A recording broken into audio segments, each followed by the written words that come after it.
Welcome to Outlaw Video TV. Everybody's got a million reasons to blow your brains out with Ricky Warden. Tonight we got a full panel with Jim Wright, Avalon Studios, Gina in Minnesota, Golden Eagle right there. And let's go ahead and crank this shit up and rock and roll because we got a full house in here tonight. Here comes our criminal now. What do you have to say for yourself?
Got a full panel backstage. Don't get ready. Let's do a show tonight.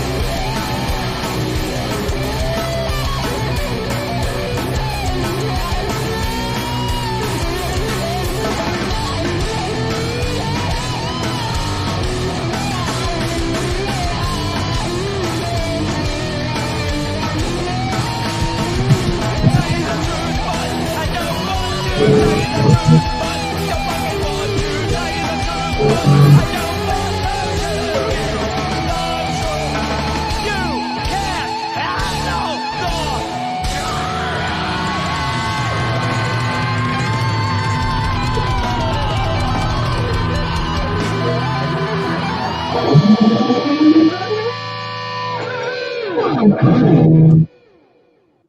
Why, here comes our criminal now.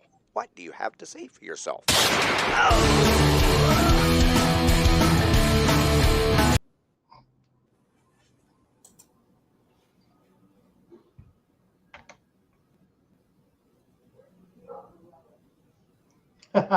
You're on mute, buddy. Yeah, I'm like, I can hear him. Everybody, it's Jim Wright, Avalon Studios and Recording, getting the credit for that badass production. I'll tell you the truth. Jim, thank you for joining us tonight, brother. What's up, dude? How you doing? Man, I'm just very happy that you're here and that you're willing to kind of show us a couple of things. I'm assuming you're going to take the screen here in a few minutes and show us how to reduce these files. Is that what you have in mind?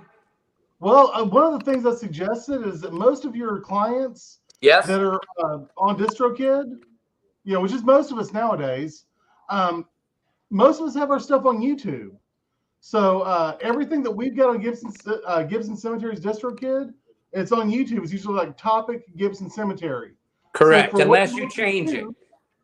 You can go to Topic Nonconformist, and everything they've ever done will be there. So if I take over your screen, I can play you the Gibson Cemetery video that we actually did a video for. It's also on DistroKid as well, but we actually did a video for the song we wrote back in like '95, but we re-recorded it in 2021. And I actually do have an announcement. You heard it here first on Outlaw Video TV. Come on. I think we found a drummer that we were getting together with Scott just for shits and giggles. He can only come out, you know, a couple of times a year. And you know that we of 2021 is a 4-piece, you know, doing Van Halen covers, Motley Crue covers, you know, doing a couple of originals. But I mean, mostly doing the shit that people want to hear, to be honest with you. You know, we did So Gibson Cemetery. Yes. Gibson Cemetery is coming back as a 4-piece. Yes. Yeah. How about we that, got a drummer that DFW I'm pretty Metal happy World? about. Get you some Jim Wright in your face with Gibson Cemetery. Yeah, so if you want to play our latest song, I've got that queued up there to present. Hey, Jim, I would love to. Real quick, what I would like to do is there are a couple of people backstage. I don't know who they are. Out of respect to them, we've got Michael Tamayo coming up. This is from Hand Over Fist. Might give me just a second. I got TJ from Nonconformist right here. And then, God damn it, my camera won't work. Man himself, Andy Biggers, everybody. Hey, I guess my camera don't work. Hey guys. Hello, this is DJ. Okay, who just left? I'm gonna log off real quick and try and restart with my OBS so I can get my video camera started. So I'll be back, guys. Yeah, Gina, just hop off and hop back on when you're ready. Sounds good. Okay. Hey, what's going on? Hello. Oh, it's Michael. Hello, Michael. How are you, buddy? I'm doing good. How are you? I'm good. You sound good. Cool. Yeah, I'm a little garbled because I'm using my iPhone. But, you know, I can sit here and not do the show because I only got an iPhone. Or I can just go ahead and do the fucking show, right? Yeah, dude, you got to do what you got to do, right? That's right. And of course, I trick myself every week or every day. I'm like, man, today's the day I'm going to get a new computer and upgrade my studio. But it'll happen, and it's going to happen fast enough, right? Yeah, dude, you just do you, man. You, Michael, thank you for coming on and doing you. Do you know Jim over at Avalon, Michael? I went over there not too long ago, I feel like, and just perused around, but I don't think I know you too much.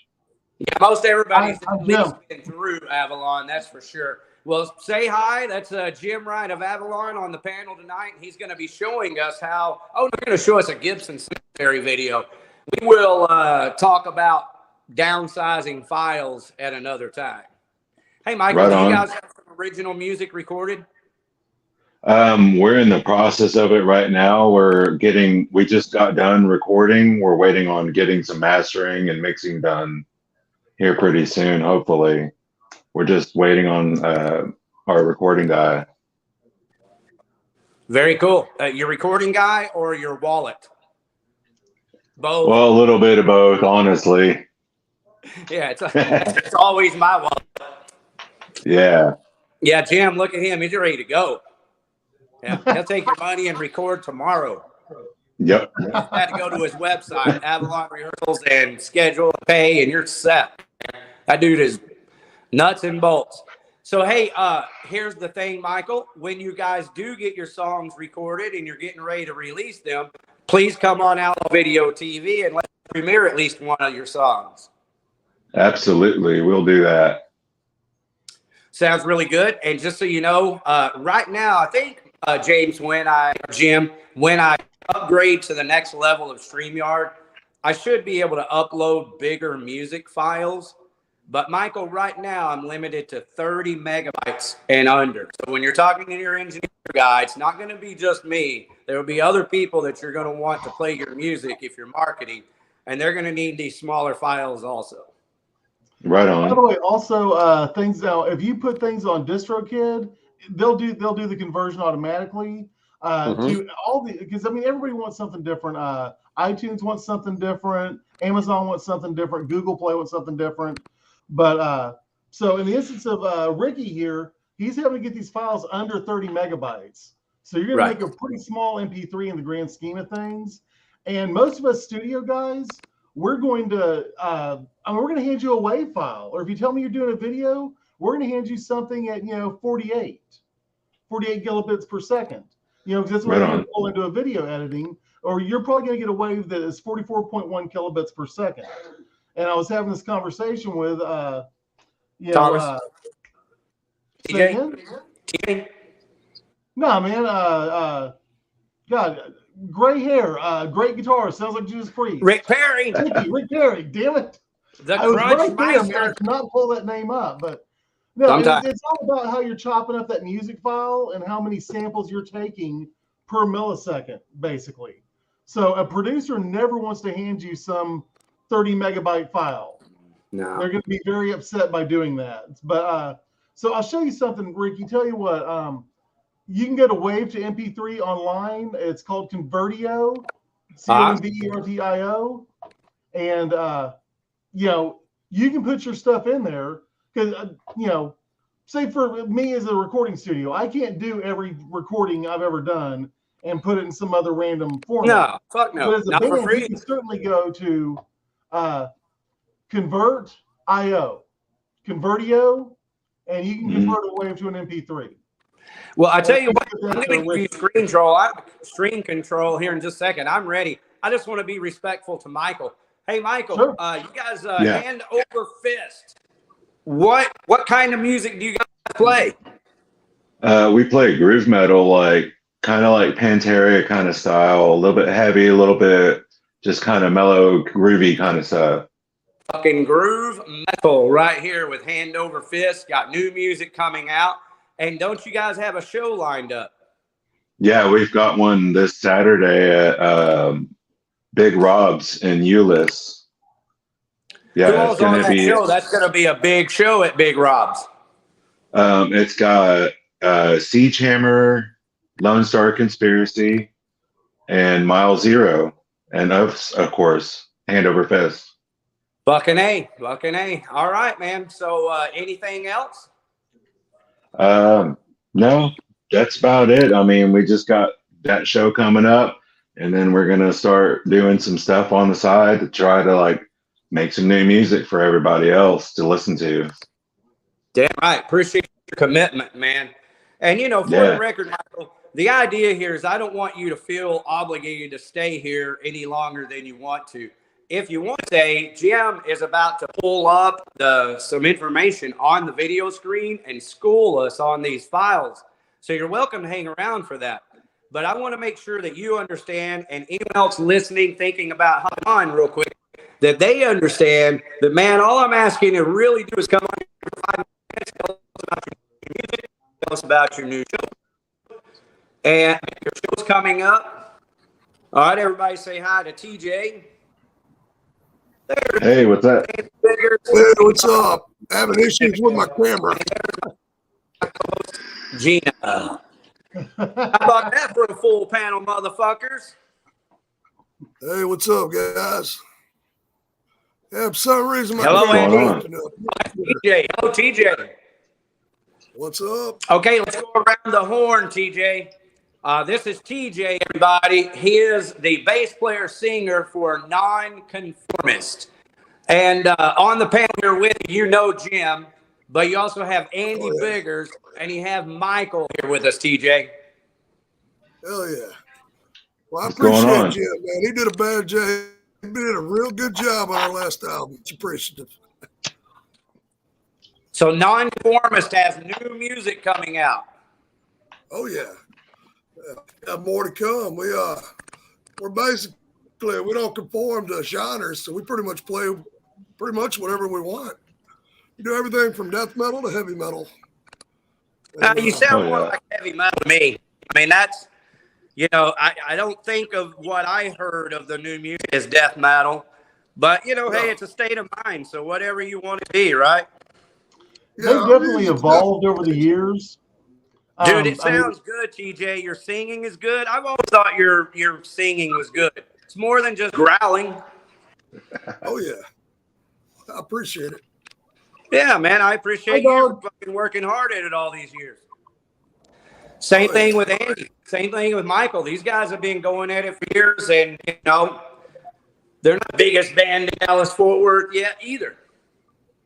No. But we hope to be, though, soon. But that's right. Well, you're thinking the right step. Hey, but the cool thing about that, all right, so Mike has this cabinet. He plays these two big 215 fucking old PV cabinets. Right behind him, if you can see. He's got these fucking cabinets. So I've got 3 of them now.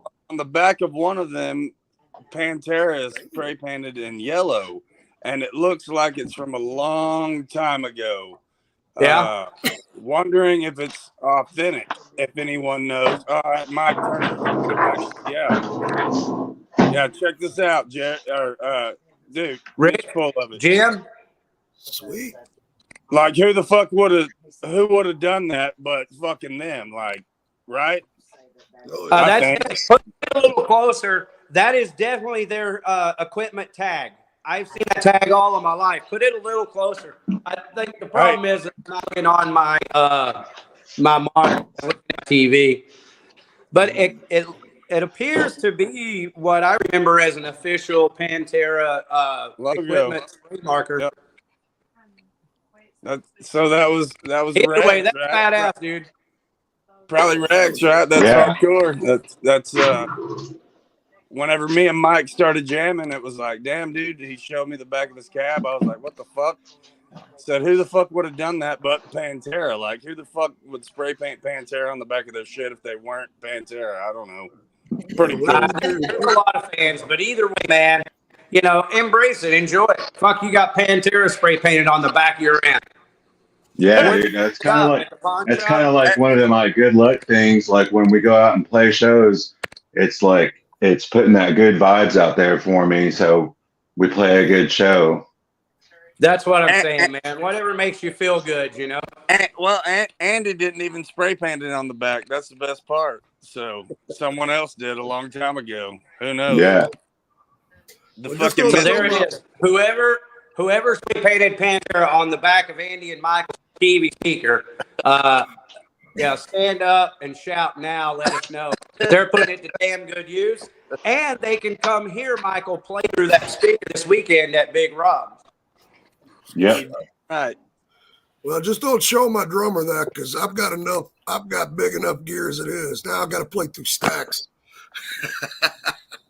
Yeah, Andy's the one that needs to catch up with us. Yeah. Catch up with Mike. He's got 415 thumping. They can barely hear my. Yeah. No, I need to fucking step my shit up. It's all good. Right through You get that Randall. You get that Randall hooked up. Be all right. Yes, sir. All right, so you losers out there ready to sell off your Randalls or your speakers, give me a call. At the beginning, I seen this jamming on the guitar. What was that all about? What, Gina? I I seen Jim lit up some really nice guitar. What's that all about? Look at this. Is this a collection? Hey, Jim, Gina wants to see your really nice Eddie Van I want Halen to see your guitar. Okay, so you guys remember during the plague, we were all at home. We needed shit to do. I built 7 guitars during the plague, and I sold 5 of them. There's 2 of them that aren't for sale. This one happened as a result of Eddie Van Halen, you know, when he went on to his reward. So this right here, I actually did. You'll notice I did the Kramer slant on the pickup. That's a standard state space pickup, but it's set slanted so that it lines up with the strings. Now, nowadays, they make a Floyd space pickup, and you don't have to slant them anymore. So I did that. I did the KAYLA, the Shaler, you know, German steel Floyd. I did the paint job. Nice. And on the back here, I got the No Bozos. There you go. You see a little clown? And so this neck is a wizard profile. I ordered it from Warmouth, but it's a wizard profile with stainless steel jumbo frets. So, I mean, it just feels killer. Now, ultimately, I had Kevin Easton. He used to work for Charvel. He did the final dialing in of this guitar because I can slap a guitar together, but I can't make it feel perfect the way Kevin Easton can. So him and PJ are like my heroes on setting up a guitar.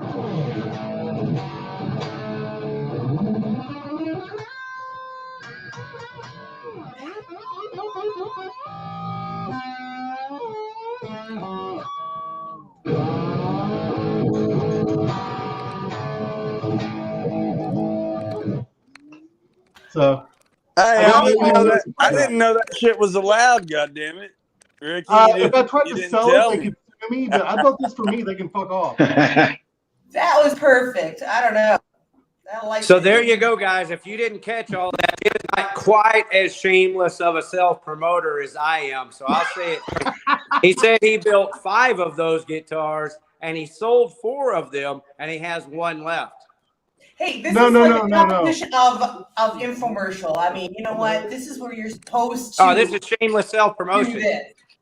Oh, I've been calling it the guitars, not that guitar, dude. Hold on. Every single box. That's the idea. Halo guitars, man. I built that shit for me because I've always wanted one, but this is the other one that's not for sale. I was 15. Dude. Nice. I give you a 10, baby. Blue with a fucking clear coat. I love that color. Blue is my favorite color. Yeah. I didn't know that we could play guitar on your show, dude. This is bullshit. Well, fuck yeah, you can. I'm at my best. You know, this is like where all my toys are. Consider it growing pains. Point of the show, got them growing pains. There, that gets you a pull, dude. Here, let me try to find it. Oh, there you go. Get some of it. I mean, just consider it growing pains. But between you and me, you know, what I really want to do on this show more than anything, I've been calling it the phone pole at Crowdis and Elm. We used to flyer those phone poles. You know, you run up to that son of a bitch and have your flyers out and get your stapler and boom, boom, boom, flyer the hell out of it, and boom, you're gone because you're over the next phone pole. So I really like the idea of, you know, most people just don't have the time to sit around and play guitar with me. So I want everyone to feel like Randy Roy right now. Hello, Randy Roy. Y'all know who he is? Sounds familiar. Randy Roy has a band called Raid, and Randy Roy is an old long time metalhead. We've jammed with them. Yeah, we jammed with them before. Well, he helped me with my last issue of the Skull Press magazine. And the truth is without his help 30 fucking years ago, we wouldn't have had a Skull Press number 6. So that's who Randy Roy is. So I want to make sure that people like Randy and everyone watching understand. You're welcome to come on here for 5 fucking minutes. Tell us about your music. Tell us about your show. Tell us about the guitar you have for sale or the amp you need to buy. And get the fuck out of here. Don't feel like 2 hours. Right on, dude. But at the same time, hey, we're all brothers here. This is family. Make yourself at home if you have time and you want to. Shit, let's play some guitar. Well, hey, if we could sync that up, it'd be really cool. Yeah. There's Randy Roy. Thank you, brother. Down to Thanks 3 for and, like, all the slam one. support. That Andy, could probably did you say happen. y'all played with Raid? Yeah, we played with Raid. We played with a bunch of cool bands. Siege Hammer, I think we played with before. Lone Star Conspiracy, of course. Mile Zero, we played with. Well, All I brought great up Raid. dudes. I brought up Raid specifically because they consider themselves like power groove metal, and I thought, hell, you probably liked them. Yes. It's kind of the old school thing. If it's good and it sounds good and makes you feel good, it's good, right? Yeah, yeah. Sounds good, makes you feel good. Well, that's the best part about music. Okay, well, thanks. I just wanted to come back to Randy Roy real quick because I want him to be involved in this program. And he's a Dallas fan. They're from like Rowlett. So, you know, need to get some of my Dallas friends on Outlaw Video TV as well. Oh, yeah. Right on. All right, dude. Well, I'm You guys gonna bail want out to then. hear? Did y'all hear earlier that Jim Wright has a new drummer for his band Gibson Cemetery? Jim is going to play a video for us. Jim, go ahead and send me that screen control, and I'll. Hey, Ricky, tell you what, real fast, just for the benefit of the viewing audience, we're going to have a 2-minute tech talk with Jim.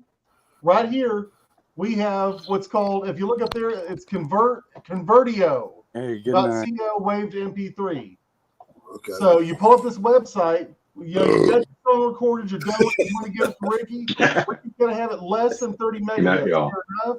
He's So I'm going to dead. go choose a file. You won't be able to see this over here. But I'm going to pull up a file from my buddies, Nonconformist. And Hell I'm yeah. going to pull in a file. Now watch this. I'm going to pull in, add my mixdown folder. I'm going to pull in a basket case. And I'm going to drop it in. Oh, well. And check it out, I dropped it in. You can see that I dropped it in. And you're going to get an MP3 that is 43.4 megabytes, sorry. So it's going to be under that 70 that Ricky needs. So we're going to hit convert. Bam. It's going to prepare it. It's going to download to your downloads folder. Sweet. So everybody can do that with their music instead of calling me to re-download all the shit I've already mixed. But My bad, that Jim. will solve your problem. Also, That's all we needed. We just need someone to hold us through it. All My right. thanks, Jim. So My also- bad. No, but check it out. I can also pull up YouTube and pull up Homeboy's stuff. Watch this shit. Okay. YouTube. Okay, and we're gonna pull up Nonconformist right on. Boom. Nonconformist band. Okay. So down on the bayou. What song are we looking for? Keeper of the Keys. Right on.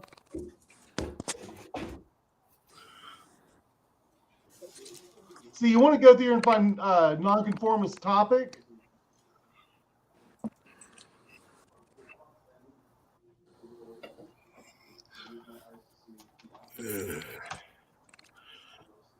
Bam, look at that. You can get all of their shit. I'm going to go ahead and subscribe.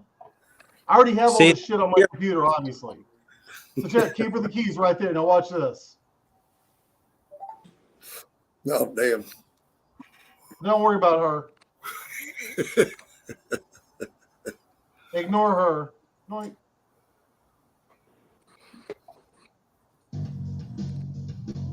There we go. How's the audio?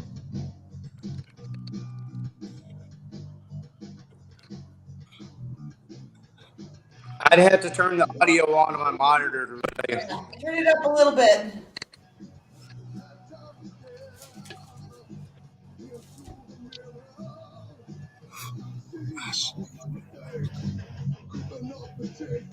Yeah, the audio volume is down, Jim.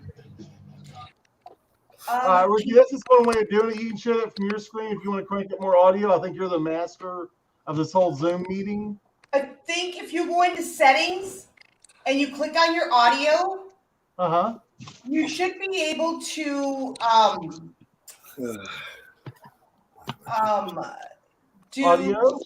choose which audio, which You're mic. controlling.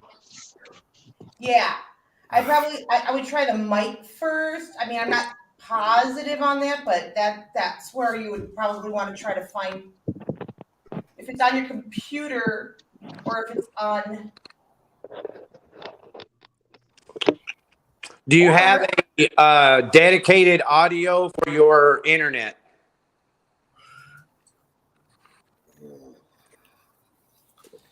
I'm not yet, of course, because I don't know. Is this? Do you have a link? Maybe I can pull it up and see. But Gina has done this a couple of times, so I think she has come across this volume issue before. For the record, we have David Jarvis in the house on the panel. Hello, David.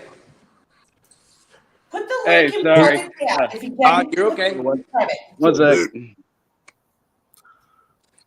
That's TJ with those champion burps. No, that wasn't me, dude. No, not me. Even though you can't see me, I bought a brand new computer for this, and the damn camera don't work. I think it was Dave joined the burp party since Andy and Mike left. Hey, guys. Hey, David. So how y'all doing? Hey, let me just say, if nonconformist, if you can hear me, see if you can drop in the private chat the link. If anybody, or if you have that link, okay. I can try to pull it up on my end and see if I can fix the sound. See what I can do here. Hey, Gina, just go to YouTube and type in nonconformist. Okay. And then it should be in there. Okay. Well, type in these two words. Type in keeper and keys, because that's the name of the song you're after. Okay. You type in non-conformist and then keeper and keys. It should come right up. Oh, here it is. I'm gonna be. Look who's here to support you, Gina. Who's here? It's your #1 fan. Hello, everybody. Jim Terry TV in the house. Is that Tim Jerry? It's Tim Jerry. What? That's Tim Jerry? Hey, I posted in our YouTube community earlier today, but since he's here, I'm going to say it. All of our Outlaw Video TV bands have Jim Terry TV to thank to one degree or another. I know a lot of people don't give a fuck, and I'm cool with that. I'm just telling you. I'm telling you what I know. That Jim Terry TV has brought a lot of people to Outlaw Video TV over the last few weeks. And a lot of those people are watching your videos with your music and watching this show here on Wednesday night where we're talking about nonconformist and Hand Over Fist and Hank and all these bands. So Jim Terry TV, thank you very much for all you've done for Outlaw Video TV and all the cool shit we're going to be doing in the future.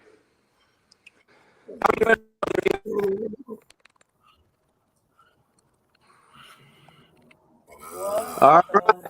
Cool. Okay. Let me see. We got Hank in the house. No docs, Steve. We got Hank in the house. Woo! How's everybody doing? I think that was Jim Terry, guys. I think that's one of his names is Hank. Ah. Yeah. Hey, Hank. Hey, Dave, how you doing? That was like a lot. I'm good. How are y'all doing? Hi, Dave. Sorry. Hey. Good to see you. Good to see you. Hey, Jim. What y'all been up to? Well, hanging out with TJ here. TJ is in the band Nonconformist, and they have a new record coming out that they recorded there at Avalon with Jim. Nice. Hey, TJ. Hey, what's up, dude?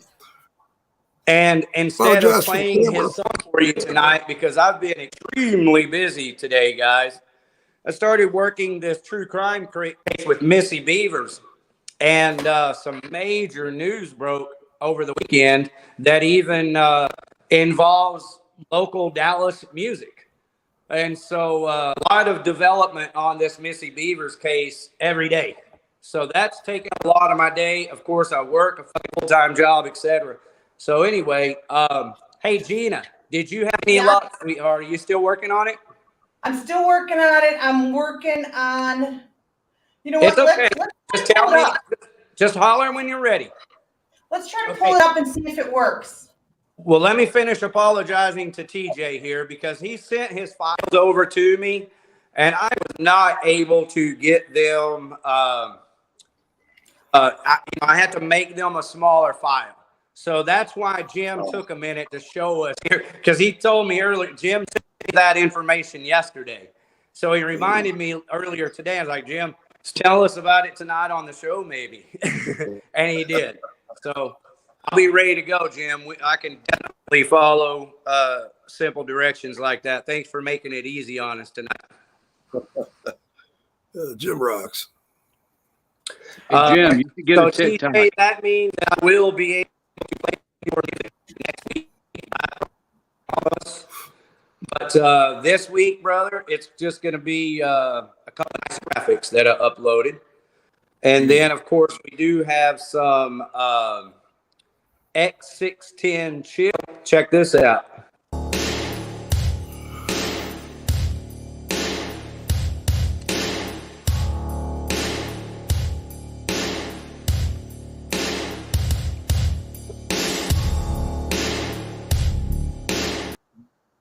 All right, there's you some ambient,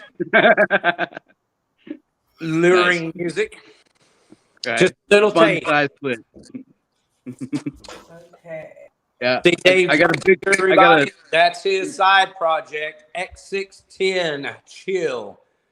He got does have a I got a channel. big surprise involving that song this weekend. Hey, tell us. Good time.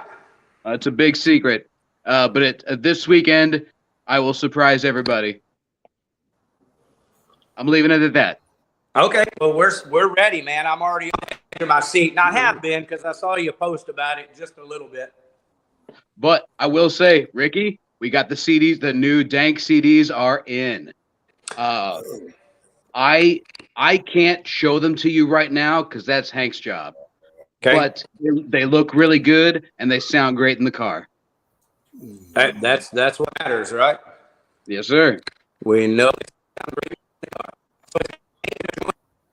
Outlaw Video TV next week and reveal the CDs, or what are we going to do?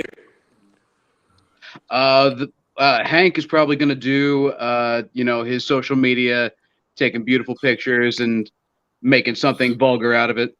But yeah, the CDs will be on sale November 12th. At the Bank CD release party.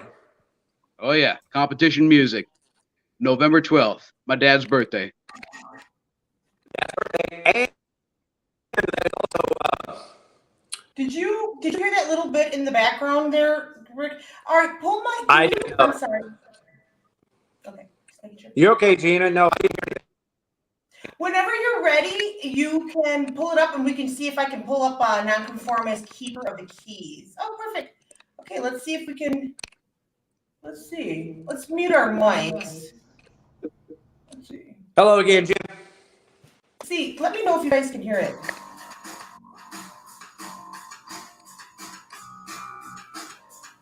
Can you hear that? Can you hear good? It's the audio coming through your mic, but it's not. You're not getting the audio from like your speakers, like what we would want. I was trying to do that in my audio settings, but I can't get it loud enough. I need to play with this StreamYard crap more because it's not like OBS. Hey, what is OBS, Jim? Is that because, what is OBS? Is that directly from your computer to YouTube? Basically, yes. That's what I do by streaming for like Fallout gaming videos and shit. She's using Yeah, OBS so as it well. basically, Gina is. It basically is StreamYard. Yes. But StreamYard's different. Okay, now we're echoing, Gina.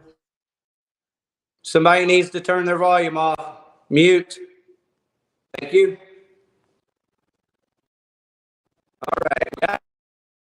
We had to hear his Hank for a second. Maybe he hung up because I said, don't dox us. Jim has a habit of doing some crazy shit. So anyway, Jim, you know you're welcome here. You're welcome at any time. This is your free speech zone. And otherwise, could y'all hear that nonconformist? Very good.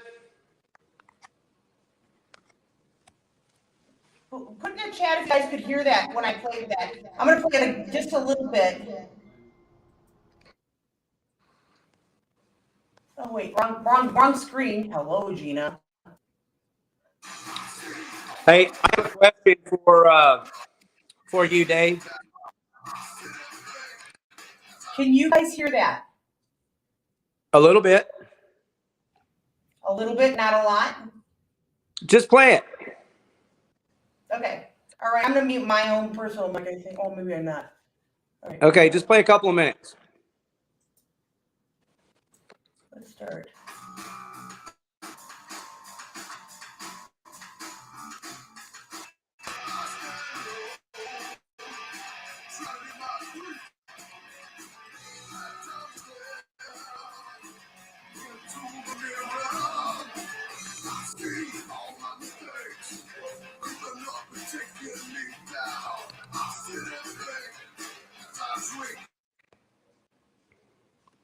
Okay, yeah, that's probably enough. Okay. You know, I really don't mind it playing for a couple or a few minutes. Jim is backstage. I am having. There you are. Thank you very much, kind sir. Hell, right here on OutlawVideoTV. I just wanted to come in and say that I'm listening. I wish I could hear that album, Nonconformist. Is that how you say it? TJ? You can tell the tracks and the vocals. Who did that for you? Who recorded that for you? Where do you do that? Right there? That's Jim Terry right there. It sounded really Okay, who's good. got the echo? Hey, keep your volume. I just want to say the audio tracks sound good. It seemed like people put a lot of work into it. I thought it was fantastic, and I told everybody to come over here. That's why your numbers are starting to jump. So the whole Jim Terry TV crew is coming over here. But thank you so much for promoting us, and I'll get off here so I'm not echoing, but keep doing what you're doing. Hey, everybody, Jim Terry for the extra point. Good to see you, Tim Jerry. I told you he's always got to do some kind of shit, right, Jim? Oh, no, Hey, wait. buddy. Who's got I'm the gonna head out. echo? Who's got the echo? You've got the echo, bro. It's you, Gina. It's me? Yes. Stand by one. I know why. Yeah, well, you know, we just had Jim Terry on. I guess that's what I get for trying to make you a techie, huh? I guess that's the price you pay for making your co-host a techie. Hey, James, are you out? Jim, right? I can't hear you. No, I killed my mic out of courtesy. Oh, Okay. how about this? No. Oh, fuck. What I do? No, I mean, I've got a pretty good mic. I mean, my shit runs pretty good. I think I've got a good internet connection. But the best audio we've heard was what you did for Rick Perry's band. That worked out great. So let's just do that. You know how to get those files reduced for anybody that sends you a file of any size. So we have that problem solved now. So next week, we can send you Gibson Cemetery. We can send you Nonconformist. Just drop them down and make it happen. Hey, lady, it was nice to meet you. It was fun. That's Gina. She goes by I'm going to go watch American Horror Story. That's Gina, Jim. She goes by Gold Eagle. Cool, cats. Have a good evening. See you next time, brother. Have a good night. Bye, y'all. Hey, Gina, there's still an echo. It's not me. You must have something on in the background. Okay. There's no way. Let me go back over here to backstage and let me get rid of that. And hello, everybody. Is there an echo? No, it's gone. It was Jim, right? And why that, did you blame whoever's not here? well, I guess Well that's what played. he was saying, Gina, is that he had his mic on mute. Maybe he was echoing because he has, YouTube. he had screen control.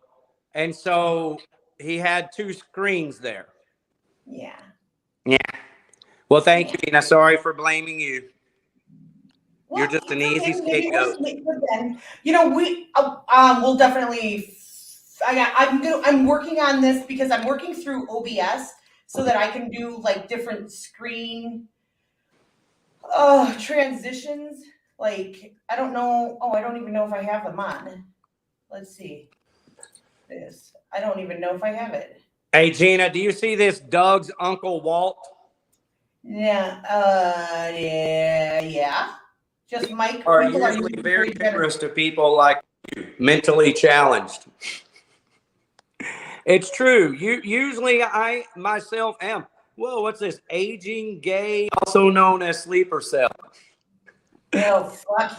So, Fuck that guy. so our That guy. live chat currently is filled with Jim Terry fake accounts. Love it. Thank you guys. Oh, look at you! Shut up, Salty in the house. Fuck that guy too. Sorry. Unless it's an imitator. Hey, I'm okay. I'm allowed to have my own personal opinions, right? Your own personal fans? Oh yes, my Of own course, personal. I'm my one. own personal opinions. Yeah. Oh, opinion, of course. So what's going on? You got something? What's up? I'm such a bitch. I don't mean to be. Yes, I do. Okay, you're a bitch. Bitch, if you're gonna bitch, what's up? No, I'm a nice lady. Okay, well then you're so silly because you teased it and then you backed out. So What do you want me to say? No, real deal. I don't Okay, know, so Gina. I first of don't care, all- honestly. I'm just a First of all, joke. I just want to say, hey, fuck you, sleeper cell. Fuck off. Oh, Fuck Gina, there fuck is off. no sleeper cell. It's aging gray. Sorry. I just had to say that. You fucking ever try to fucking intimidate me, motherfucker? Try again. Nobody. Okay, You don't well, want me tell to- you what I'm gonna do. I apologize, Gina. Give me a Okay. second, everybody. I apologize, Gina. I did not know that aging gray sleeper cell was attacking you in the live chat.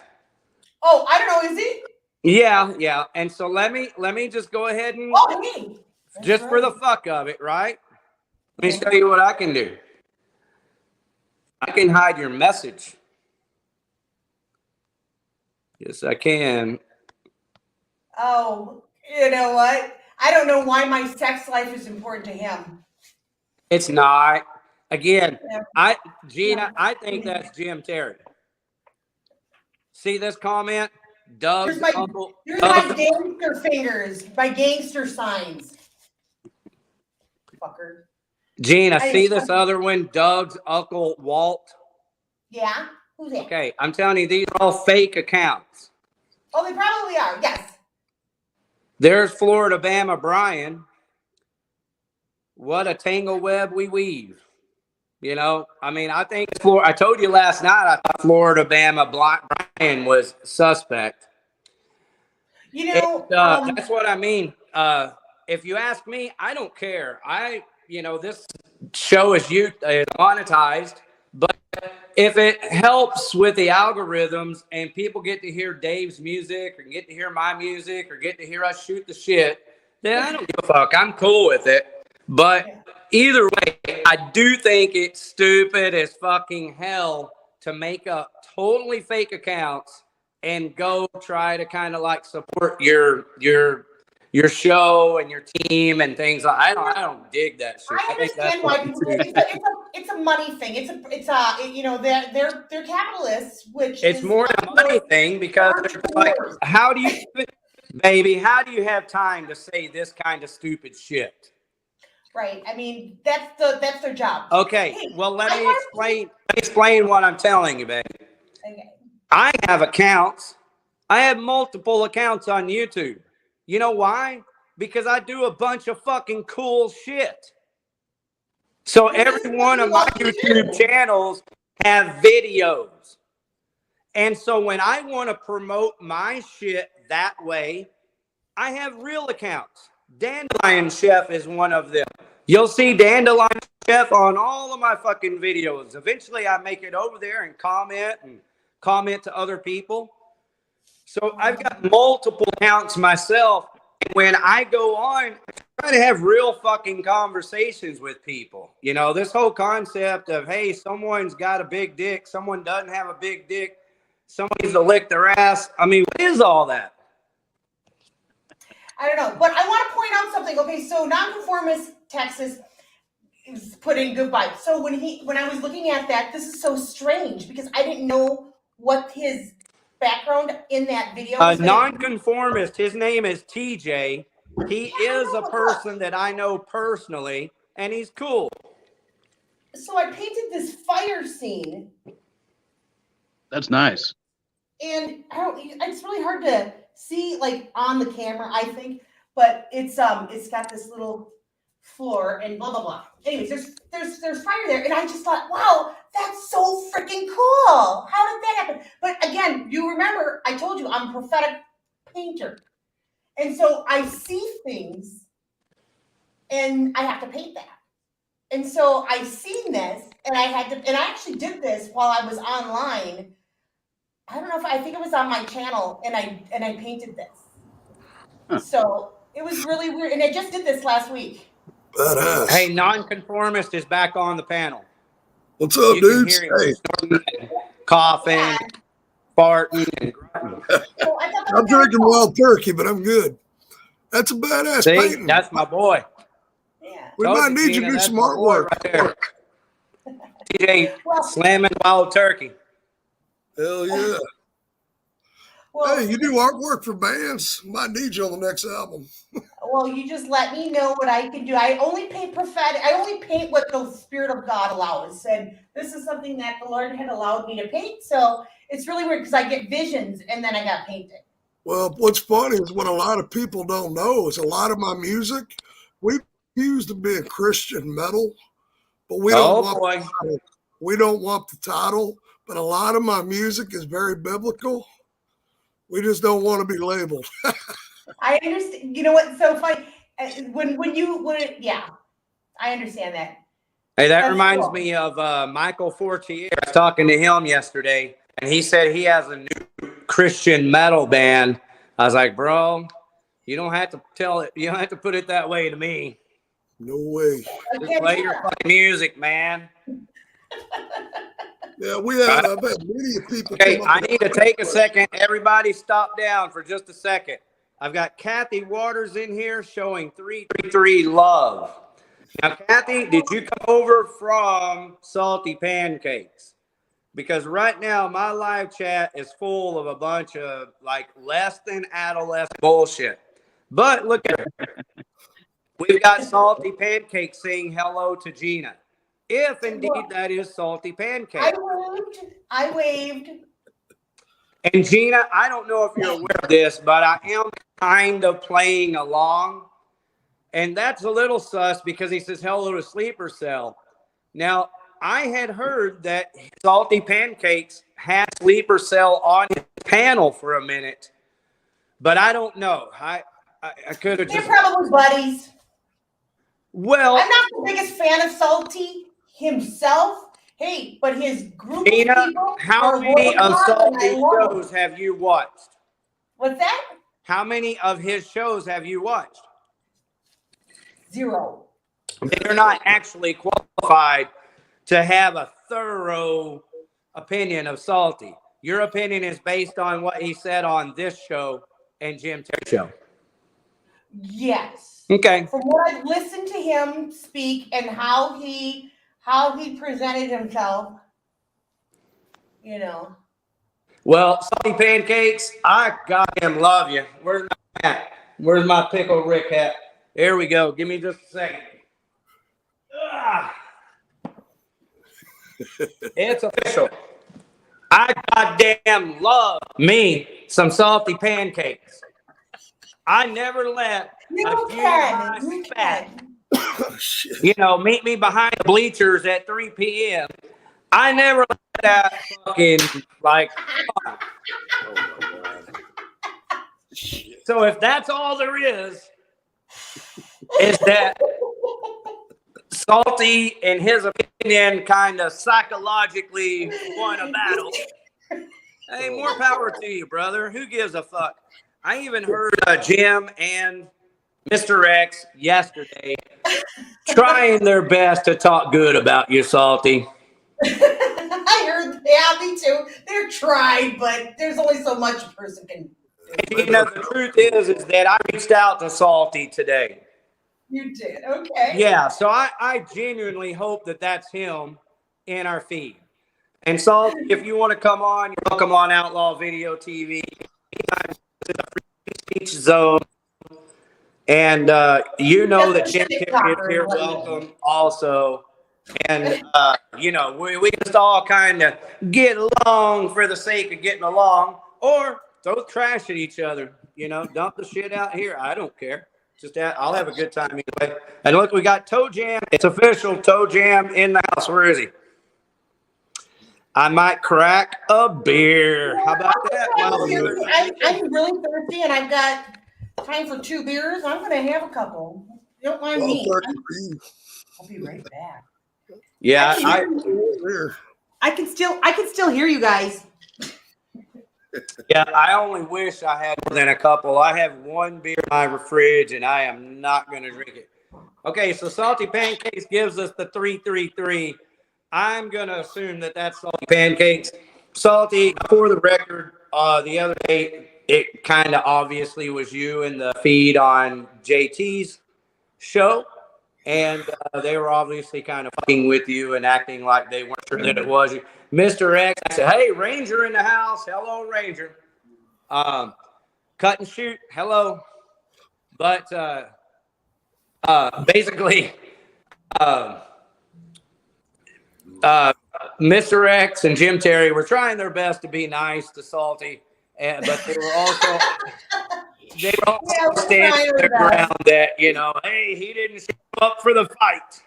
We're trying our best. Yeah, and I get that. Okay, so check it out, Salty Pancakes. I did contact Salty Pancakes. They posted in their community on YouTube today that if you have a real case, a missing persons case, an unsolved case, that they are looking for a new case.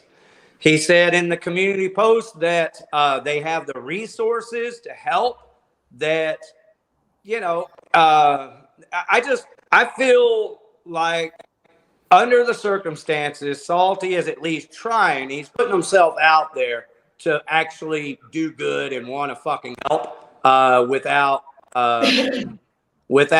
any catches, you know. And so anyway, this Missy Beavers case, you know, I emailed it to them. They posted their emails, one for Salty Pancakes and one for Ranger. And so I sent them both emails about this Missy Beavers case. Now, for the record, for transparency, I'm going to move on. I also talked to Jim Terry on the phone about it today. So Jim Terry is looking at the Missy Beavers case, and Salty Pancakes might be, I don't know. See what Ranger says here. He's talking to someone in the chat. But where we're at with this case and where we could use the most help is there is a person that is suspect. I confirmed today that even the husband, Brandon Beavers, he emailed me today. He didn't say this, but through my investigation, I have learned that at one time, Brandon Beavers did suspect Tammy Lejeune as the possible murderer of Missy Beavers. But for some reason, he's backed off of all of that. And I'm not going to take the time to get what I think and all that stuff right now. We're going to have a show next Monday night. It's going to be the hottest show on YouTube in this true crime fun world. We're going to have the true crime broads on here. And we're also going to have Robert Fortier, who is the person who is fingering Tammy Lejeune. Did you get that? Hey, I got my pun. They've been taken a lot of ways. And well played, sir. Well played. Oh, Lord. Can we take a minute, Gina? Can you help me with these chats? Because these chats are extremely important to me. Do you mind, Dave? Do you mind, TJ? Let me see if I can get it. Hold on. Okay, Salty says that. Oh, I just mean, do you mind if I do it?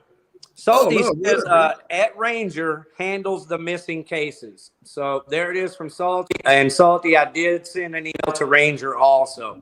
And for what it's worth, Salty, I have no expectations. Like, I don't think you got to jump just because I sent you some information. I think that if you even have time to look at it, I'd be surprised. But so it's all cool. I'm not at all expecting you to do a damn thing. But if you want to help, this is a case where legitimate help could be used. And what we need more than anything is we need video footage of Tammy Lejeune. Tammy Lejeune used to live in Midlothian, Texas, when Missy Beavers was murdered. After she was murdered, they hightailed it. Her and her boyfriend, who Robert Fortier claims was having sex with Missy Beavers. Tammy Lejeune and Scott both took off to New York. So they're in upstate New York. I don't have the address available, but the True Crime Broads do. So all I need to know is that someone in upstate New York is able to go interview Tammy Lejeune or fucking follow her down the aisle at Walmart. We just need to see what her stature is and see if her stature is the same as the stature in the video that we watched last night. And then we also need to see what her gimp or her gait is, the way that she walks. They describe it as being pigeon-toed, so her feet are kind of angled in. But she also has a bum right knee. So she has a very distinctive walk. And I'm not saying that solves the crime. I'm just saying that this really is vital information on a unsolved murder case from 6 years ago. That new information, bombshell, new information. Thank you for coming by and supporting Outlaw Video TV. So that's the king of pancakes himself. The Salty Pancakes crew. We absolutely welcome you and the JT crew. Always. You're always welcome here at Outlaw Video TV. Pancakes. For sure. Even on Wednesday nights too. Hey, look, this chat has gotten way out of hand. I'm trying my best. I'm trying my best just to keep up with Salty. Yes, Salty. Jim Terry did come up as Hank. What's his last name? But anyway, Jim did come up for a few minutes earlier. And if you would like for him to come up again, just put it here. I'm skipping all these chats and looking for the next Salty Pancakes chat here. Here we go. 333, baby. Dimebag Daryl Abbott. There you go. All of my friends here locally listening to Outlaw Video TV, our music show. Salty Pancakes does 333. And so I really, really dig that because Dimebag Daryl Abbott does the 333. And that's really the only reason. Mm-hmm. Now, having said that, TJ, you will appreciate this about Jim Terry. Jim Terry was on another person's show along with Shoot, who is a co-host on Salty Pancakes. And Jim Terry basically asked her up front very clearly multiple times what the hell the deal is with 333 and all the pyramids and all the symbolism that they use that, that imitates or possibly points towards Masonic teachings and things like that. Yeah, And people. I honestly think they just do it for art and for fun. But how do I know, man? You know, I don't know these guys well enough to know that they're not worshiping at the altar of Satan. Well, I just like their page, but I'm glad you guys talked because I'd have been in Dallas next trip in, go looking for salty pancakes. Well, really? It is a funny name, isn't it? Salty Pancakes. I wanted to say, Tina? oh, thanks, Toe Jam. Well, Ranger here is clarifying. Ranger says 333 equals love. I'm cool. I'm all about love. Hey, Ranger, I have a song. It's recorded. You can hear it on the internet. It's called Love Revolution. The band is Mr. Freak and the Freak Band. Hey, Dave. Thanks for your $5 gift. Yep. I appreciate you being patient, and I appreciate you too, TJ. Hey, no problem. All Hey, good. now it's a good time for me to spend a minute talking to TJ about the new nonconformist record. When are y'all going to have that available, and do y'all have new shows coming up? We're going to start pushing in January. Right now, I'm in the middle of getting all our merch. I got 2 more shirt designs. I got my first one made by 7 Cent Printing. Great guys. I've got the first CD coming in mid-June. I'll send that one to you for free. That's The Keeper of the Keys. Down on the Bayou album is more sludge, doom, and death. But it's like I said, we don't want to conform to any genre. We just want to have fun and play what we love. There you go, nonconformist. So TJ, I'm going to encourage you when you have time and this record's out, ready to play it and maybe have shows coming up. You saw Jim Terry come on the show. You see Salty Pancakes here. These guys have shows on YouTube that have thousands of people watching them, and they have segments on their shows where they allow call-ins and open panels. So you're going to want to kind of, if you have time, pay attention to that. And here's one of the reasons why. Can everybody see what the hell is on my screen right now? I can. Let me just tell you, Hotspot has $2 super stickers, salty pancakes, $1.99. Wow! Yeah. I don't have access to pop that on the screen, but I think you can, but I don't want you to, I don't know how you can do it. Good. I just wanted to say thank you for that support, you guys. Well, That's I went out and amazing. bought this computer just for this show. I went out and bought a computer yesterday for the show. I got to figure out how to get the damn camera working. Well, when you do, you know that you have something to do with it. That's for sure. This is a great way to promote your music. When I get a chance, but I got a question for you. Do you still do live concerts, or you don't? Yeah, I sure do. Yeah. You know who does them best is Bruce. The Moose on the Loose. His name is Bruce. Yeah, I know Moose. Yeah, man. You gotta, make sure that he knows about all your shows and that you got a cold beer ready for him. But for sure, look, here's Hot again coming in with a 5. Okay, so TJ, I have to stop the show down here because this is really like off the hook cool what's going on.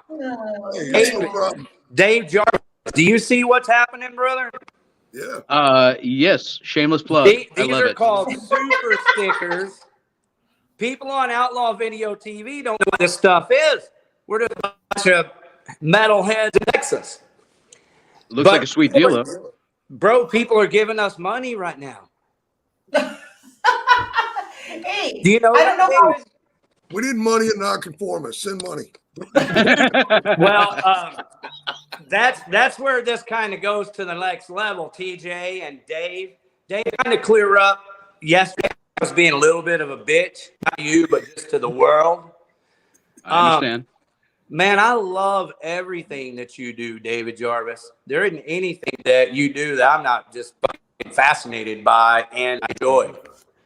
Well, I love you too, bro. The thing was, like, I've blocked many people because I got stalkers and I've got people that steal shit from me. And so I didn't know if they were talking to you and if you were like, and I wasn't about to unblock people to find that out. So I immediately thought that was all directed at me. So it was big misunderstanding. All good, brother.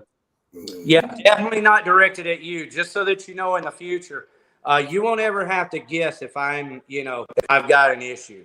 If I've got an issue, I don't lose my shit. I'll just ask you, and that's how you'll know. But the truth is, bro, is you and I ain't ever gonna fucking have issues, right? That just can't happen. So, why did I bring that up? It's to tell you also, TJ, at the same time, that all of us musicians, this is me as a musician building a platform that can promote my music. So all of us musicians have to do something similar to this. And so I not only encourage you to do that, I encourage David Jarvis especially to build his platform and do as much as he, has time for. I mean, you're talking to a guy that plays music all night and wakes up with a bed full of ladies that he has to crawl over just to get to his beer in the morning. Well, I want to say this out loud. I don't care if they get mad or not, but careful with DistroKid. We had 250,000 hits on Spotify, and we still ain't been paid yet. So I don't know how to handle that, but I'm going to figure it out. Well, I have to say again, guys, I wished I could go through all of these. Look, this Hotspot's giving us another $2 here. Toe Jam came in with a donation. There's no better way to put it. These people are giving us money, and it's amazing. And the reason why it's amazing, guys, every one of you giving us money right now, is not just because I need the money. I do need the money, sure do. It's going to make a lot of people happy. But it's hold on a second here. I gotta adjust something real quick. Okay. I just seen something come across the screen, and you got your little sleeper cell guy again, and he's threatening again. He's like, "Yeah, this is all being recorded." And you know what? I don't know what your problem is, bro, but why don't you GTFO? How about that?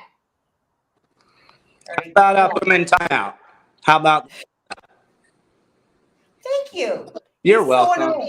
So I'm being all techie here, Gina. I love you. Thank you. He's so fucking annoying. Put him in timeout. I don't know how long timeout is for the bad boys, but after the show, whoever that is, I can block them and effectively delete all of those comments at the same time. Make him make another fucking account. Man, Salty Pancakes has come in hot, man. I like for the rest of my life, bro. You don't know how really how special this is to me. I mean, you guys, this is our first. We just became monetized on this channel. I have another channel where I'm a house painter. So I've had been a content provider so many years, but I just recently got that set up with the super stickers and all that too. And I plan on going over there and doing a lot of live stream videos with guests about house painting consultation, color, free color consultation, and even help you hire a painter locally in your area. So I have that on another channel, and this is my very first time to see super stickers and super chats in my entire life. We also have memberships, but as y'all know, I wasn't even saying anything about the super chats, the stickers, and didn't have any intention to say anything about the memberships. But just give me a couple of weeks. The most obvious thing here, everybody, is that I need a better studio, right?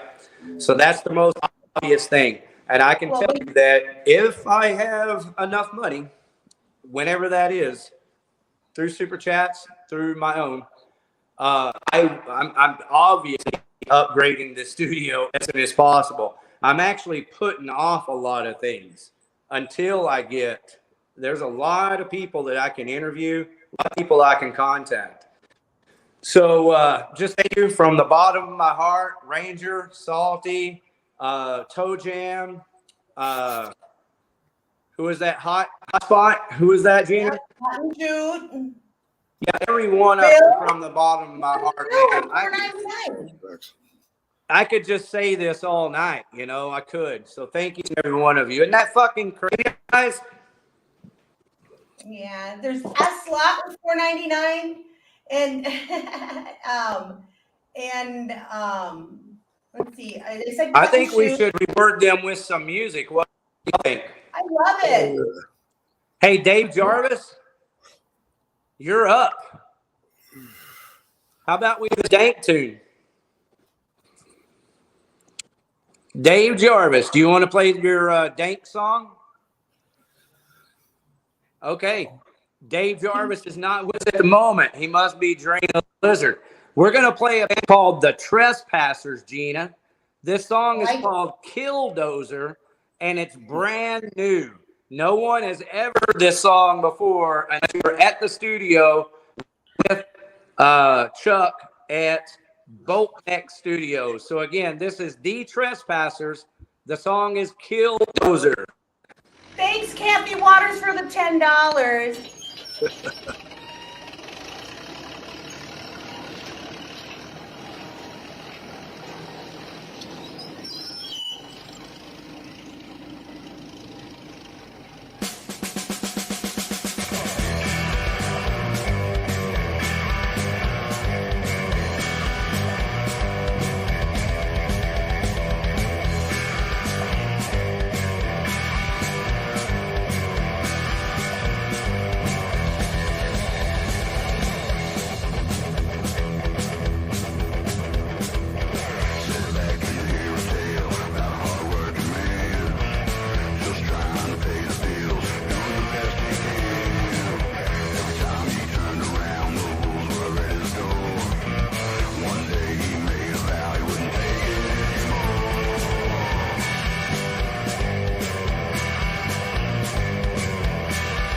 Cool.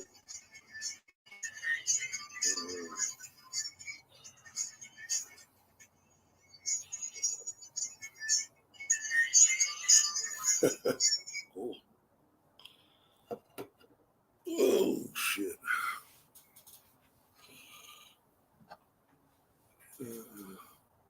Hey guys, we're gonna have a keg party. Check that out. Dank. That was the Trespassers that just played. The band is Trespassers. The song is brand new, called Killdozer. And you'll be able to see the Trespassers with Dank at the keg party album release show on, help me out, David, November. It's right there on the flyer. November 12th. November 12th. It's at the top right-hand side of that flyer. Hey, I wonder if Dave Jarvis is with us. I think he went to the head. Let's see. You think that's number one or number two? I didn't even notice that dude. Hey, Gina, what the trespassers? I thought that was really cute. I liked it, and you know why? It sounds really Why? weird. I have a little guitar. I think it was probably a bass. I don't know. But it reminded me of. This sounds silly, but Gidget. Gidget. Yes, and the surfing. And It's kind of it's more kind of rockabilly surfy, but it's got a lot of hard rock drive. Yeah, you got it. Sounded like the Butthole Surfers. Yeah. So what do you think about this show right here, Gina? Are you like totally hating life that you're not going to be able to make this keg party?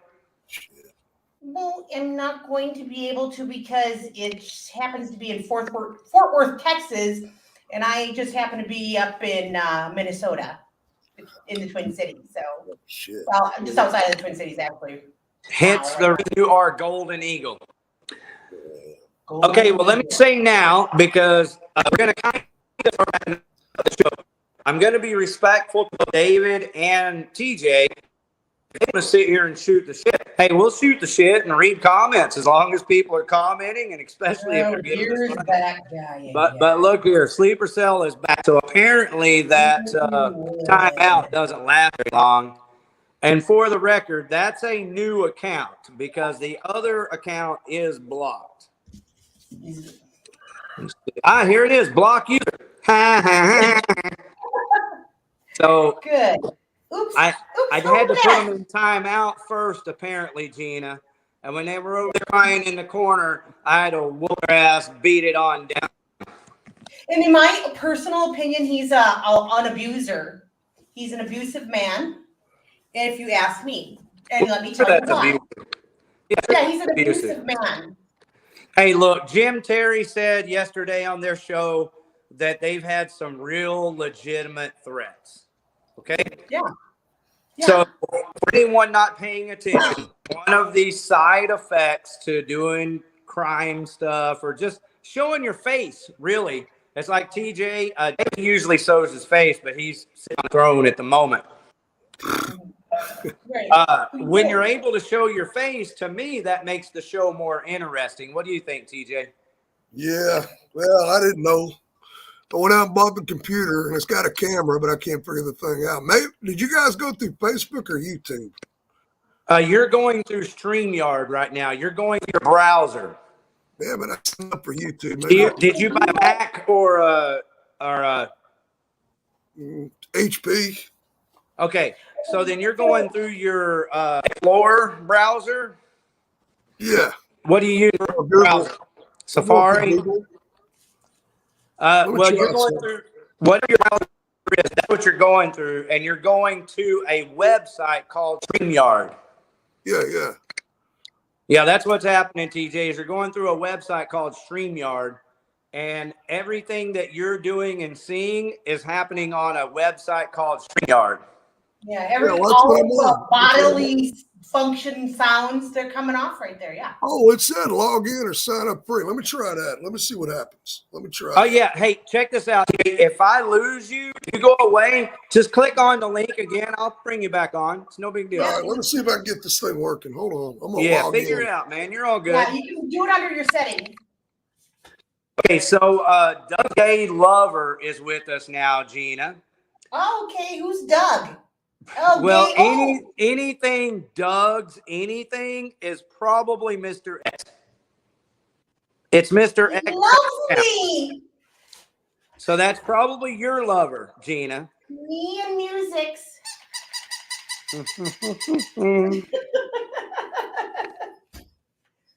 Okay, Phil says get a VPN, y'all. What is a VPN?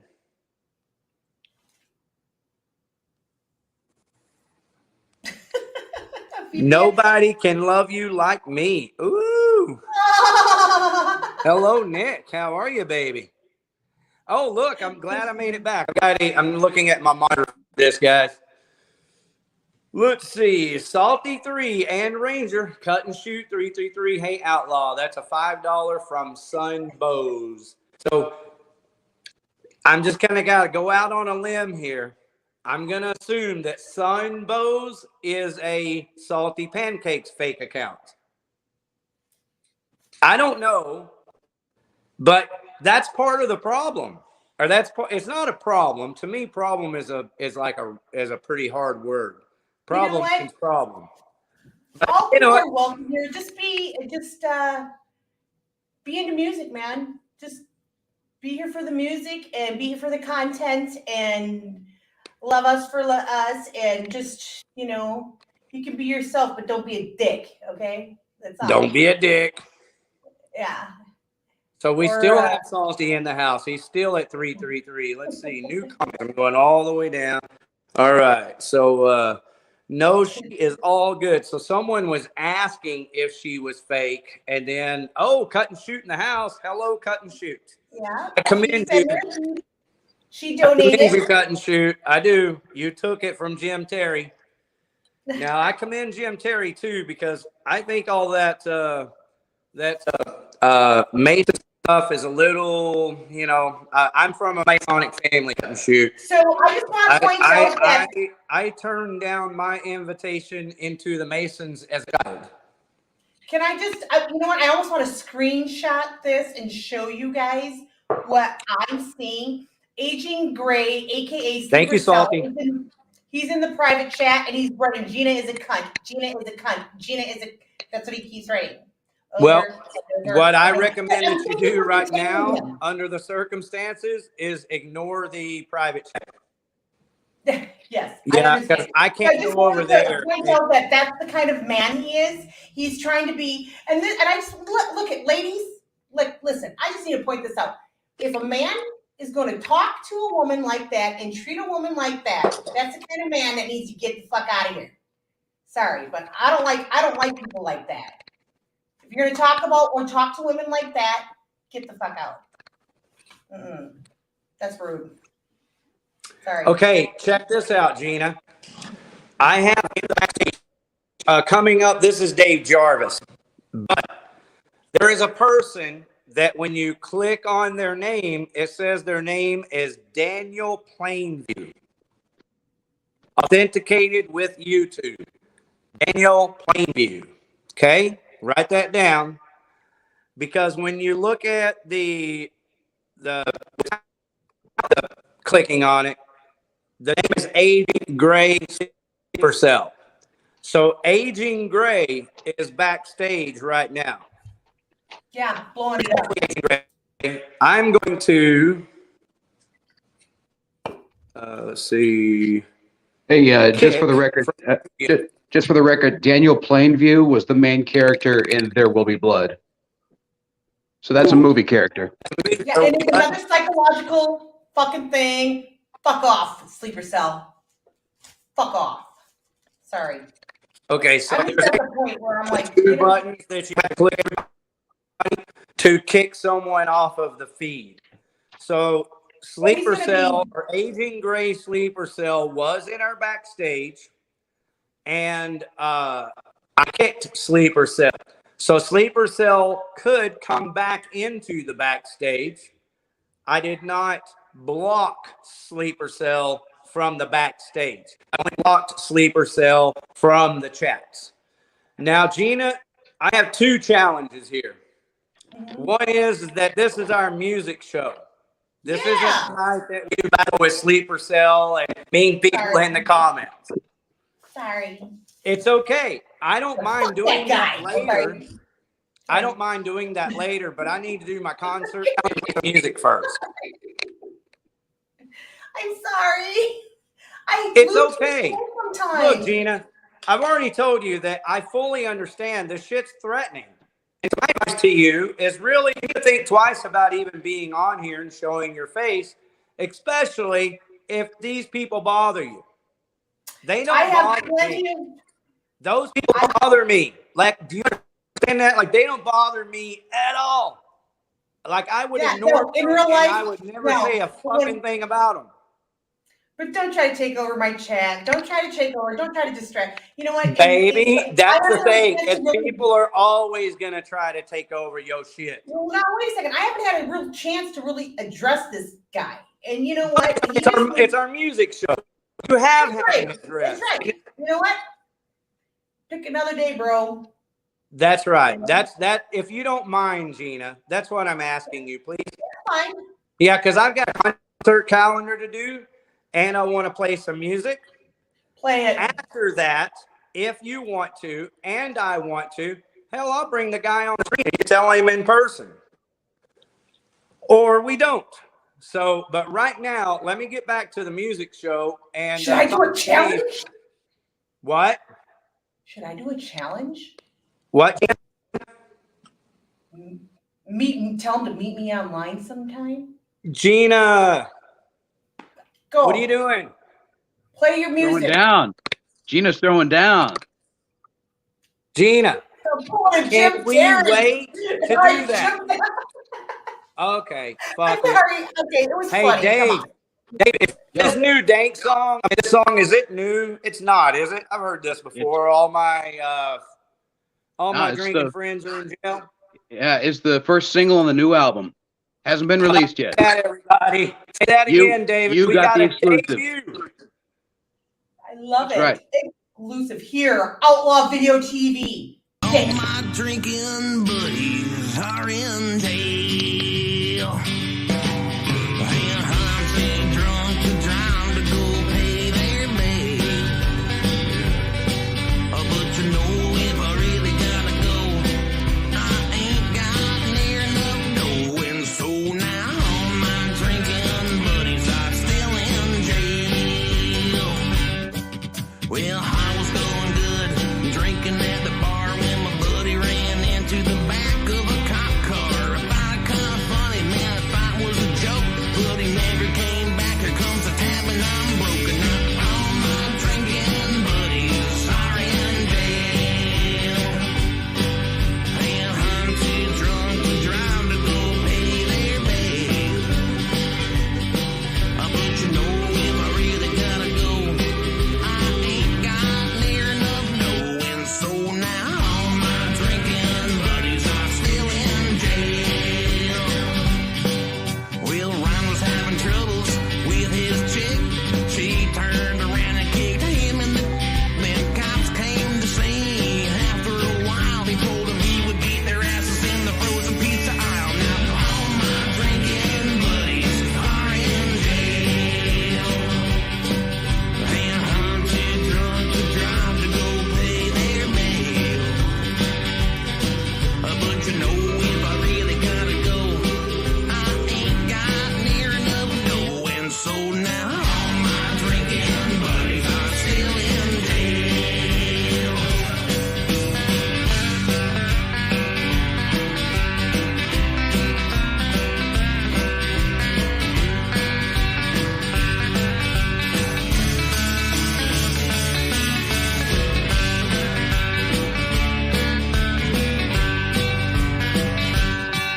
Her mother started boozing at 62 and then began before breakfast hallucinating at noon. She ran a school bus stop sign in my stolen car, so they took her to the pokey for a little R&R. Now all my drinking buddies are in jail.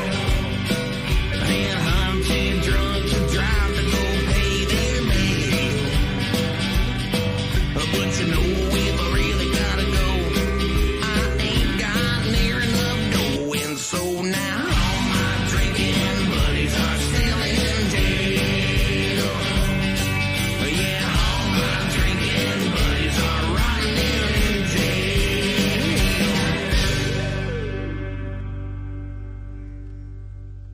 1, 2, 3, 4.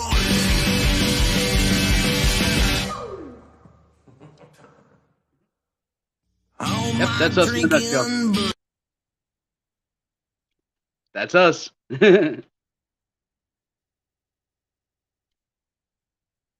Oh, I can't hear you now. Dang it. Thank you, Dave. Oh, there you go. Jarvis. Thank Yes, you, sir. Dave. Thank you. Hey, what is Eric's last name? Carson? Yeah, that's right. Eric Carson. Is he on this record? Yes, he is. Yep, playing the Excellent. fiddle. Excellent. Yeah. He's Yeah, a I don't beautiful know man. Eric. He's a very beautiful man, and one of the best, most iconic pictures taken of me ever is that man and his mom are in the picture. It's the three of us walking down the street in Dallas with our guitars. And I'll tell you what, they love the shit out of you, sir. They say nothing but wonderful things, and I concur with just about every one of them. Fucking A, man. It's mutual. Yeah, man. it is mutual. So, everybody, and thank you so much from the bottom of my heart for debuting your song, All My Drinking Friends Are Still in Jail. I've got one beer in the refrigerator, and I'm about to crack it open just for you. Good man. Absolutely. What'd you think, Gina? Tell us your opinion of the new Dank song, debuted here at Outlaw Video TV. I thought it was cute. Thank you. It's a bouncy little tune. I didn't pay attention enough to the words. What were they saying? Is it something that I should pay closer attention to? I'm like the sound. I was actually in the other room. Oh, you're good. Each verse is about a different friend of his that went to jail for drinking. Oh, jeepers, that's funny as hell. I'm sorry. Hey, that's a life we live. Right? We didn't choose the life. Life chose us. Oh, jeez. No regrets. Samuel Adams. Very good. Very good. I've got Yellow Mountain Runoff. Hey, man, I dig me some Sam Adams. Oh, it's delicious. It's like a drink that meal in a much. bottle. I just drink Bud Light. Sorry. Especially Bud with my Light. dandelion. Bro, Very especially good. with my dandelion. I'm not even kidding. Yes. Very You can delicate pretty flower. much, make a couple of days on dandelion and Sam Adams. Mm-hmm. Yeah, ain't that the truth? You're like, fuck, Rick, I've been making it for years on beer alone. What are you talking about? Oh no, I try to balance it out. Hey, can I give my quick plug for a local artist that I firmly support? Oh, come on, please, always. All right. I would like to say big shout out to my boy RCX and his album, Lone Star Outlaw. He has other albums, but this is the one that I possess physically. But you can find it on all streaming platforms. Yeah, his name is RCX, Ryan RCX Murphy. It's country rap, and it's got a beautiful edge to it. There you go. Well, I Love will you, Ryan. definitely listen to it, bro. You turned us on to who was that you turned us on to last week? Black Belt Jones, baby. Black Belt Jones. That was badass. Hey, everybody, go check out some Black Belt Jones. I did listen to that, and that was really good. Oh yeah, yeah. That's some tear some shit up in the pit kind of music, man. Fuck the world, Texas, man. Fucking awesome. I miss those guys. That's right. Rest in peace, Bruce Corbett. Oh, that's funny. Rest in peace, Corbett. We have a friend named Bruce Corbett who passed away of cancer a couple of years ago, Gina. It's actually a few years ago now, I guess. It was in 2019. 2019 was a bad year for people dying. So it didn't help the pandemic of 2020 at all. But Bruce Corbett, he has done a lot of things. He's a singer for Rigor Mortis, Capitol Records, Rigor Mortis. Bruce Corbett is also the singer for War Beast. And he printed a couple of custom shirts that were unrelated to his bands. And one of them says, "Fuck you, we're from Texas." So a lot of proud Texans wearing Bruce Corbett shirts. Always think well of him. Get out the microscope. Left. The extra lighting and trailer looks dark and dingy. I don't know what you're talking about. I have no idea who Kate always would be referring to. Maybe it's I'm real close to the camera. I've noticed it's real funny when you're doing this because, I'm operating the whole program here. So I kind of naturally scoot up a little closer, and I don't really realize it until I lean back and go, oh, hell, that looks a lot better. So there's our girl right there, Gina. That's Cut and Shoot. Hi. Oh, Cut and Shoot. Yeah, she's by you, isn't she? She's a proud Texas succession agent. Awesome. Yeah, I mean, I like her. She's always been kind to me, so. Hey, Dave, do you see that name right there, that comment? Cut and Shoot, Texas? Yeah. Yeah. Yeah, she's a Texas successionist. So she's a pretty badass Texan. Always good to meet someone that was successful from Texas. Yeah, you know, everybody, you can dream a little bit. Nothing wrong with dreaming that there might be freedom in Texas someday. Well, yeah, maybe. Here's hoping. I said it's a dream. Yeah, yeah. But I will say, you were talking about Bruce Corbett. Dude, have you read Al Jorgensen's autobiography? Al Jorgensen from Ministry? Oh, well, you know, Mike Sciascia, also from Rigor Mortis, became his guitarist. So Bruce and Mike are all over that book, and that is the best book, autobiography of a rock star that I've read.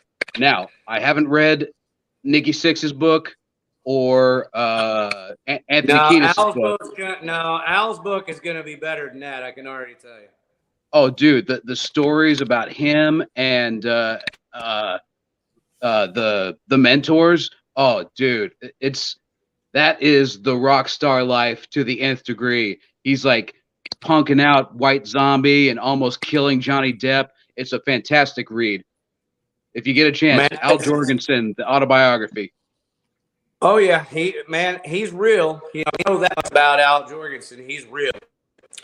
Yeah, that's why he's broke out there in El Paso.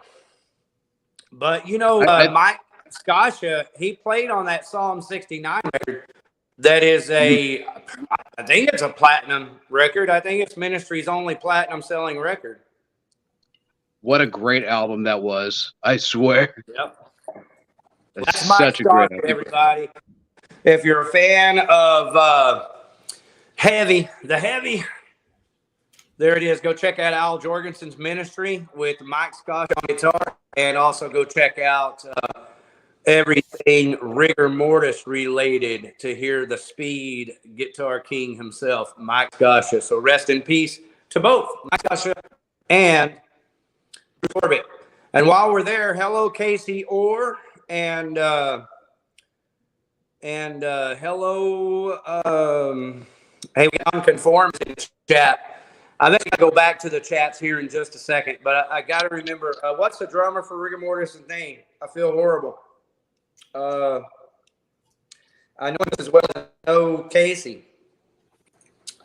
Harden Harrison. So Harden Harrison and Casey Orr, make yourselves at home right here on Outlaw Video TV anytime.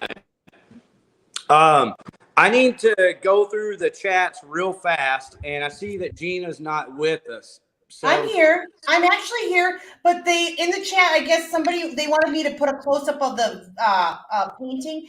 Could you full screen me for a minute just so that they can see it a little bit closer?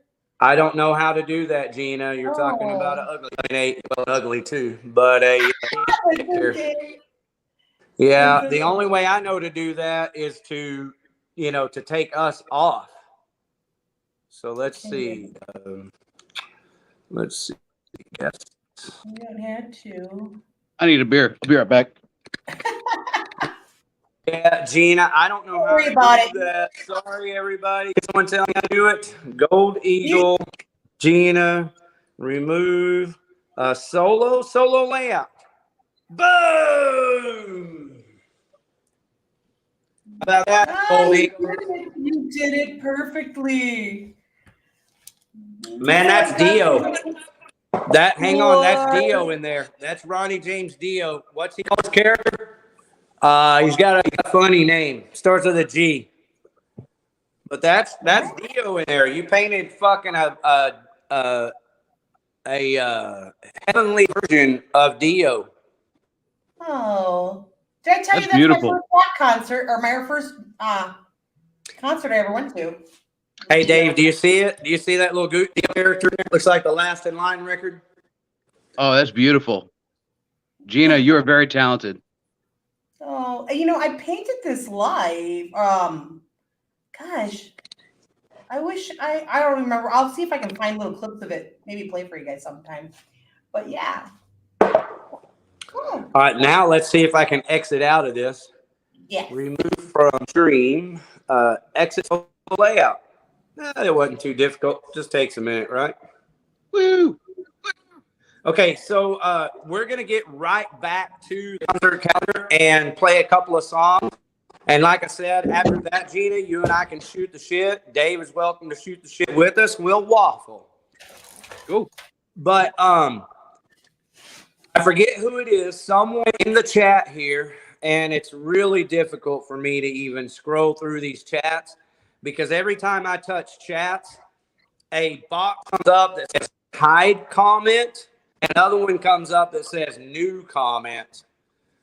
And the only way I can get rid, I just can't really get rid of it, but that, if I click on a comment, then it'll go away. See, that's not a comment. Actually, probably ought to go ahead and delete this guy.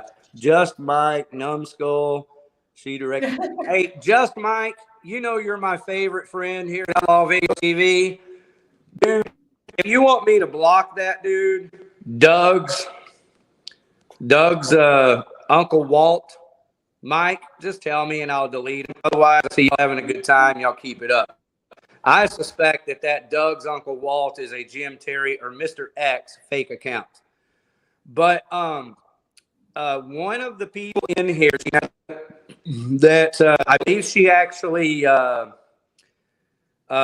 made a donation, and she's a Jim Terry person because I've seen her over there before. I'm going back through trying to find her. And basically, she said that one of these other characters in our chat are actually Sleeper Cell. Probably. No one cares. Well, the only reason I care is so that you're aware and everyone else is aware. So if you want to repost that so that it's convenient for me to show here, then now would be a good time to repost that. But otherwise, the only reason I wanted to bring it up was because if Sleeper Cell has other fake accounts in the feed, I don't mind blocking them. I just need to know. So I think he's kind of trying to mod for us a little bit, which I super appreciate. He's giving you viewing hours, so fuck it. Okay. Right. Well, the truth is, I wouldn't have brought it back up, but I thought I could get to it pretty quick. Okay, so here it is. That Sleep Cell gives. I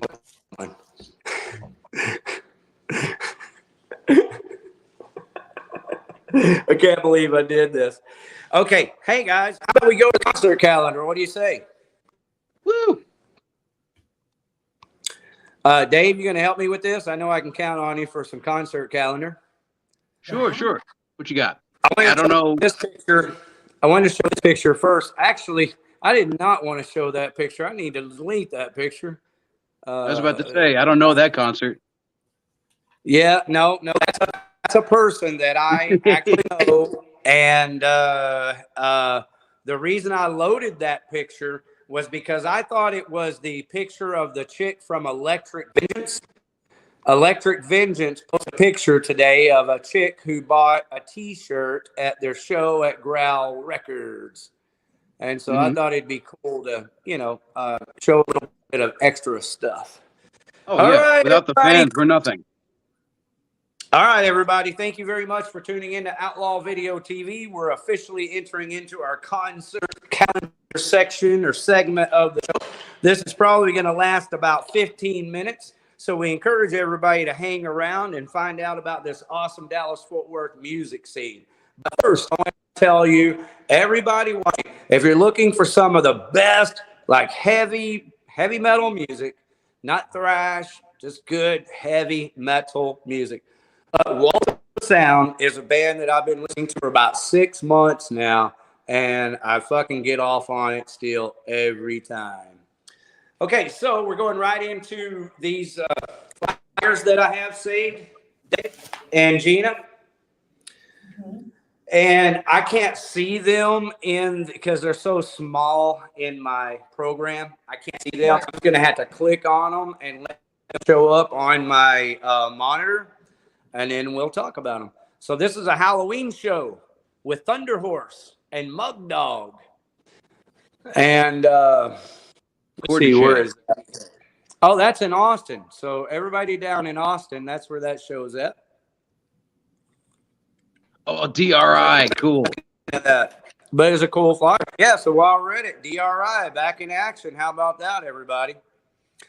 Metal Blade Records. Shout out to Brian Slagle and Metal Blade Records. It's badass shows, and they came up with this metal and beer fest. It's going to have Suicidal Tendencies, Black Dolly Murder, I Hate God, all these bands, but obviously that's out in California somewhere, not in Texas. Just saying shout out to Brian Slagle, just like this is a shout beer. out to where is that?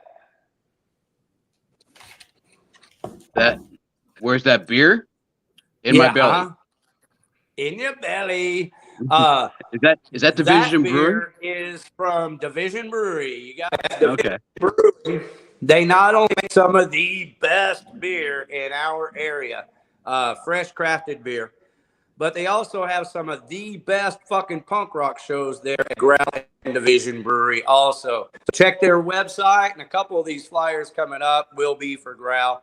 But check Growl's Facebook page and website. They're always promoting these shows. So Friday, October 28th at Big Rob's, The Trespassers. How about that, Dave? Yep, that's going to be a great show as well. Is it going to be a dress up? Is it going to be a costume too, or? Oh yeah. Everybody's dressed up as Jeffrey Dahmer this year. Oh. Hey Gina, do you see that this is a dank show? Yes. Yeah, and we didn't know about this. Did this just get scheduled recently? Yeah. We were trying to find a third act, so we finally got Terry Johnson. But yeah, this will be the first time that Dank. So this will be back-to-back shows with Dank and the Trespassers. Nice. Well, I also want to take advantage of this opportunity to show other people how this shit works. Okay, when we get on Outlaw Video TV, we're talking about shows, go to shows, talking about music, playing music, go to the shows. This is an undeniable promotional force. You can sit there and act like it doesn't mean shit, especially if you have another StreamYard or you have a radio show or something and you think you're hot fucking snot. Yeah, you can sit here and ignore it. That doesn't mean we're going away, right, Dave? Damn right. And it doesn't mean that we're not vital. We are fucking so goddamn vital that Dave was able to get this show scheduled in a week's time. Yeah, it was all me. Thank you. Well, it happened. It happened, hey, something tells me that Rob, what's his name? Robert? What's his name? Big Rob? Yeah. No, the guitar player. Oh, Adam? Terry Johnson. Oh, something Terry. tells me that Terry Johnson had a motive to get the show booked as well. Well, he's been a good guy to me so far. That's what I'm saying. Thank you for being good to all, Terry. Thank you for recognizing the power of Outlaw Video TV. So I know everybody wants to save their best for the Dank album release show. It's going to be a competitor music. I mean, it's going to be the show of the fucking year. Okay. Absolutely. But if you just can't wait, and of course you can't, show some respect for Big Rob's, for the Trespassers, for Dank, and for my friend Dave Jarvis, and get your ass out to Big Rob's this weekend, right? Oh, that's right. Or next weekend, yeah. Next weekend, this can be your official Halloween party right here at Big Rob's, and I want to say personally, thank you to Terry Johnson for all you're doing for all of us also. Thank you, Terry. All right, so here's another show. I just got to wait for it to show up on my monitor. The Fallen, amplified live Inside Stage, Stone Temple Pilots, Alice in Chains, Nirvana. So this is a tribute show at Amplified Live on November 26th, and the Van Halen performance by someone other than, it doesn't matter. Far Beyond Drunk is on there. That's enough to go out there alone. Motor Breath, there you go. There's you a couple of bands you'll see for sure on that show. All right, so loading up another flyer, just waiting for it to come up on my monitor. This is also a Halloween show. The spookiness is upon us, everyone. This is at Haltom Theater. So I also want to take just a minute to say thank you to Haltom Theater.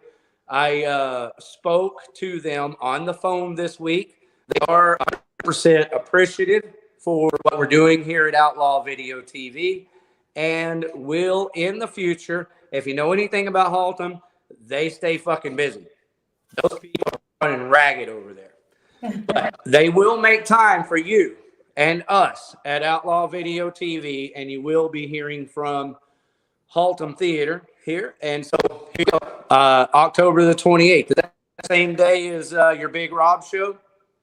It is, but we're many miles apart, so I understand. If you're closer to that show, that's cool. Go to that show, because Perceived is a badass band. Well, there's always, that's show. always the case, man. Hold on. You know, when it comes to music, you know, go to the show that you want to go to always. But I'm going to promote the dank shows more than I promote other shows because of your commitment to Outlaw Video TV, and then also to me as a friend. So that's how that works. You're awesome. Okay, Mikey. another I love you. Halloween slaughter. This is in on Elm Street. So is this Trees? What is this? Gay Chaos and 3 links. Okay, got 3 links. Punk rock show or metal punk. So fucking metal. I can't even read the band's names. But Okay, it's not just me. so there you go, all you Dallasites, all you Deep Elamites. Get your asses on over to 3 links for a badass Halloween show. And all the good folks at 3 links. You know, we're not really all that fond of clubs down there other than 3 Hold on a links second, or Rick. Reno's. What, baby? Rick, can you please put the link inside the chat for Mr. X, please? Absolutely. Hey, Mr. X, we're going to concert calendar and everything right now, but as long as Gina is willing to hang out and talk shit, we'll be here. So let me. He's talking shit. Thank Yeah, you. but this is a music show, so we're gonna play some music and get through the concert I calendar. like it. Yeah, I didn't know what he I'm wants gonna to finish say. this beer and wish I had more. And, Anybody anyone that's delivering beer tonight? and anyone traveling to Deep Ellum, please be careful.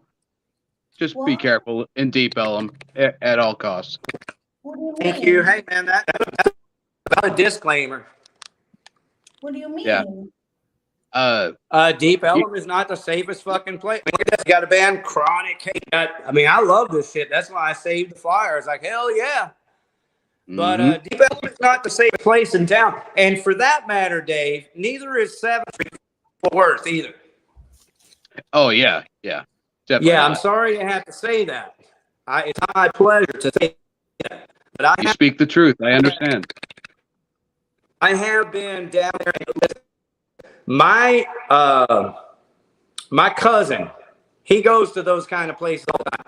He told me straight up, look, people are getting murdered down there, and they're not talking about it on the news. They're not reporting it.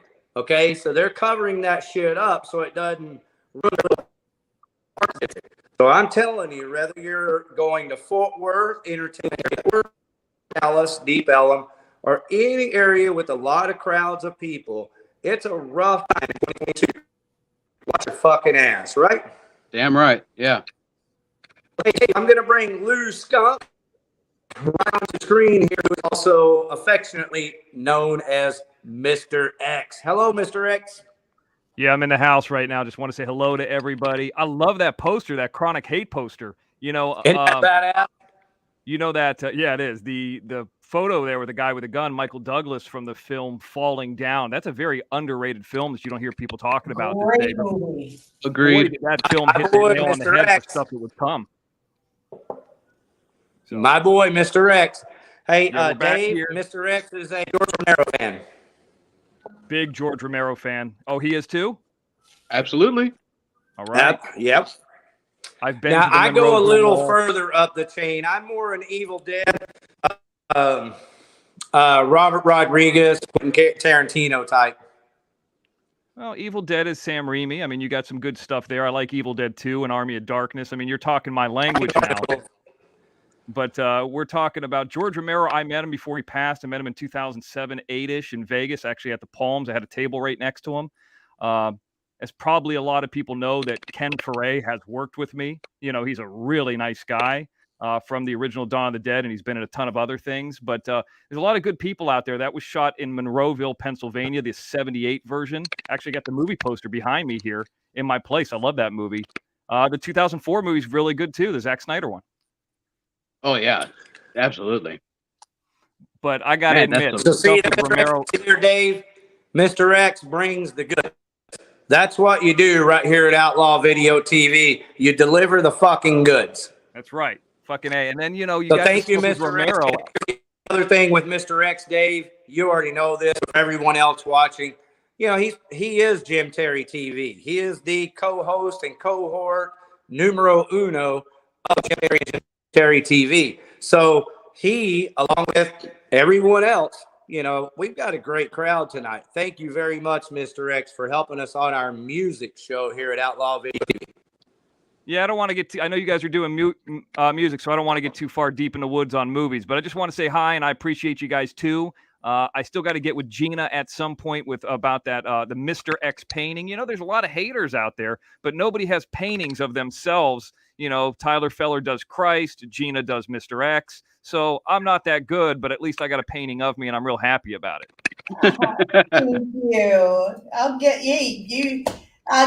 Jim's got my phone number. Okay, we'll figure it out. And then, you know, I'd at least love to have it like on the show behind me for a little bit. We could figure something out. And there was just Robbie talking about some auction stuff, but that was Jim that was talking about it. I don't know where all that's happening or how that's happening, but you know, we could figure that out later. But I just want to stop by real quick and say hello. Rather that Mr. X have the painting. Yeah, he can have it. It's his. Yeah, I need it. I at least let me put it up behind me for a show or two. You know what I mean? Yeah, absolutely. Well, I'd say And what I don't you know what the canvas of that cost or anything. Mr. X. What's that? But I'm not Gina. I know who Outlaw is. I know who everybody is. I was just saying, I don't know what the canvas of that is too, but I could always reimburse you for that stuff. I mean, I don't know about the time, but when they sell it, you know, obviously that's going to go to whoever you guys want to, but so that's fine with me. Okay. Mr. X has a very pleasant voice. I think it's part of the mic. Text him or call or whatever. I know he doesn't like text, but whatever. And the only thing I would say, we're going to get right back into the concert calendar. If you want to stay on the panel with us, you're welcome to. If Gina wants to, after we get through the concert calendar and a couple of songs, then we'll talk shit. We'll waffle for a little while about TV and all things kick-ass like that. Okay. let me do this. All right, Let me go so check grab it out something to on eat. the And if you screen. guys We are got still on, I'll come back and see what's up then. You're always welcome. Thank you. Appreciate it, man. Have a good night if I don't talk to you. You too. Later. What, Dave? I was just saying So later. To him. Okay, on the screen, we got Nightmare on Main Street. This is very important to me to promote this show. Do you see that picture? Oh, yeah. I remember the collective. Okay, do you see that drummer? Grego. That's Grego. That's my boy right there, Grego. Outlaw Video TV is 100% committed to this man and his band and all of his music's Grego. The reason why, first and foremost, is because he played drums on my two songs, Tell You the Truth and Hard Candy Girl, and he's happy to play drums on more of my songs. So because he is part of me, everything Grego and everything Waja forever here at Outlaw Video TV will get plenty of time. So we got Nightmare on Main Street. Who wants to go out to Deep Ella Main Street It doesn't tell you the venue, but it says It's Maine. that's in Mansfield. That's a brewing company in Mansfield. Dave! Yeah, that's right down Man, the that's street. Dirty Drop Brewing. Yeah, that's right down the street from me.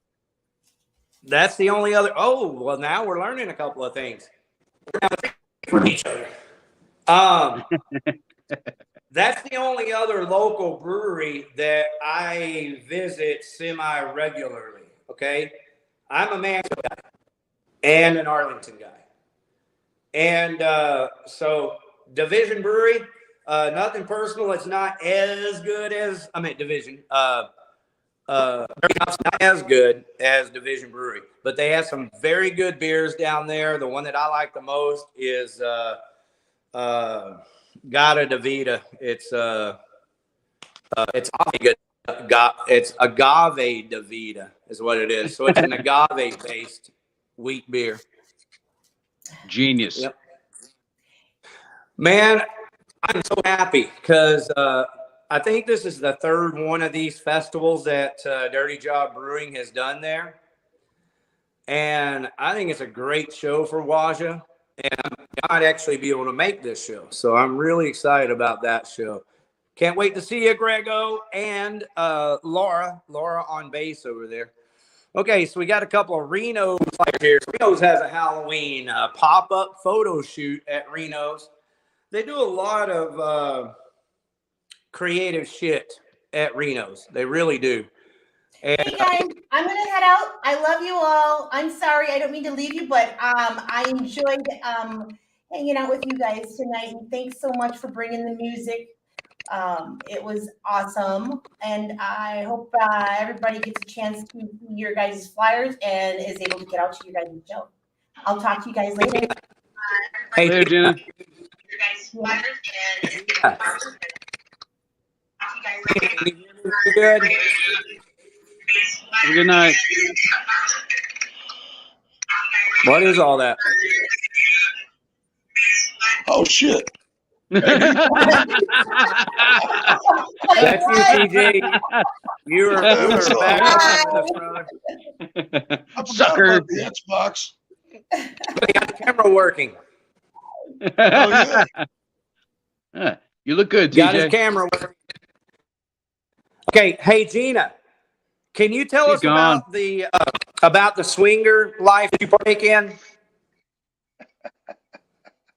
Oh, damn it. She wasn't supposed to leave until I flipped her bit switch. Get back on here, Gina. I got to flip your bit switch. Hey, I love you, Gina. Thank you always for everything. Hi, Gina. What's up, TJ? Oh, ain't not much. Have you hit the bottom I of that? forgot about the You hit the bottom Xbox. of that wild turkey yet? Huh? Did you hit the bottom of that wild turkey yet?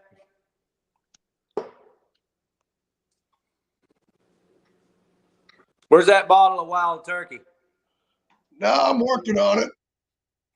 I'm working on Well, it's it. good to see you. Glad you took the time to fix your computer. There's a couple more people in. Oh shit! I got this mic. Looks like he's gone. No, he's there.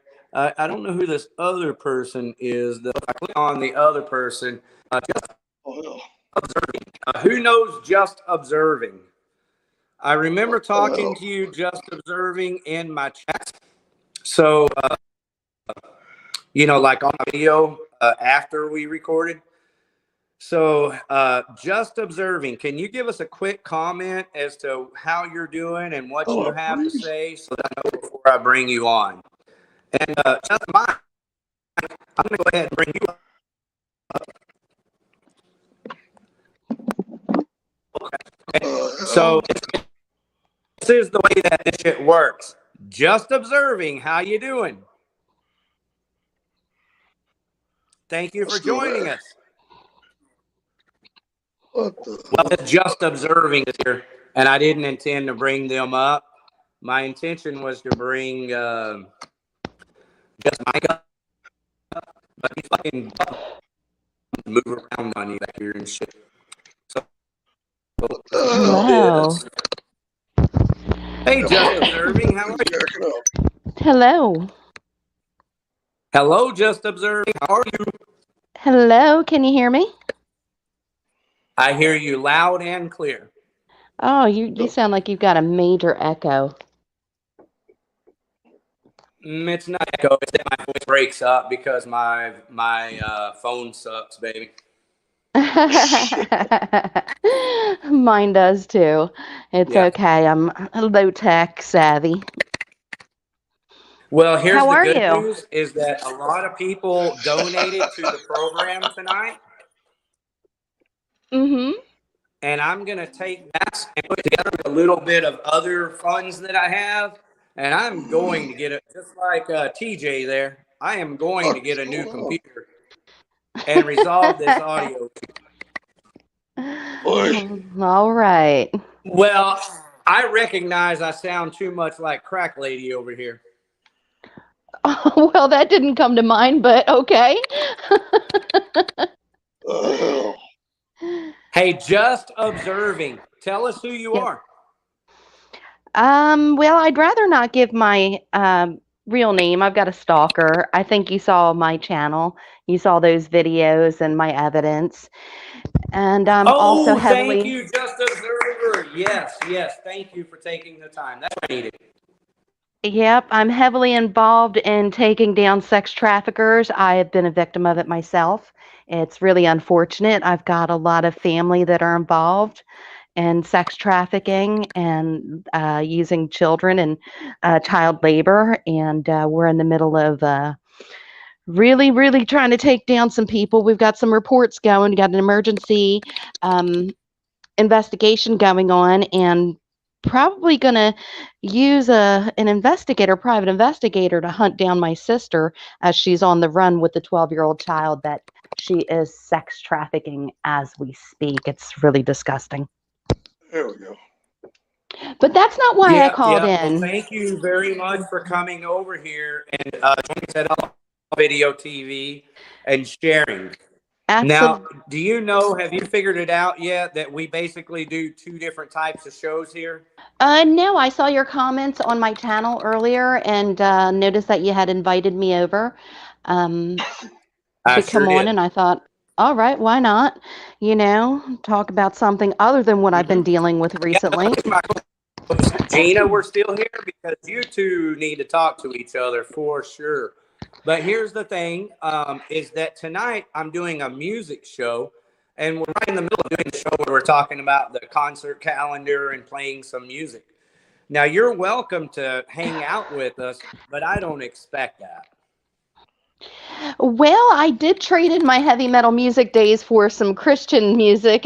You know, I don't really listen to secular music anymore, but I still do love the old music that I used to listen to. And here lately, I've been kind of listening again. Well, So you're in luck because the guy on the panel here, nonconformist, he just announced earlier that his music is, you know, that you know, it's biblical. I think the word that he used. But he just didn't go around, you know, telling everybody it's Christian. So if you check out nonconformists, you might like everything about them. right on, right on. Now, my primary reason for calling in this evening is to speak about this sleeper cell Jen person. I don't think anybody got everything on the table, and he's been irritating the goodness out of me for I can't even tell you how long, maybe a couple of months now. He's a part of an activist community and has been. I've known him for about 5 years. And his primary YouTube channel is Logic Before Authority. Of course, his name is Daniel Alexander Cannon. And I learned about, I'm subbed to him. And one day Jim Terry was on his channel, and I thought, oh, wow, that's wild. This is different for, you know, Daniel. So I learned of Jim Terry at that point. And then I learned of this feud going on between Daniel and Jim Terry. And then I saw Daniel's secondary backup channel, Sleeper Cell Jen, and I recognized the voice. He's never shown his face.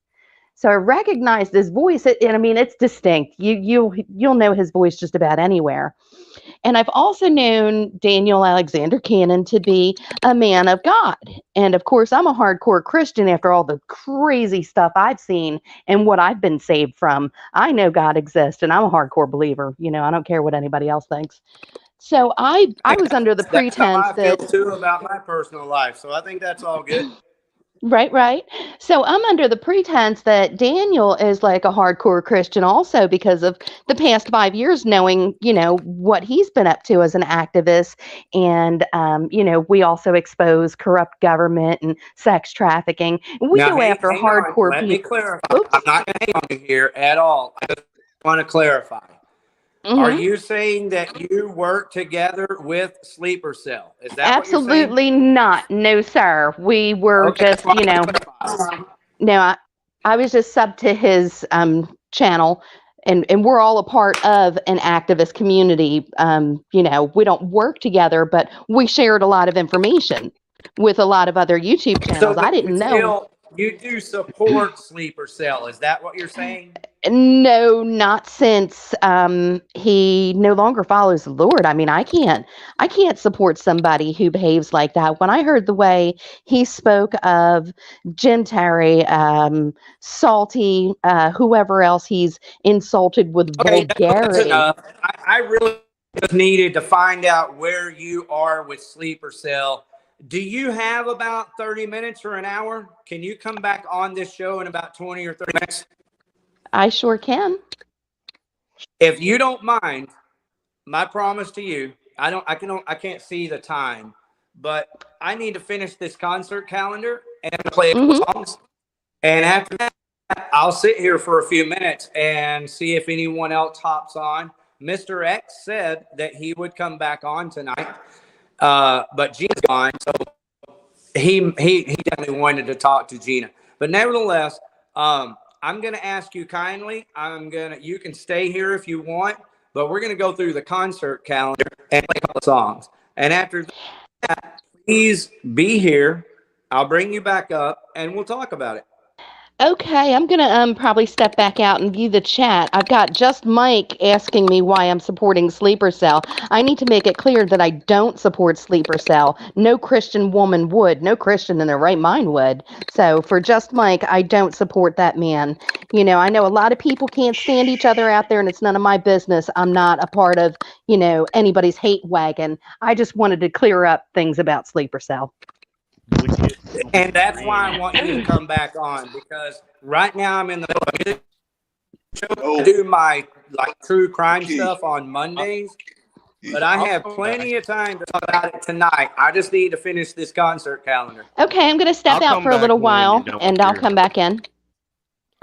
Okay, that sounds great. Hey, Just Mike, how are you doing? You want to say bye to or anything to just No, she answered my question. That was good enough for me. Before she leaves.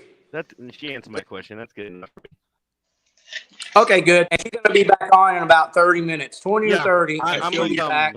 I'm come back so you can do what you do. Okay, we'll see you in about 20 or 30 minutes also. Sound good? Thank you, brother. Appreciate you coming on. Bye-bye. All right, Dave Jarvis, what up? Sir. Come on, cat. What do you say, TJ? Cat's trying to get my drink. Hey, thanks for showing us your cat. To the person that was asking about, her name is Mittens.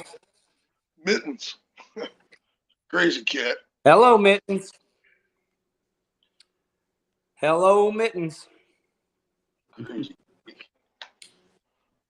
Yeah, so that's kind of what I've gotten myself into. For anybody who didn't know, every Monday night I do a show right here on Outlaw Video TV that is true crime related. Okay? I have to have fun. There's no way I could do this shit if I wasn't enjoying myself. So my version of true crime is not at all what you're used to. It is absolutely a real, gritty,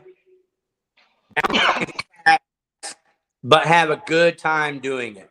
So I invite everyone over on Monday nights. This coming Monday, I've got a big show, guys. I believe it's going to be a big show on YouTube next Monday night. I've got the True Crime Broads, who just recently released the interview with Robert Fortier. So Robert Fortier has agreed to come on as well. A lot of things can happen in a week. but I do feel confident that Robert will be with us here next Monday. And just having the true crime broads on, trust me, that's enough. It's going to make it a great show. There's my Samuel Adams. But with Robert Fortier on, he's the one again that fingered Tammy Lejeune as the murderer of Missy Beavers. And dude,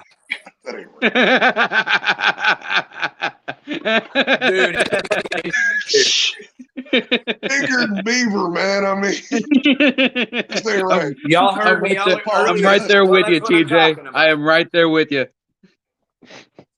I apologize for that. I don't know. I'm just keeping it real. That's what I'm saying. Just keeping it real. Okay. Thank you again, Just Observing, and we'll see you and Just Mine over here in just a little bit. Let me check the back page before we look at a couple more flyers and finish up this concert calendar. We do have quite a bit more shows, believe it or not. What is this? This one was important because I see. Grand opening. I'm waiting. Patronus. I'm waiting for it to pop up on my monitor. For some reason, that didn't come up on my monitor. Whoa, my monitor is dragging bad. What's going on? Okay. Chris Cornell Experience with Rockin' and Man in the Box. So I guess a Soundgarden tribute band, a Dawkins tribute band, and an Alice in Chains tribute band at the Rail, October 29th. Doors at 7, show at 8. There you go. All right, so this is Project Rogue at the Ridley Room here. I'm just waiting for it to pop up on my monitor. There you go, Saturday, November the 5th.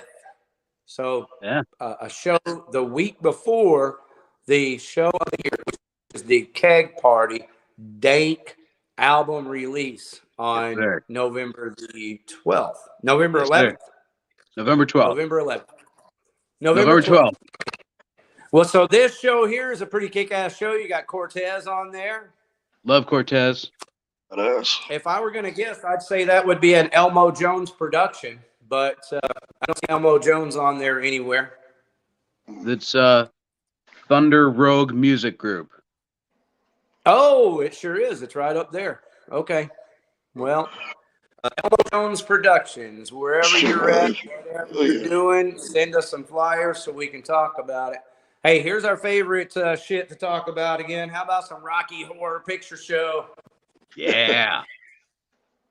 I think this group, this Los Bastardos, I think it's the same group that several years ago, they used to do a play of Repo, the genetic opera. Have you ever seen that, David? No, sounds great. No, I can't say I have. It's okay if you haven't. It's kind of weird not. that I came across it. I watched it about, I don't know, it's been 10 years ago now, more. But it's called Repo, the genetic opera. And dude, it's fucking off the hook badass if you get a chance to watch it. It's one of those productions that just kind of fell through the cracks. It's a full moon, and then the second flyer talks about the full moon fest and lists the bands. So Saturday, October 22nd, that's this week. Is the 22nd the Big Rob Saturday. show? No, the Rob show is the 28th. 28th. So doors open. You got Mavs. Who are these people? Is this another show in Austin? And I just didn't realize I was impressed with the graphics. Fort Worth. That's Ridgely Theater. Okay, thank you. Yeah. So I would guess that's probably a dance night. So there you go, Ridgely Theater. All right. So how about this one? Anybody into comics going to the Comic-Con this weekend? Yeah. Will Rogers. Very nice. So if you got extra funds, want to just get out and have a good time, that would be really pretty cool for me and the kid. That's this weekend. Will Rogers, Fort Worth, Cowtown Comic Con. For the record, I think Growl might have some comics over there. They sell records, so if you're looking for records, possibly comics. But Dave, you being close to downtown historic Mansfield, there is a comic book store. Having a hard time remembering the name, but it's just north of Highway 287, off of 157 there on your right. And the way I really know about it is I painted it. I painted the walls in there a glorious yellow. So Benjamin Napier is the guy responsible. Do you know Benjamin? I do not. He's a local musician, producer. What was his band? What's his band? I can't remember. But they just recently played a show like they hadn't played in a couple of years because of the pandemic and stuff. They did a big show over in Dallas, man. So I'm really proud of them. I can't remember the name of the damn band, though. And so that's why you should get your ass on the show, Benjamin, because I don't know you that fucking good. I could get to know you a little better while I'm having a good time talking about your comic book store, talking about your band, and talking about you, because you're a badass. You're a fun guy, man. Okay, it's kind of like Reno's here. I say this because, man, I think Reno's is fucking doing a great job with this kind of stuff. They put this kind of stuff on their Facebook all the time. I think these are just the bartenders, right? Yeah. Yeah, That's DJ playing. Yeah, I think you're just going there to drink with these bartenders. And I think that's fucking awesome that they go out of their way support bartenders like that and say, hey, you know, because that's really what Reno's, well, that's really what Reno's is a drinking. Yeah, I missed the DFW. I missed the shows. We don't get anything in Shreveport. All right, so Denison, moving on. Mike B's karaoke. So I got a karaoke on here because I noticed this was on a Tuesday night. So Lola's, everybody. Lola's on Tuesday nights is having open mic. 10 Lola's open mic on Tuesdays. I might have to get down there. I have been known to do an open mic or two. All right, Internal Suffering. Looks like a death metal show here. North American Ritual Destruction. That's Reno's. Destruction. That show already happened. Oh, okay. Yeah. Thank you very much. So October 18th already passed? Didn't it? Yeah, that was yesterday. Today's the what? Today's the 19th. Gotta go back. Okay, there you go. Oh, hell yeah, low side. Yeah, so yesterday was low a side. big Hell day yeah. for Tuesday night shows. All right, so we got low side. I like these guys. Low side was good to my band, Mr. Freak and the Freak Show Band. So for that alone, I like low side. But also, that's Chris over there in that picture down on the bottom. And he owns the green room in Deep Ellum. And he's also was the guitar player for Joey C. Jones. And he's just an overall cool motherfucking dude. And so are all those guys in low side. So big props. Darren Delate. Major props to low side. If anybody wants some good fucking hard rock and roll. And do we have a date here? 8 p.m. Rowlett, Hang Time, Sports, Grill, and Bar. So there you go, Randy Roy. Hang Time in Rowlett. And there's no date. Look at me, idiot. I don't have a date for that show. So everybody head on over to Low Side on Facebook and find the date for that show. Yeah. Hey, what's that date? I was saying there's no date. But I guess show up somewhere at 8 o'clock. Yeah, or just go over to Low Side's Facebook. Go over to Low Side, the band's YouTube channel or Facebook. That's where you'd get it. Okay, now we're back to the real shit. How about that? Some Electric Vengeance. Oh, yeah. Sir, that's Friday. Yeah, that's Friday. Amplified Live. Have you been over to Amplified Live yet? Yeah, we played there. It was bad. It was a great show. The only thing I was aggravated, I just want to say I played a gas monkey. But Yeah, no, the venue's great. The venue's great. The stage was great. The sound, everything was great. I got Sonny Well, from, now you Pantera's can lighting say that crew. you played at the Fire Wheel, the Gas Monkey, and Amplified. Hell yeah. Hell, I Because thought that's playing what at it used Gillies to was be. cool. It used to be called the Fire Wheel, right? That's the same place? Yep. Oh, yeah. I've got a video on this channel, Outlaw Video TV, of a band called Judgment Day featuring Donnie Hart on vocals that I filmed 10 years ago or more at Fire Wheel Live. All right, so Electric Vengeance is going to be lighting that shit up, man. This is my appeal to everyone who doesn't already know. If you know, you know. I don't have to fucking tell you. But if you don't know, this is your chance to get in the fucking know. All right? Electric Vengeance is the shit. If you're into fucking aggressive punk metal, dude, Electric Vengeance. Right, Dave Jarvis? Oh, dude, Electric Vengeance is fucking amazing. And also, Silver Tongue Devil is fucking amazing. They're also on that show. And they're on that show. Again, Dave Jarvis. Oh, dude, Silver Tongue Devil is fucking amazing. Electric Vengeance is Dank played with them at Wits End like 5-6 years ago, and they blew the fucking place apart. And for a 3-piece, that was really incredible. Hell yeah. Thank you. You guys are making me Hey, thanks for homesick. pointing out. I missed that. What's that, DJ? You guys are making me homesick. We don't get anything in Shreveport. Yeah, hey, well, no shows in this town. They pay money because you might could get you a date show out there if they got anybody with a little money. Oh, they pay good out here. I'll tell you what, if Dank plays with us, I live here. My bandmates stay for free. I'll probably work something out there. Hell, we'll give them the money. We don't care. What It's venue like do you band play practice. at in Shreveport? Oh, we've got a place called Bears. I'm going to say Bears.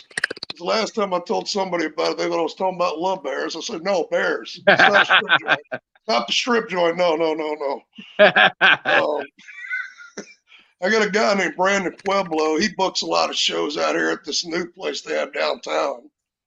But what's that called? I can't remember the name of the place. It's a new place. All Dallas Fort Worth, Texas bands. You've got 2 different bars in Shreveport that you can play. And Pantera used to play Shreveport like every couple of months. Square. So can you. Yeah, Dank would totally love to play Shreveport. I'll hit you guys up later. When I get All right, something cool. booked, I'll hook you up. Cool. That's Thanks, what it's brother. all about, guys. That kind of me shit and the right there. guys. Yeah, me and the guys in my band, our drummer lives in Oklahoma. My guitarist still lives in Dallas. I live here. We drive further than most people do to play shows just for practice. Yeah, that's pretty incredible. I remember that, TJ. Do you remember when y'all used to come over to the music box and record? Oh yeah. That was not record, but rehearse. Yeah, jam. Yeah, but it was like, okay, I've got a house here. We'll just jam here. I'll pay for the jam room. He pays for the gas to get here. I pay for the jam room. Yeah, well, I mean that's the thing is that you were telling me then. Oh yeah, he's coming from Oklahoma, and this guy. I'm like, really? God, all right. So I thank you guys for making this happening and getting us a recording, getting us a record. Oh yeah. So hey, TJ. Speaking of Dank, we have a Dank show here to review. It's the album release party. It's going to be the Kegger of 2022. Free beer. It's competition music in Fort Worth off of Lancaster.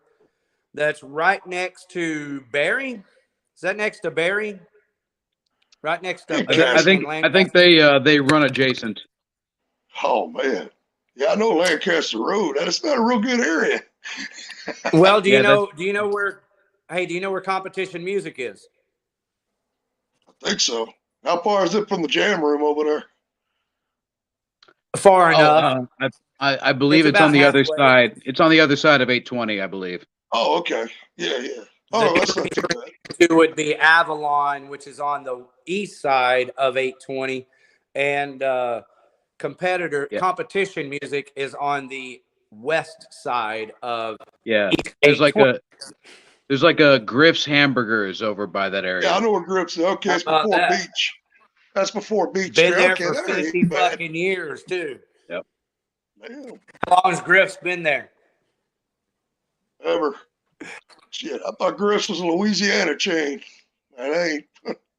I loves my Grips. They've got a Mesquite location, Fort Worth location. Yep. And we got So two everybody on come out and get those you are- some Griffs. Get you some Griffs for your belly and get ready to get your $20 custom Hank mug to fill up all night and like Hank till you fall over, right? All the way over. Oh, All the we way got here. No fucking around. Hello, these You guys. got to be asleep on stage and we get pictures. This is All right, old. so here's This Alton is Theater yesterday. again. This was Hey, yesterday. What is MMMFD? I just now saw that. You know, This my was yesterday. band- Never mind. Ricky, Okay, this was good. yesterday. We'll move on. I honestly just Well, hell yeah. city, This is but I can't help but notice my band is me and my dead friends, and I'm pretty proud of the fact that the acronym is MMDF. So that was kind of weird. I don't like seeing something so close to shit that I worked so hard for, but that's how this shit works, right? absolutely. All right, so Prophecy, you ready for some Texas death metal? Fucking A, dude. So there it is, people. That's Oh, the gosh. Hall. And I just want to give a shout out to James Parks 2. Doesn't matter if you're into death metal or not. If you're into screaming lead guitar, then you'll very much appreciate the playing of James Parks 2. Okay? He's a fucking Kilford. badass. And some love for Kilford. Yeah, Hey, they that's got a three there. They got a backwards yeah, three in that Kilford. Yeah, Kilford. That is JT and Bobby from Sweet Tooth, and Rick, my old drummer from Grain.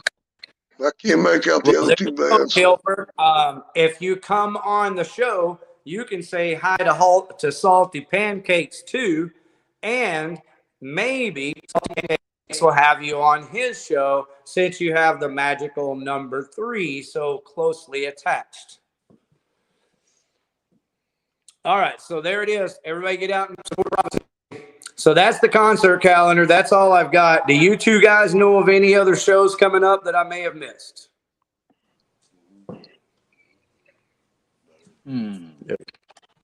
It's okay. No, that was pretty fucking exhaustive. I was trying to remember what them other two bands were. I was trying to figure out what them other two bands were on there. I guess if you can't read it, it's more brutal. Right, yeah. And that's coming from a death metal band. If it looks like spider webbing. Yeah, but you can make our name out. Even the wax one, you can make it out.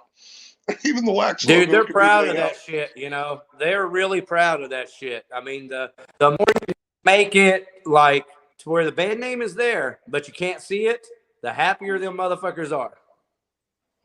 I was like, I asked the guy, we played a show down in Houston. I said, well, what's the name of the band on your shirt? Someone was given to me. We're sitting there trying to make out what it said on his shirt. He had no idea. I didn't know. I was trying to cipher. I couldn't cipher it. Maybe it's an LSD thing or something. I don't know either. I want people to know who I am. You can read my shit. We're good. I don't want anybody going, hey, man, who's that on your shirt? I don't know. Spider webs. I don't know. I agree. I think if you're going to work that hard for something, it makes sense for you to, make easy for people to digest. Put that sticker on your car. Yeah, you're supporting, but who are you supporting? Hey, man, we like nobody those knows. guys. You got some sticks. You got some sticks Dude, in your life. But the truth is, bro, is those people are laughing at us right now. They don't give a fuck, obviously. Oh. fuck them. That's why we're sitting Well, around when and we jam with them. You know, hey, if they play good music, you know, that's what this show is all about. I love slam. I love that. You know, I love it. But I want to do it all. When it's done right. Yeah. Like I told the saw guys, a band called I Wrestled a Bear once. If you go look on Outlaw Video TV, there's an interview with a band called I Wrestled a Bear Once. And you're not going to get fucking louder, thrashier, crazier shit than that band. Yeah. But at least they do it right. You know? Yeah. They do it right. Well, it was one song. I think that's what it amounts to, man. It doesn't matter how it is or how. Hey, Dave Jarvis sent me a song today. I think the spirit may have moved, and he felt led to share. That's for Gene. His song is called give me a second, Dave. Don't say it. It's No Regrets. No goddamn regrets. Remorse. Oh, dude, it sounds like fucking classic Waylon Jennings or something, okay? It's just a simple fucking country and western song. That's how I took it. By the way, we're doing a country album next, too. Well, because of that simplicity, much like Waylon Jennings, you know, Dave was able to communicate a story, you know, that went beyond my ears and into my heart. Yeah. Okay? And I'm not a big country and western guy. But Dave, like I outlaw fucking country. enjoyed your song because you did it right, brother. Yeah. Thanks, man. Well, that's what me and the guys are doing. I don't care if it's death metal like Prophecy. Have you ever seen Prophecy? Love that shit. Hell yeah. Oh yeah. Absolutely. Yeah, that singer, he talks about eating pussy and shit. He's up there doing this. You know, I don't know that the guy ever sings one actual word. It's just all noises. But it doesn't matter. It's awesome. And well, it's the music. That's what I'm getting to. It's the music. If you're gonna do death metal, fucking Prophecy does it right.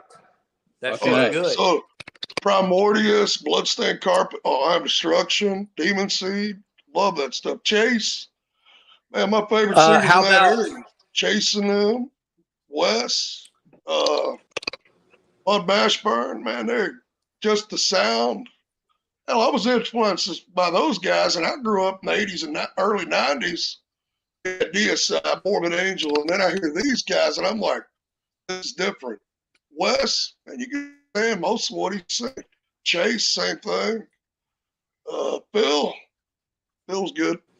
There's a lot of great music in the DFW on that end. But yeah, we ended up doing a song on the Locked and Loaded album, which was an accident.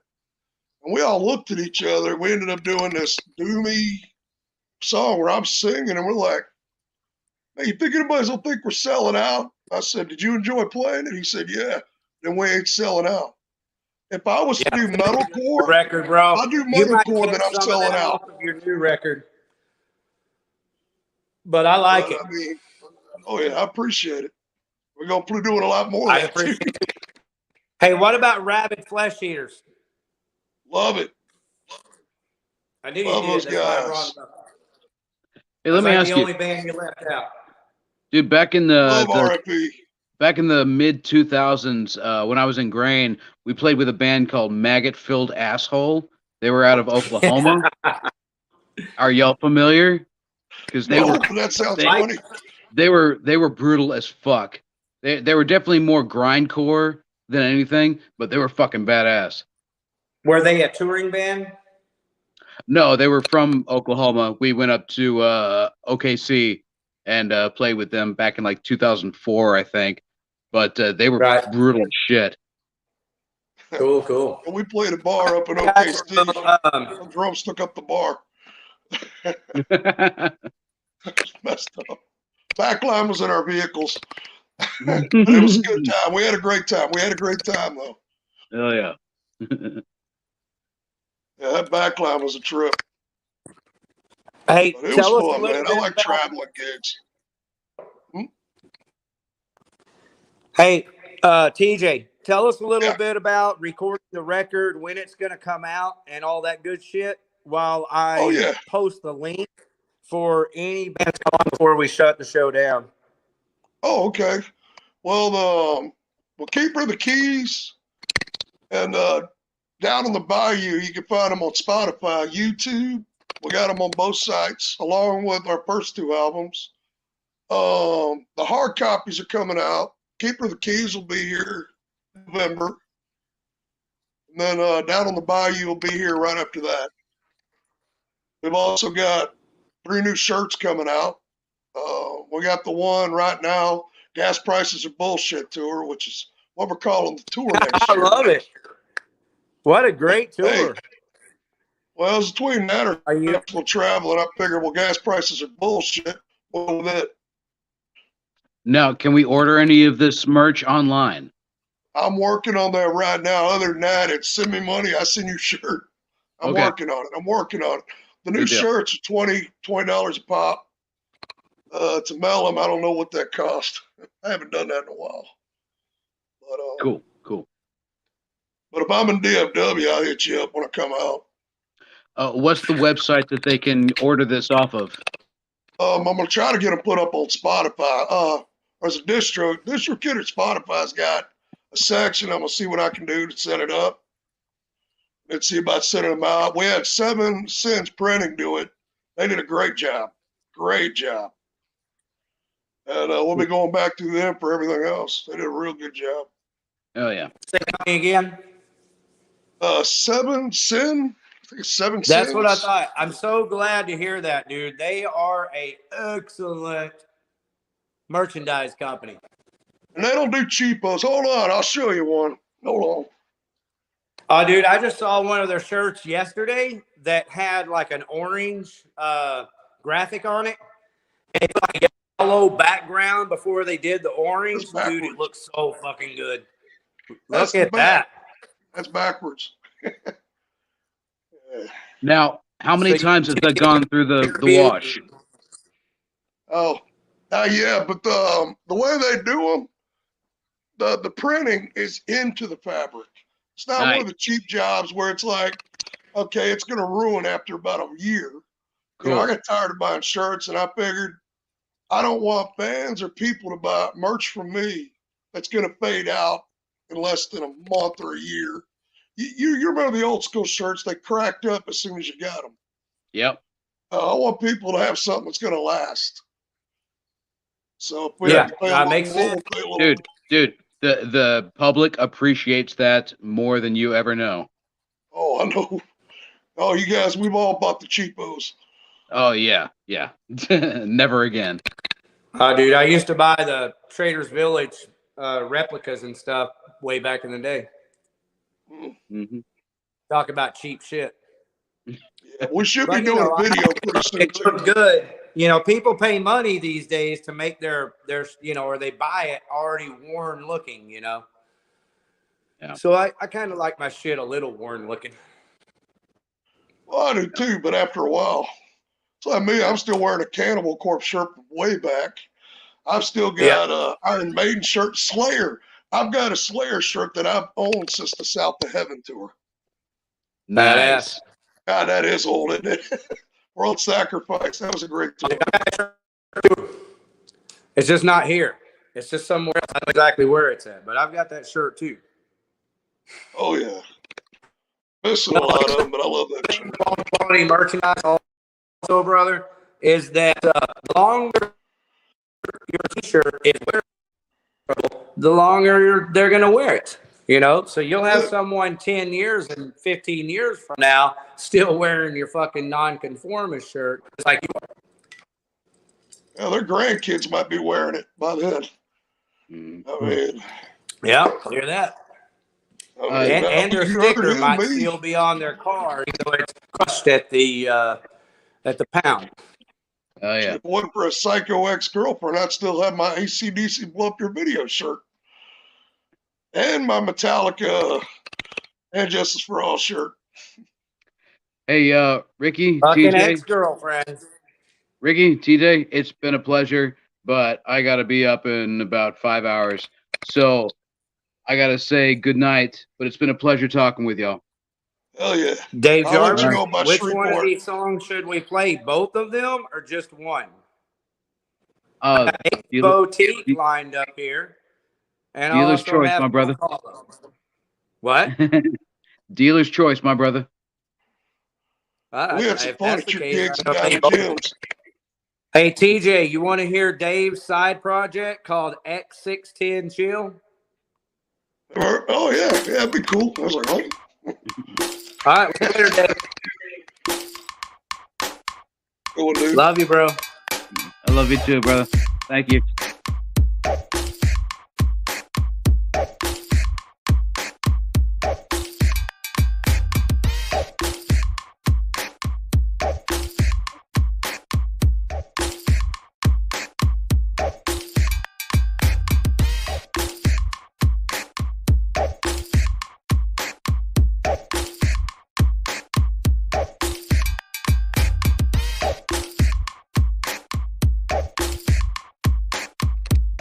I just figured we would get some ambience in the house.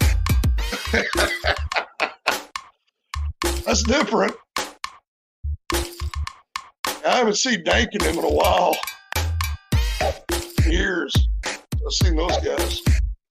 Dude, get them out to Shreveport. I might do that. They'd like them out here. I know we did our death metal stud. Wasn't real much watched out here.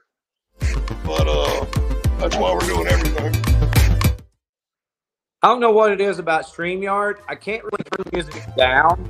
Hey, look, I got it to work. Look at that. We got some music to talk over. I'm gonna have to get on that site that Jim's got. I was fighting trying to get that right. Music. I was sending you over the links. Hell, I seen you the whole CD. Yeah, for sure. And same with me. I'll be, I'll figure all that shit out. I pretty much have to, right? We're gonna try to do a CD release in January somewhere in Dallas, Fort Worth. Probably in Fort Worth. Well, you're welcome to come on here every Wednesday and put the word out so that a couple of bands and clubs will hear it and help you string it together a little easier. Shit, that'd be cool. Yeah, that's what it's all about, man. Fucking networking, dude. I see this show as like the telephone pole out in front of Crowdus and Elm. Sorry about that, everybody. Oh, you good? So I really think that the biggest value that I can bring with this stream program is for people just to come on here and talk about their show, talk about their music for a few minutes, and then get off, But don't get me wrong, Dave. I'm so happy that you spent the time with me here tonight. And I always tell everyone, hey, I like to have a panel of people with, fucking opinions. So you're welcome to hang out here, any Wednesday or every Wednesday while I do this show, bro. Oh, man, that's cool. I appreciate it. But yeah, me, Damn I'm right. retired. I'm just enjoying life. Retired, enjoying life. The only job I have is my music. And that's it. I mean, it's the band and family.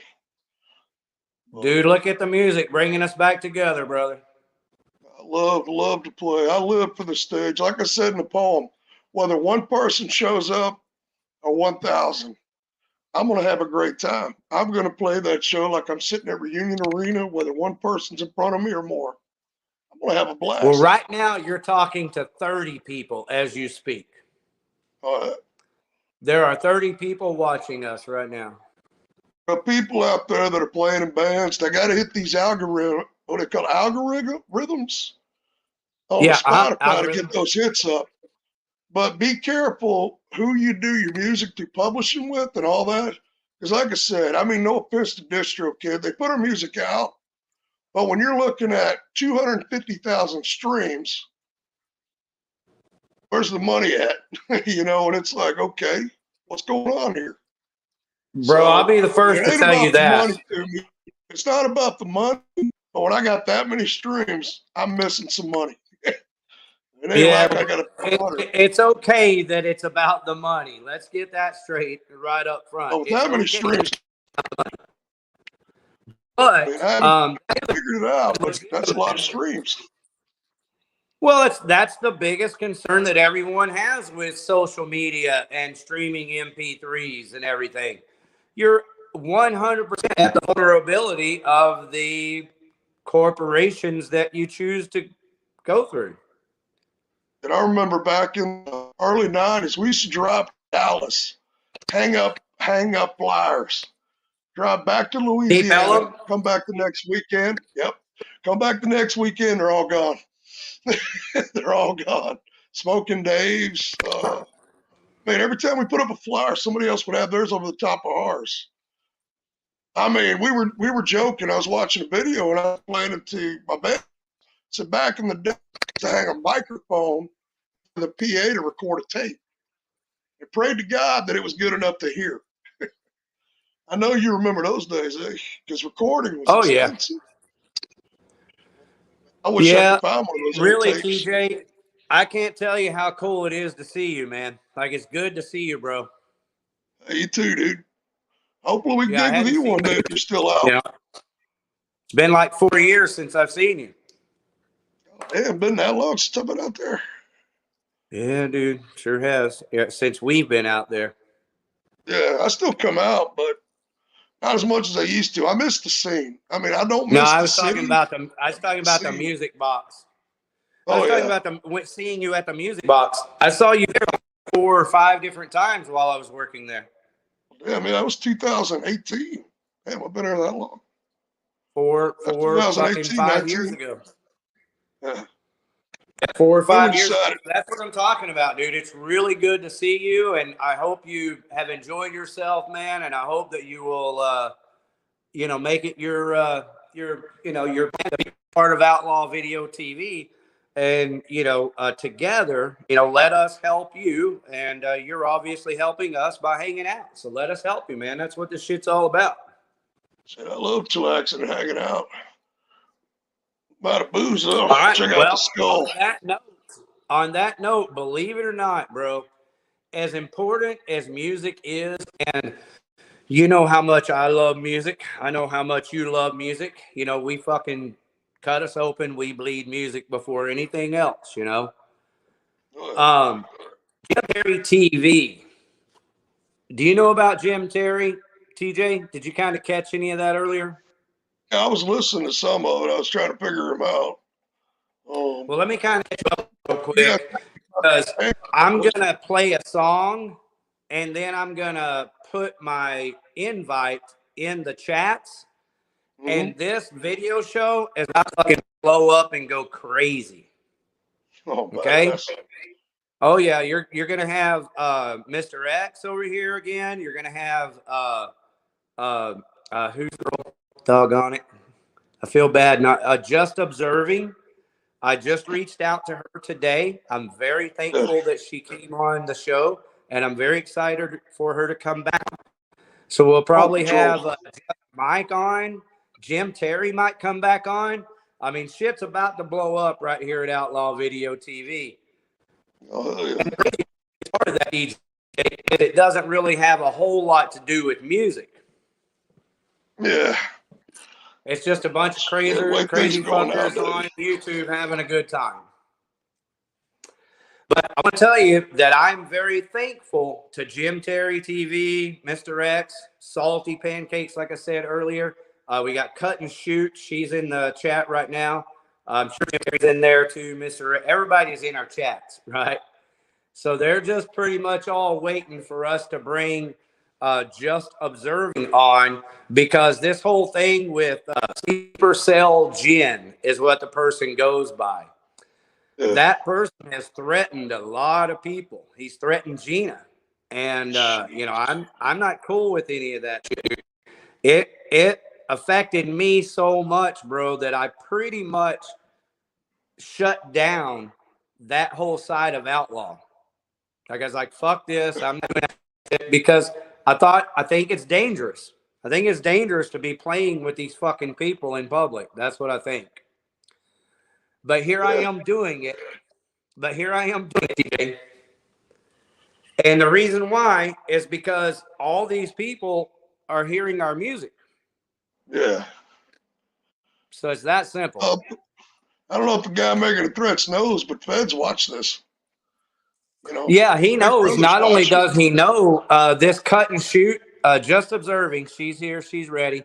Cut and shoot is also in her live feed, and she has a lawsuit.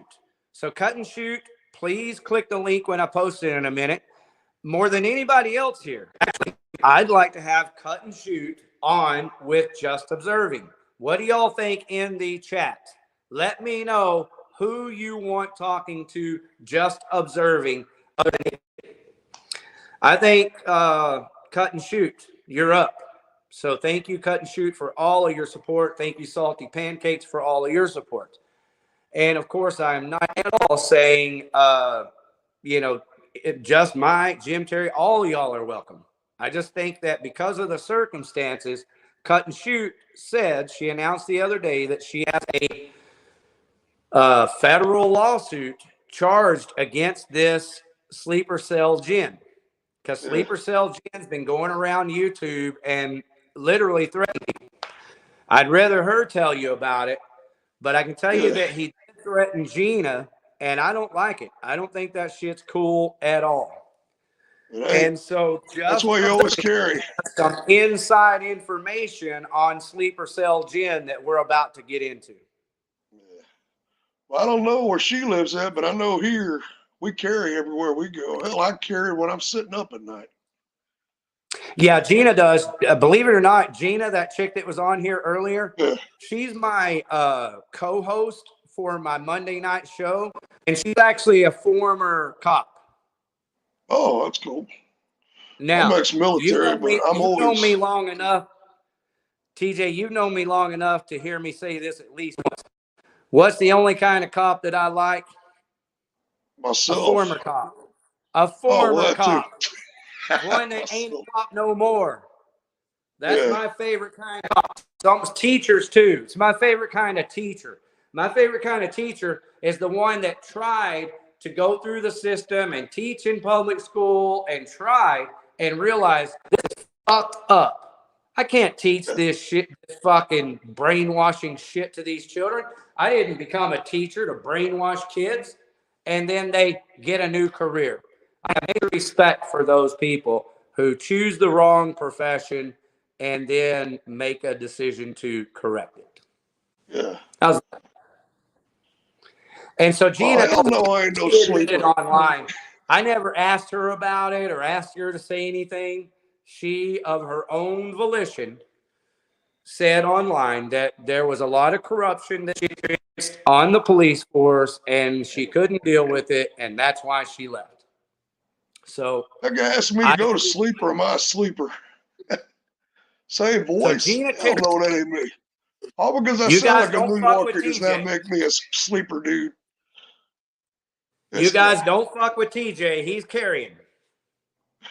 I'm ex-military, but I'm definitely not TJ, stalking. here's what I'm gonna do: is I'm gonna play some music here. I might play. Everybody, fair warning. I might play 2 songs. I'll only play one of my songs though, and if I play a second song, it'll be someone else's. TJ, I recorded 2 songs with Jim over at Avalon. He does a great job. He fucking knocked it out of the park, dude. He went to bat for me in every way. Okay. It's because of Jim that Grego played drums. It's because of Jim that Richard Gish played that killer bass that you're going to hear. But this one song in particular has a featured lead guitarist named KAYLA Kent. Have you ever heard of KAYLA Kent, TJ? I only ask you because she's kind of a YouTube sensation. She's one of those girls that play guitar to amazing heavy metal, but she in particular plays Daryl Abbott leads. So if you go to KAYLA Kent's YouTube channel, you'll see this beautiful, beautiful, amazing person playing Daryl Abbott leads so well that I couldn't help myself but to knock on her door. Hey, KAYLA, how you doing? You play good guitar. She was gracious enough, TJ, to donate her services and this lead on the song you're about to hear. This is my song recorded at Avalon featuring KAYLA Kent on lead guitar called Hard Candy Girl. Where's the hard candy girl? The kind that you suck on. Get another drink. Throw me down your aisle. How many licks does it take to get to the middle? Drop How back. many licks does it take? How You're good, many licks TJ. does it take to get to the middle? How many licks does it take? Yummy cherry pie. Sweet child, you could be mine. Cream and cherry on top. Running down my face, don't you say. Running down my face. Running down my face, don't you say. Running down my face.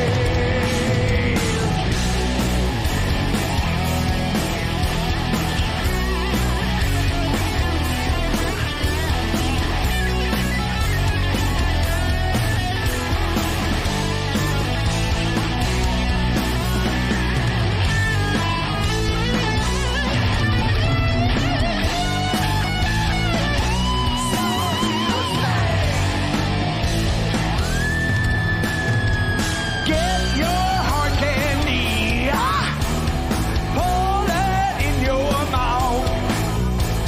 Suck on it real hard. Hear me scream and shout my heart. Hear me scream and shout. Hear me scream and shout my heart. Hear me scream and shout.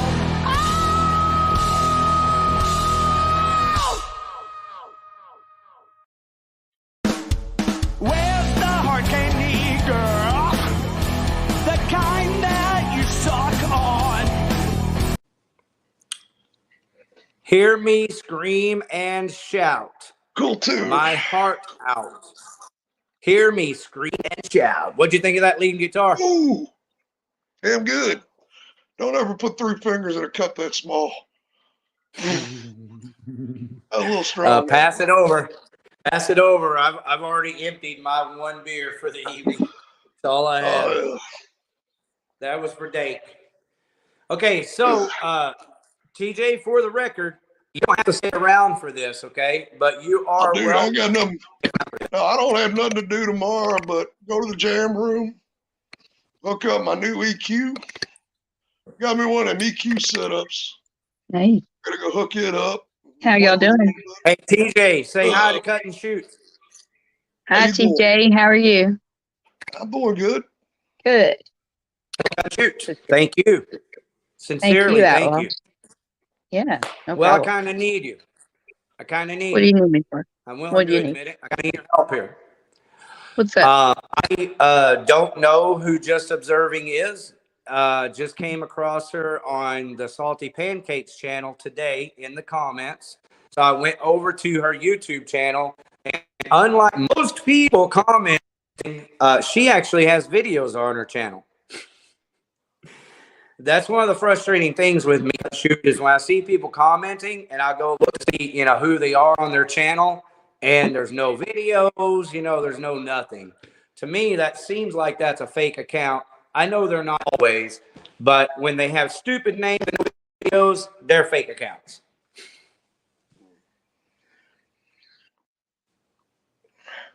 So most of them are. So here's the thing, Cut Shoot, is that she claims to have history. I need you to. I knew you would be here. I was just counting on you. So I need to see, is this Just Observing? Okay. Cut Shoot, say hi, Just Observing. Hello. Shoot and okay, Just Observing. We lost her, I think. That's her. We got Mr. X. We lost Yeah, the Cut real Shoot. deal is here. The real deal. Hey, I got a story for nonconformist about deicide. What's that? Jim Terry James Edward Terry, which is Jim Terry's father, owns a music store in Florida called Jim Terry Music, which obviously some of the haters have tried to go to. Now that music store is in Palm Harbor, Florida, and has been around in Pinellas County for 30 plus years, which is the home of death metal, as you probably are aware. Morbid Angel, Yes. Deicide, such and such. The two Hoffman brothers. So Which, did Mr. and I Terry forget- provide instruments for all that death metal? That's right. Morbid Well, Scream? here's the crazy thing. One of the Hoffman brothers, the guy with the shaved head, not the guy with the blonde hair, Jim Terry's father taught that kid how to play. They taught him, and he's a bass player. There's the brother that is the blonde-haired guitar player. They're not in the band anymore, I don't think. And there is the kid with the, well, he's not a kid. He's an older guy now, but he had the shaved head. The shaved head kid, Jim Terry's father taught him how to play. That's a fact. And I got a chance to meet Deicide. In fact, I have a Deicide shirt myself. I got to meet them through Jim Terry's father and Jim Terry in around 2004 because I was looking to license some Deicide songs. I wanted to license some of their songs for their. I love the guitar, but the singing's fucking horrible. So we had everything ironed out. And that Glenn Benton, the guy who's the singer, he's got an upside down cross between his eyes. Yeah. He works as a landscaper. He runs a landscaping company in Pinellas County. That guy is a fucking asshole. So it never happened because of him. And then shortly later, the two brothers ended up leaving that band. That's a true story. I wouldn't know all that shit had I never met Benton, but I met the two brothers. Those guys were cool as hell. Yeah, well, I knew one of the bald-headed guys. He had a bald-headed guy. When he left Cannibal Corpse. He went with one band. He ended up with Cannibal. I mean, with Deicide. I didn't even recognize him, but yeah, he was a bald-headed dude too. Was his name Brian? Brian Hoffman? Does that sound right? He was original guitarist for Cannibal. Okay, so when I met these guys, just to put it this way, I'm 6'1", about 195. And these guys, the blonde guy, he looked like a pro wrestler. This guy was huge. Yeah. I mean, muscular and tall and big, and he didn't have the platforms. But like I said, those guys couldn't have been any cooler. They wanted to work on something, and they wanted to do something outside of, the kind of grungy, guttural Glenn Benton music, because the guys are tremendous musicians. Both of those brothers are phenomenal guitar players and bass players. They could play the piano and everything. And that asshole just put a kibosh on it. So I don't really love Glenn Benton very much, but he's the reason people love that band. Isn't that crazy? Yeah, well, they were I'm trying to remember the first actual death metal. Unless you want to count Possessed, the first actual death metal band, or Death, was Deicide. And then after Deicide, well, I mean, I got into Death, but I looked at Death more as no offense to the internet world, but I looked at it more as a thrash metal band than a death metal. But actual true death metal with the Deicide, you can say it's heavier than Death. And here's the crazy thing about this, and I'll tell you this, nonconformist after all this. So the ending of it is those guys still wanted, they were still friendly with us. And I had another producer buddy who worked under me. Now, don't forget, this is in Florida. This is almost 20 years ago. He ended up going to a Deicide concert. Not really my scene. I mean, I don't dislike the music, but I mean, I don't really like concerts and a ton of people. And they brought this guy up on stage. They dressed him as Jesus Christ, and they fucking murdered him on stage. That's a true story. I couldn't make that shit up. They executed this guy dressed as Jesus on stage. This is nuts. These guys. Core did that every night for years. That's art, Mr. X. Core did that every night for years. Yeah, I know. It's just funny that guy's he came back. I'll just say his initials is SM, the guy who got sacrificed. But he came back and he's Mr. X. Listen, that was the coolest shit I'd ever been part of. Thank you. I was like, well, thank Jim Terry's dad. Thank Jim Terry. Jim Terry Music. And it wasn't funny that these haters are going in there now after all these years. Hey, on that, Mr. X, I'm going to thank you. Thank you for bringing that up. I knew that Jim Terry's dad owned a music store, but I haven't had time to really look into it. I've been very interested, so it's good to know that information. Good dude. He's taught thousands of people, over the years. I know that. I've taken music lessons there. Everybody knows that guy in the state, as far as in that area, as far as like if you need strings or something like that, you don't want to go to a Guitar Center. You want to go to the local music store. That's what that place is. How far is it from Polk County? Polk Mr. County? X, that's I used to really live in Polk why I County, reached Bartow. out. Yeah, Polk County, if I'm not mistaken, that's more central of the state, right? I mean, this is Pinellas County. Pinellas County is west of Hillsborough County, Tampa. Tampa's Hillsborough County, Okay, I know Pinellas where County. that's This is like on the Clearwater, Pinellas, Clearwater Beach kind of area. So I would say it's probably about an hour, hour and a half from Polk.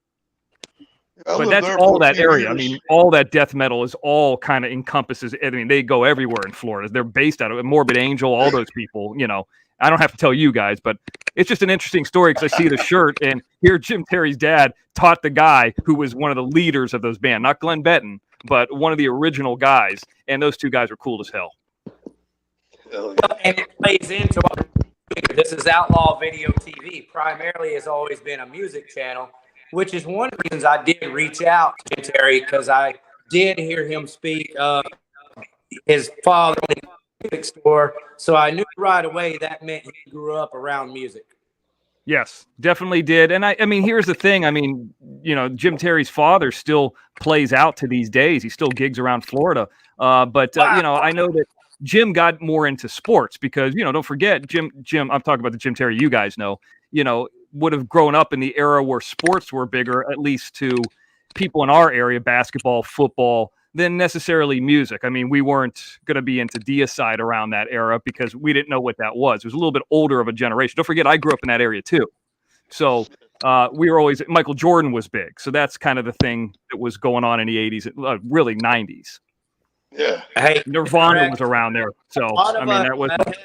A lot of us metalheads had been football players, but we ran into situations in junior high school that were politics instead of football. And so I commend Jim Terry for hanging through all of that. I can understand that. I mean, there's always haters out there, but it's funny. Jim shows the information. First, they say he doesn't play college football. Then he shows that information. Then they said he only played one game. Now they want to see a degree. Now they want this. Now they want that. It'd be like if you are an actor who's in continuous stuff and they say, okay, well, that's good, but you're not known. Okay, you're not known, but you never won an Oscar. You won an Oscar, but that doesn't mean anything anymore. You can't please these people. All you could do is do the best on your own. Yeah, but they could have sent Tom Brady to Dallas to play so we could win another Super Bowl, Right. There's just... I heard jokes. Deion Sanders say this the other day. Sometimes you just shake somebody's hand and they're a winner. Here. Tom Brady did in Tampa. Yep. And Tampa, it was for years was garbage. I mean, don't forget, Clearwater, Tampa, St. Pete is an area that everybody moved to. All the snowbirds and all the Canadians went to. So if you went to a Bucks game in the 1980s, you were going there to see the Chicago Bears or the Green Bay Packers or the Pittsburgh Steelers, even though the Steelers didn't play the Bucks that often. But whatever NFC team you were from originally. And then Tom Brady comes in there and they win their second ever Super Bowl. They were garbage for years. Well, Louisiana was dogging on the Cowboys. I said, dude, we got 9. There's 9 NFCs, 5 bowls. How many Saints got? Oh, that's right. Brett Favre threw a game for them to go in to the Super Bowl. And last year, sitting here in Louisiana, I heard these words. Looks like Minnesota's not throwing the game this year. And I just broke out laughing. Where are you from in Louisiana? Shreveport. Okay, Shreveport. I know that area. I lived in Louisiana for a number of years too. And I can tell you this, if you go back and watch that Minnesota game, the Minnesota when Brett Favre was, I think it was Minnesota, when he lost to the Saints, that looks like a mugging. They changed the NFL rules, I believe, because of that game. That was borderline battery. New Orleans, but don't be hating on Breezes. No, I love Breeze. Everybody likes Breeze, but I mean Shreveport is a different world than Orleans Parish. I don't think I have to tell nonconformists that. And obviously there was a lot of filming up in that area for a while. Millennium Films, who did a lot of the stuff for like the newest Rambos, was up in there until they kind of bailed out when Louisiana, their film incentive kind of died down a little bit for a while. But I love Shreveport. A lot of casinos up there. It's right near the Texas border. There's some really good people up there. Well, who was the guy that was married to Demi Moore? He screwed around her here. What was that? Ashton Kutcher screwed around on Demi Moore here. Yeah, Ashton Kutcher, right? Yep, that's it. Yeah, so I mean, everybody was coming in town there. There was a TV show up there that was called Salem that was shooting up there, Salem witches and all that kind of stuff. And I almost went up there one time to film on that shoot, but I got booked on something else. So I don't want to say the film I worked on because then you're going to know who Mr. X is. But between Salem and this, and that was the one time I could have worked in Shreveport, but I didn't want to do the 4 or 5 hour drive. But I had gone through there so many times on the way back to LA because I like to do the 40 instead of the 10. And that's the way through Dallas. But yeah, I know Shreveport and I like the area. Yeah, this town's dying. Unfortunately, I had to come inside. There's a couple of shootings up the street, so I came inside. It's too much crime here. I mean, I told somebody I feel safer on the east side of Oak Cliff than I do in this town. If you've ever been there. I've told people I felt safer in Tijuana than I did in New Orleans. I mean, when I was there, the crime rate and the murders were so bad in New Orleans. It was like one every other day, and there's only 300,000 people there, 389,000 people there. It just got so out of control, and it's actually gotten worse. So I just don't think that working on films is worth getting shot. So I'm outie. Found my mother's house, so I ended up moving into the house that I grew up in. So. With that, everybody, I want to extend a huge, giant appreciation to Jim Terry and Mr. X. Mr. X has spent a lot of time. He is invested into Outlaw Video TV. Bro, we had super chats and super stickers tonight. Did you see that shit? I did not see it. I know Jim was going to be on the show, and he said he would come up, so I posted a little something over there on his community page. And then I just, I wanted to come up too, but I'm about to put out these pranks. I'm working on a new prank tonight that Jim did in 2016. And I have one that I might put out, but I told everybody I'd at least get one more out on the VIP Plus tonight. But I wanted to touch base because I saw that Deicide shirt and I'm like, oh shit, decent dudes. I'm still a huge fan of these guys. Well, I really want to be respectful to everybody on the panel, and that's Cut and Shoot especially, but also just observing. So we're going to definitely get into this sleeper cell. I just wanted to say first, really thank you so much, Mr. X. We had people literally, super chatting and super stickering earlier. So I'm going to go ahead and throw that out there one more time before we get into the sleeper cell stuff. Anybody's got a time, drop it in there. I'd love to see some more super stickers and super chats. That was really cool. But one of the things I'm going to do here is just kind of present the information and let y'all go, meaning Cut and Shoot and Just Observing and Mr. X.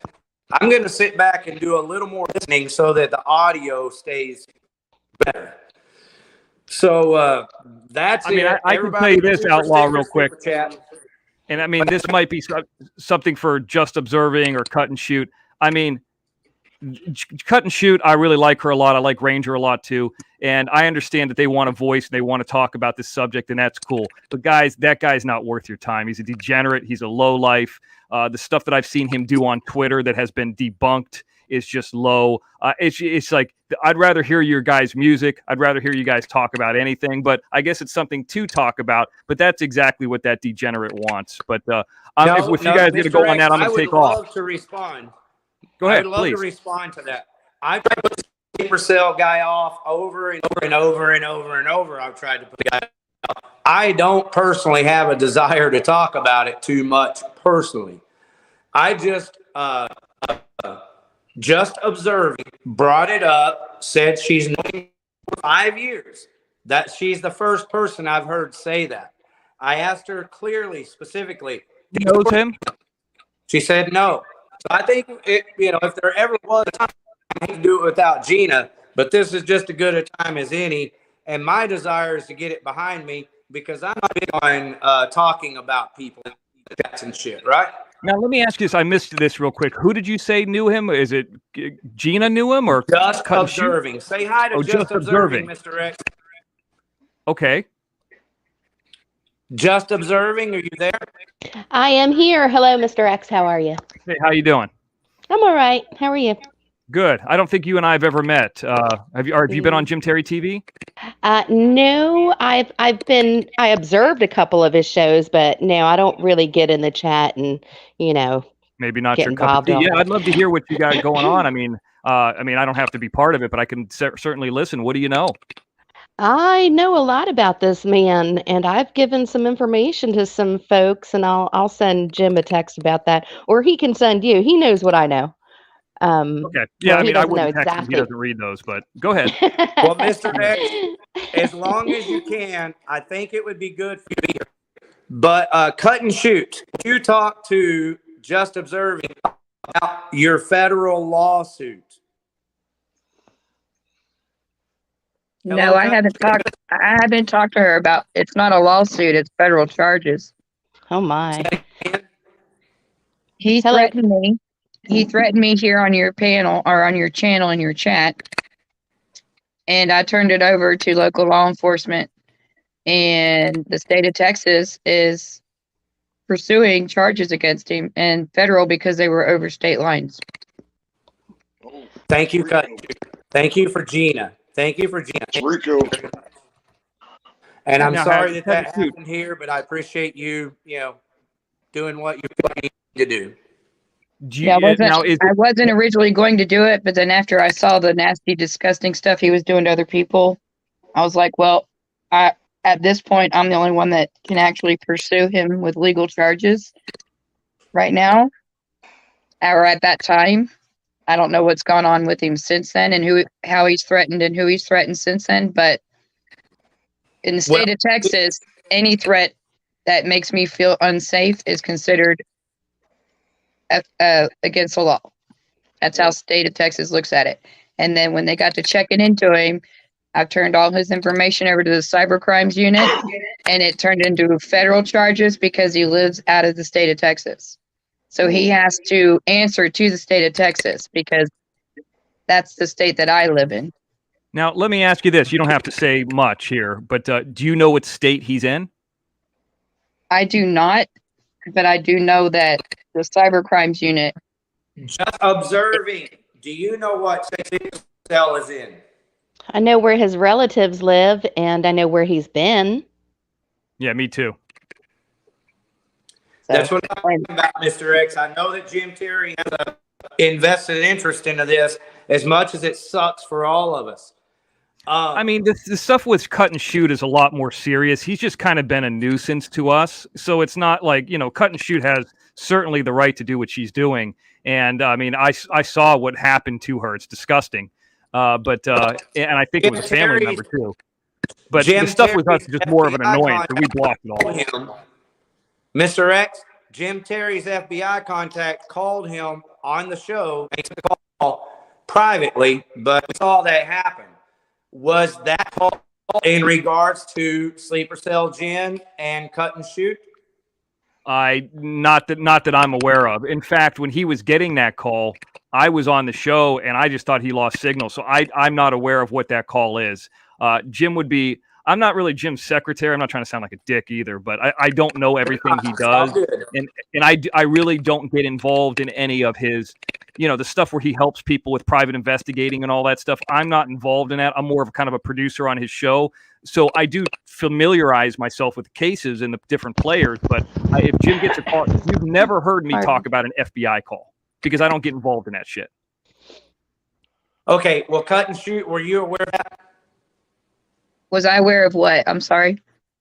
Well, again, Jim could have been talking shit. I mean, who really knows who actually called him and everything? But on Jim Terry's show, he took a break from the show, and when he came back, he said, "Hey, that was the FBI agent calling me about all the shit going on with the threats online." He said that specifically, that it was a call about the threats online. I don't know anything about that. I've left everything up. I get weekly calls from my local law enforcement agency with updates on what's going on, but they don't give me details because it is an investigation right now. So, and it just started, so all good. So now with that, how are you doing, sweetheart? I'm doing okay. I've got something to say about I believe Jim Terry got some death threats, and he said that he couldn't file charges because he didn't know who was making the threats, or what was the reason for that? Because I've got somebody who made a death threat to me, and it was on my voicemail. It's also on my channel. You can listen to that death threat. And I called my local law enforcement, and we've got a warrant out for this person's arrest. But the only time this person will be arrested is if they enter my state. Now, they could be picked up anywhere in the United States, but, and just informed that there's a warrant out for their arrest in what state. Nothing can be done until they enter my state. And just observing, you are right. Now that you mention that, that probably was what that phone call was about. In fact, I forgot about it because, honestly, with what Jim does and how we do the entertainment stuff, literally we're getting threats every single day. That's why I have stopped our comments, and I have to personally allow them on Jim Terry TV for them to go through. We're getting threats every day. Jim gets death threats all the time. So like, I'm kind of numb to it, but like, I'm not in a situation like Cut and Shoot is with kids or grandkids or anything like that. So what is anybody going to do to me? So, I mean, like, yeah, what are you going to do? Threaten Mr. X? I had Doug No Thanks, who's the closest one to me. He threatened to break my legs. I never heard from him again. I tried to go on a show. He blocked me, so I mean, if I had a dime for every time somebody threatened me, and people who know who I am, I'm literally in public all the time. Nobody does anything. It's just bullshit. Right. I'm sorry. I didn't mean to laugh. That's okay. I didn't mean to laugh because that's all the other death threats are horrendous, but Doug threatening, that's kind of funny. He's not going to do anything. He's just all talk. Hey, what is Sleeper Cell Jen's full name again? Daniel Alexander Cannon. Okay. Did you know just that Jim Terry doxed this fella on Outlaw Video TV, showed all his personal information? I did not know that. Jim Terry doxed him on your channel? I know that some pictures came out. I know that posted his name, but not his primary YouTube channel, which is Logic Before Authority, and who I know him as. But I did not know that he had been doxxed. From what I had seen, the little bit I'd seen between some crime channels, I don't think anybody fully doxxed this guy. I've got a boatload of information. Once I got his birth date, that was it. I hammered it home. I found everything I could possibly find. Yeah, I have a 45-page background check on him thanks to somebody. I don't know if I should say, but I know, right? I got well, if you're leaning on the side of not saying, you probably better not to. Right. Yeah. Right, that person knows who they are. They're listening. I want to thank them. Because you're concerned about me. Anything you feel like you need to say or not say, say it. Pardon? Or don't. Anything you feel not like saying, don't say it. Me. Okay. No, it doesn't have anything to do with you.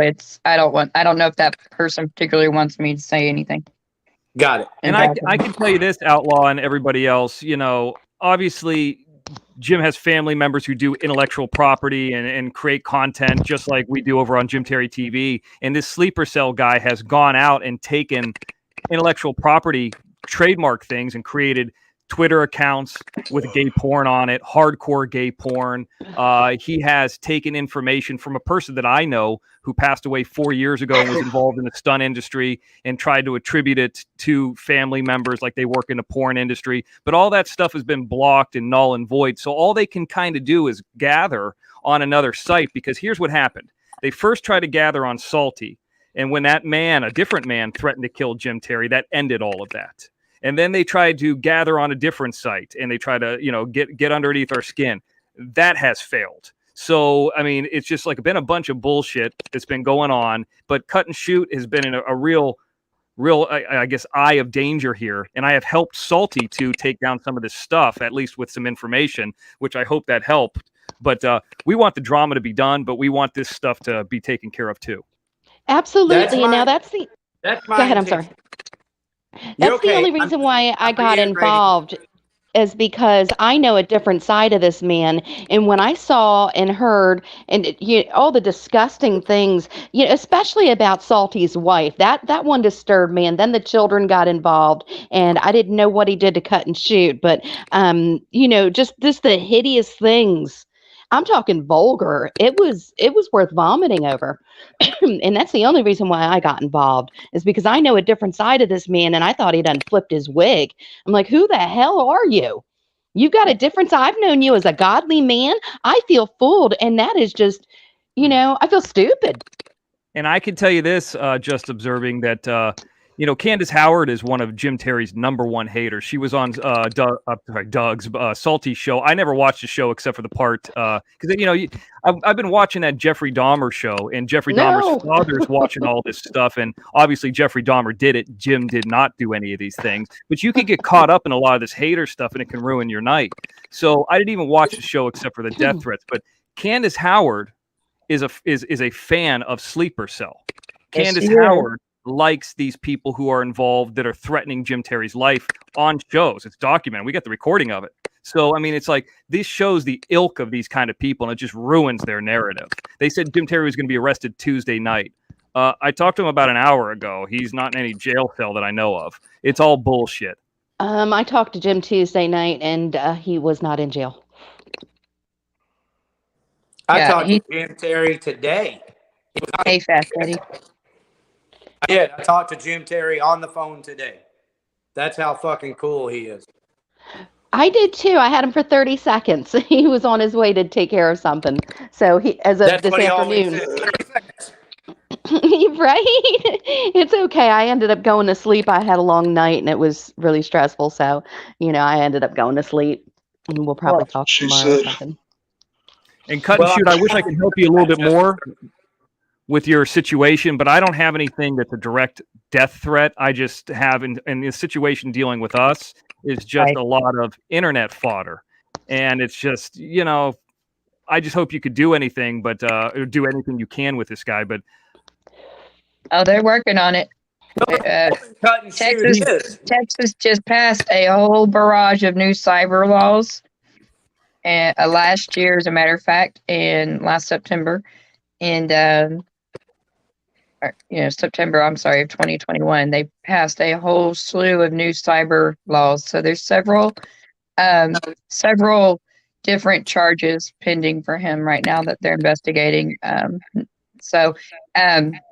I can't sue him because what happened was he threatened to have me swatted. Oh my God. Yeah. So I had to register until about a few days ago. Yeah. So I had to have my addresses registered with 911. So it's on a watch list. So if they receive any 911 calls from any of my addresses, they'll call me, and I have to give them a password, and so they know not to swap my house. Lord, can you just imagine? That would be so traumatizing. Well, it's bad because I do carry, and my house has several weapons. My daughters both carry as well. And if we did get swatted in the middle of the night, it would turn out bad because obviously if I hear my door getting kicked in the middle of the night, I guess I'm going to grab my gun, right? And if I come out the hallway with my gun, I'm going to get shot because that's what SWAT is trained to do. But I think any normal human being would wake up automatically and think, God, what is going on? And grab their weapon, But we heard that guy on this show, and I'm sure you heard it too, Cut and Shoot, when that guy was on this show, or maybe it was Shaq Late, I don't know, but Jim was speaking to him at one time, and you can literally hear his voice, and I'd have to figure out which show it was on and what date, his voice trembling. This guy's a coward. He's a lowlife. He's never going to come to your house. He'd do it from a distance. And he's, the Candace Howard group is one group that's over in Oklahoma. But if I'm not mistaken, and tell me if I'm wrong, he is more from the Utah, Nevada, Idaho group. Oh, shit. Which they could come together out of hate for Jim Terry. You know what's hilarious to me is these people are legitimately threatening to people with a fucking laundry list of prison and arrests and all this kind of shit. And people are making shows about Jim Terry. Well, the problem with him, fucking hilarious. The problem with him is I have plenty of money. you know, that's not a problem for me. And I won't stop until he stops. It's that simple. Good. Right? It's like me or you. Last time it was me. Next time it won't be. Yeah. So that's how I That's why I feel. pretty much begged you. That's why I pretty much begged you to come on the show tonight. One, because Just Observing is here, and she has more information than anyone else that or at least she does, than anyone else I've talked to. So that's number one. But more important, let me ask you this question real quick. And this is a serious question. I'm not trying to beat up, cut, and shoot, and this and that. But I mean, obviously, you've done your homework on this guy. Why would Salty? It's not your show. It's Salty's show. Why would Salty have Candace Howard on that show, who's a known buddy? I mean, go look at that other Mafia channel. You could just look at the chat real quick, and you could see him talking to Candace Howard and Sleeper Cell talking to each other. Why would Salty have these people on his show that are known buddies of Sleeper Cell who fucking threatened you and to swat you and all that kind of stuff? Why would he have them on their show? Like, he's got to know better than that. I don't know. I don't know why he had, but if you listen to the show, you would see that I was very outspoken to Candace and Ashley Martin and that other dude. How I am not into supporting anything having to do with him, and how disgusted I was that they loved him, as they said, and that they loved him. We were just in the way, and he's not a threat. We were just in the way, and we're not in any harm. And I was like, I'm sorry. Wow. You know, and I mean, it's, that's why people don't have a problem with you or Ranger, and they kind of have more of a problem with Salty. Certainly some of the former mods as well. And this isn't about Salty. This is about, Sleeper Cell being a degenerate. But, it's just like, at that point, why would you bring somebody up? I've said my piece on Salty. I'm not talking about him again. I'm not going to say it because I don't want any problems. I just wanted clarity. And I hope his channel and your guys' channel is successful. But, I hope you guys continue to do and figure out whatever you need to figure out on this fucking asshole. Well, state of Texas is on it. I'm not worried about it. That's the reason we're all here. We're here because I have to put the guys. I cannot talk about Sleeper Cell. I tell Gina every time she brings it up, are you sure you want to talk about that? And I'm going to ask her. I already have asked her to not bring it up unless, we're having this type of a conversation. She's in the chat now. You're welcome to come back on. But that's what this is about for me, is this guy threatened to shoot on my show, but also he threatened Gina. And I don't like that. And I'd like to get it behind me. And so cut and shoot, you give us so far the most, confidence that, hey, maybe something's going to be done and we can move past this shit. Mm-hmm. Yep, that's what I'm hoping to. Yeah. The only thing I can say, and this is the reason I stopped coming on here, Outlaw, and I think you fixed this since then. It has nothing to do with you, but every time I come on here, just to even bullshit in the chat, it was just wide open with no mods, and there was all these degenerates. So instead of talking to people like a Fast Eddie, who I know who's in the chat, or a Just Mike, who's up here now with us, who's usually in the chat too, like instead of seeing these guys who are cool and saying, hey, what's going on, guys? I get into a degenerate fight about some intellectual piece of property that they're going to make fun of. And these guys, think about this. Before the age of 30, Jim was playing professional football, was doing that stuff, was winning national championships as a teenager. Before the age of 30, I sold a film to a studio. This guy was getting arrested and in and out of prison. They're going to test us. We took over YouTube in a month and a half from this true crime channel. True Crime World. So with that being said, I just, you could say whatever you want. You could put up whatever degree you want, but I think we've been successful in this. And, we've tried to help our buddies. We've helped, I know Salty says the other way, but we've helped Salty and he scratched our back. We've helped Outlaw. We've helped Johnny Yarborough. We're for helping people, but we're not going to take anybody trash talking us either. No, that's the same reason I quit coming in here, is because of and Shack Ladies, is because of the, dangerous people in chat. You just, with that, Cut and Shoot and Mr. X, would you both kindly recommend or invite someone to help us? I just need one person in our chats to moderate, but I'm a very private person, and I don't want to just put anybody in there. Yeah, no, I understand. I can definitely recommend. I mean, I mean, and I know that there's people out there. I mean, first of all, you want them to be into what you're doing, you know, and you want them to be honest. My suggestion is whoever you give access to your show is you sign some kind of agreement and you pay them. Whoever the main moderator, because they can just go in and delete your channel. So I would, you know, if you're making a little bit of money, you know, somebody who's out there who knows StreamYard and can do this, give them something. You know, make it professional, because if they go in and delete your channel or do any of the BS they can behind the scenes, then you got them too. And I don't think that most of these people want to do that. Now he just needs some mods, and mods don't have to have access to StreamYard to block and control the chat area. You know what I mean? Right. But You just give them a wrench. Yeah, Right now, I can make some of the mod just by clicking on it and then saying make a mod. Yeah, That's but what all I it reckon, does. Like, that's you all that does. They be don't my have. mod for the night. Yeah, they don't have access to your stuff. They just have access to be able to block or and put people in timeout and stuff. But I would recommend you pick one of your band buddies that you trust, because they would have non-bias. That way you're not completely shutting, but they would be able to tell who doesn't belong. You know what I mean? Yeah, that's pretty much what I got from Mr. X, is that I basically need to get one of my actual friends I know and talk to regularly. Yep. To help me out with it. And I do like one or two people, and you need to make sure that they're going to be there every time you're live, you know? Yeah, that's obviously important. It's more Anybody important from than the what I true realize. crime world who's been around it, yeah, that's a great suggestion by Cut and Shoot. Find one of the band guys, find one of the people who are, you know, that you know in person, not somebody you don't know. And we have a lot of people too that are coming. And, you know, I hate to toot the Jim Terry horn again, but they're kind of clout chasing. We're gaining steam. We're still, you know, I mean, you can tell by the super chats that come in and the numbers in the VIP Plus that just want to be on it because they want to also promote their channel based off being a mod. Most of our mods don't have channels. I don't think any of them do. You know what I mean? Like, they're like, here's a perfect example. I'm not trying to sound disrespectful, but like that Nicolina 777, I don't know what her deal is. I don't know what she talks to Jim about, but that's who I'm kind of putting in this. I don't think that causing drama is a skill. She said gaslighting is her skill, and that's not somebody you want to have a wrench. No, that term gaslighting is, it just makes me cringe. You know, I've had it used on me, and it's the most, it can be very painful too, because it's a taught thing. You know, it's not something you learn on your own. Someone with experience on destroying people has taught another person these tactics, and it's disgusting.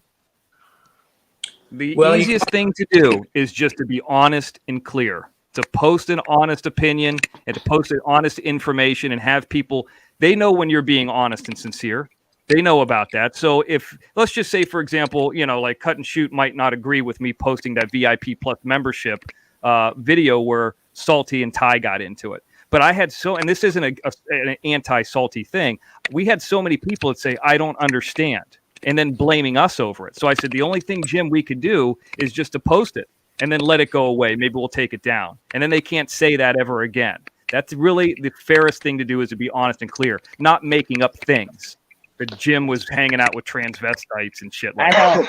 I don't have an opinion on that either way. That's it's with y'all's show, and you can post and repost all you want. Honestly, that's my opinion. And I just sat there. I never even said one word during that, but it's neither here nor there. I'm just using that as an example. Hey, Outlaw. Okay, y'all. Gina is on the panel.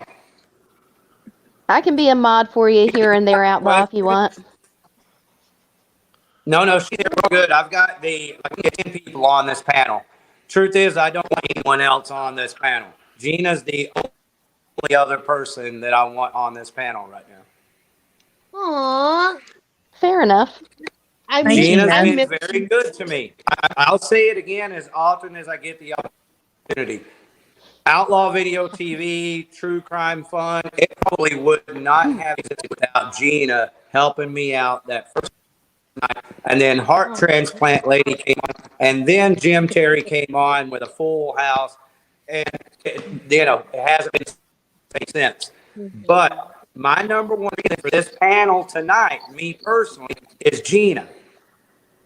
So, Gina, do you realize she was on the panel and she had a federal lawsuit against this guy who's threatening you?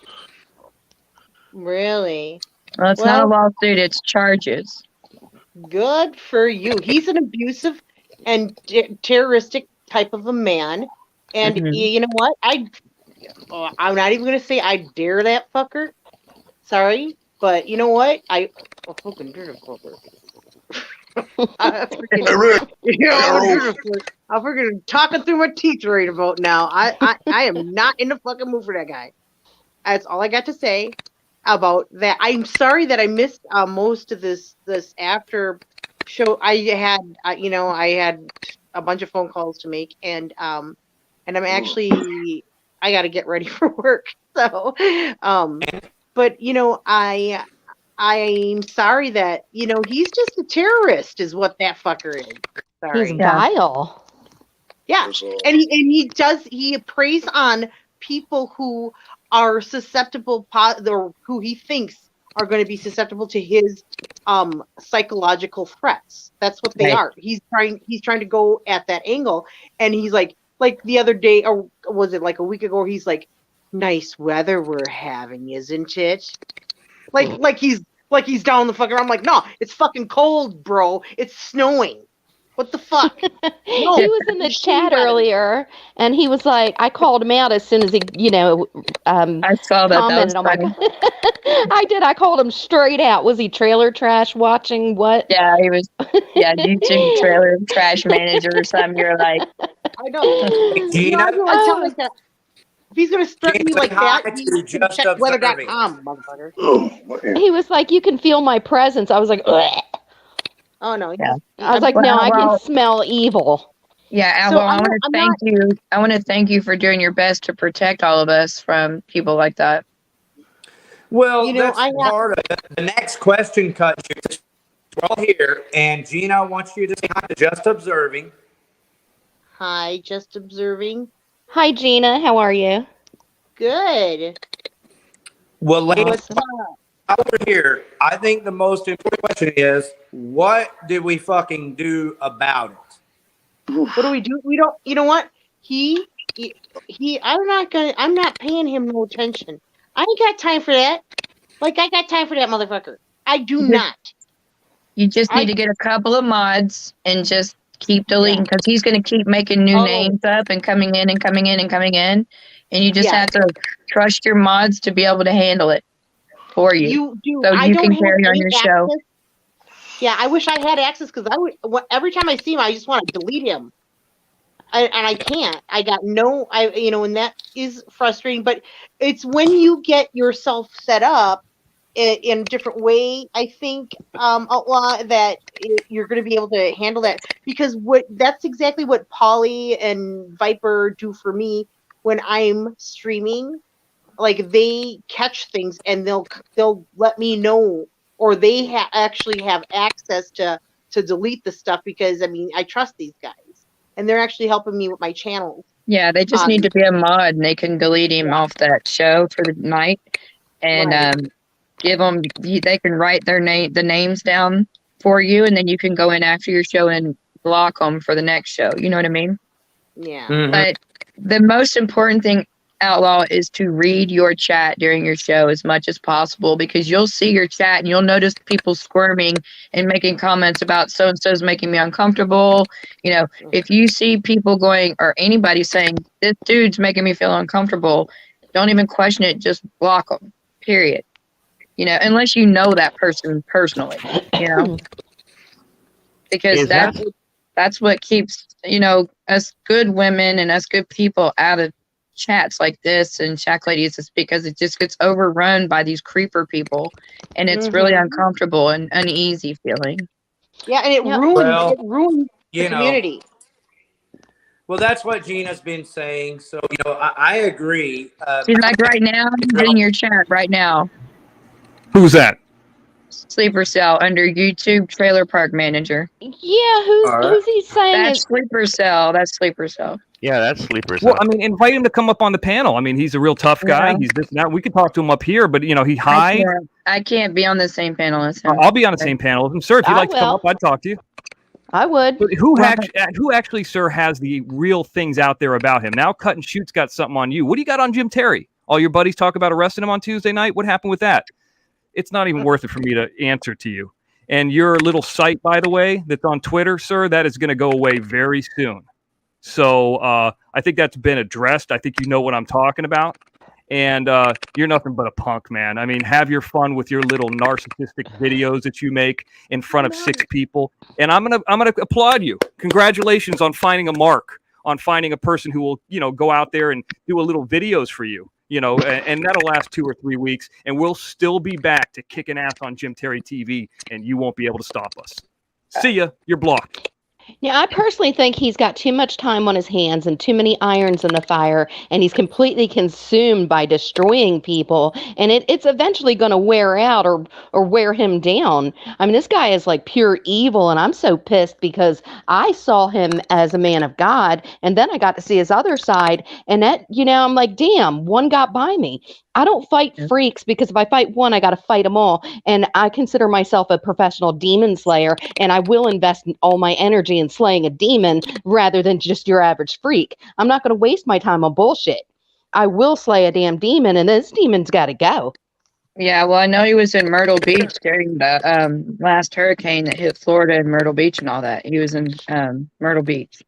Sure was. Yeah, I that's saw what those Jim talked videos. about coming there, and because there was allegedly some kind of something out for him or other. But you know, I'm gonna be a straight shooter with you, Outlaw. I'm gonna tell you this, you know, because you're gonna say, Mr. X, well, you know, Jim Terry does the same things, right?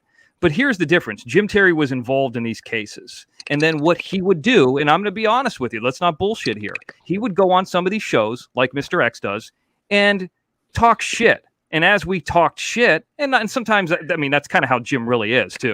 But sometimes he talked shit, that would generate viewers for him. He never really was looking to hurt anybody, but some people may have been hurt by it. Now, they were always welcome to call in. You know, you could tell how many people Jim helped and how big of a heart he has. So when he did that, it generated people. And that's how Jim jumped up as high as he did with the subs. He became monetized in one day. So it was done for a reason. It was done to be able to create that channel, because if he was going to do it, he was going to go all in. So there's no hard feelings. If he came on Doug's or Salty's and talked a little shit, that was joking around and playing. I've talked about this before. But Sleeper Cell is not doing it for a reason that's clear, other than he is a narcissist. He's got a problem with Jim Terry and Cut and Shoot and Salty and them. You know, I guess you guys are what? Collateral damage because you were involved with Jim. And I'm sorry to see that, but I kind of am too. Yeah. Well, for sure, I need to move past it. Like, I need to move past Sleeper Cell and all other trolls like that are going to be threatening. And so I guess Cut and Shoot and Gina, you know, y'all are all right. I just have to get moderators. Yeah, you do.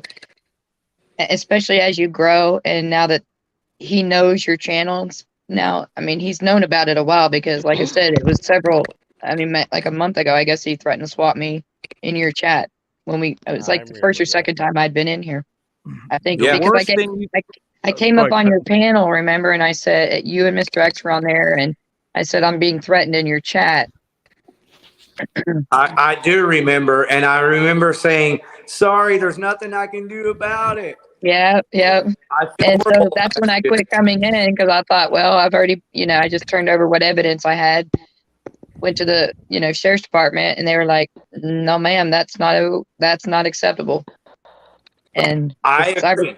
To me, it's not acceptable. I'm all good for cranks. We got Toe Jam here. Can we crank call? Yes, we're totally good with jokes and having a good time. And, here's my opinion. I think about Mr. X, what he was saying is, if you're going to go on to other channels who are, developed, you really need to deliver the goods. You need to bring some content. You need to bring something, performance to that channel if you're going to go get on someone's panel or even in the chats. And it's professional trolling to go on to Salty Pancakes and be entertaining, and then say something like, one night I talked about Gina in Minnesota over on Salty Pancakes because Gina asked me to. So that's what was going on there. But I delivered the goods. I brought some content and entertainment. And so there's another level where people just want a panel in the comments and they really don't deliver the goods. And then there's this guy who, like you said, needs to be exercised. Yeah. Cut and shoot. Yes, ma'am. Could you get my email from Ranger? I think there's some things we could help each other out on. I've got a cyber bully stalking group, you know, harassing the hell out of me, and it's just driving me insane. But I also have some other information I'd like to share with you that may help you out. Okay. Yeah, I can take it to the sheriff's department and let the state take care of it. Well, you And can just go observing- to our YouTube channel. That's how I found out about Just Observing, was on the Takes YouTube channel community. So Yeah, I know they're watching him. I did get that call the other day that they are watching him and following him around and observing his behavior and recording it. Wow. He has warrants out for his arrest currently. Okay, hold up. Cut and shoot. How do you Say know that? again, so that everybody hears that? A sleeper cell has warrants out for his arrest currently. But For also, she has information from her contact, her directly, that they're following.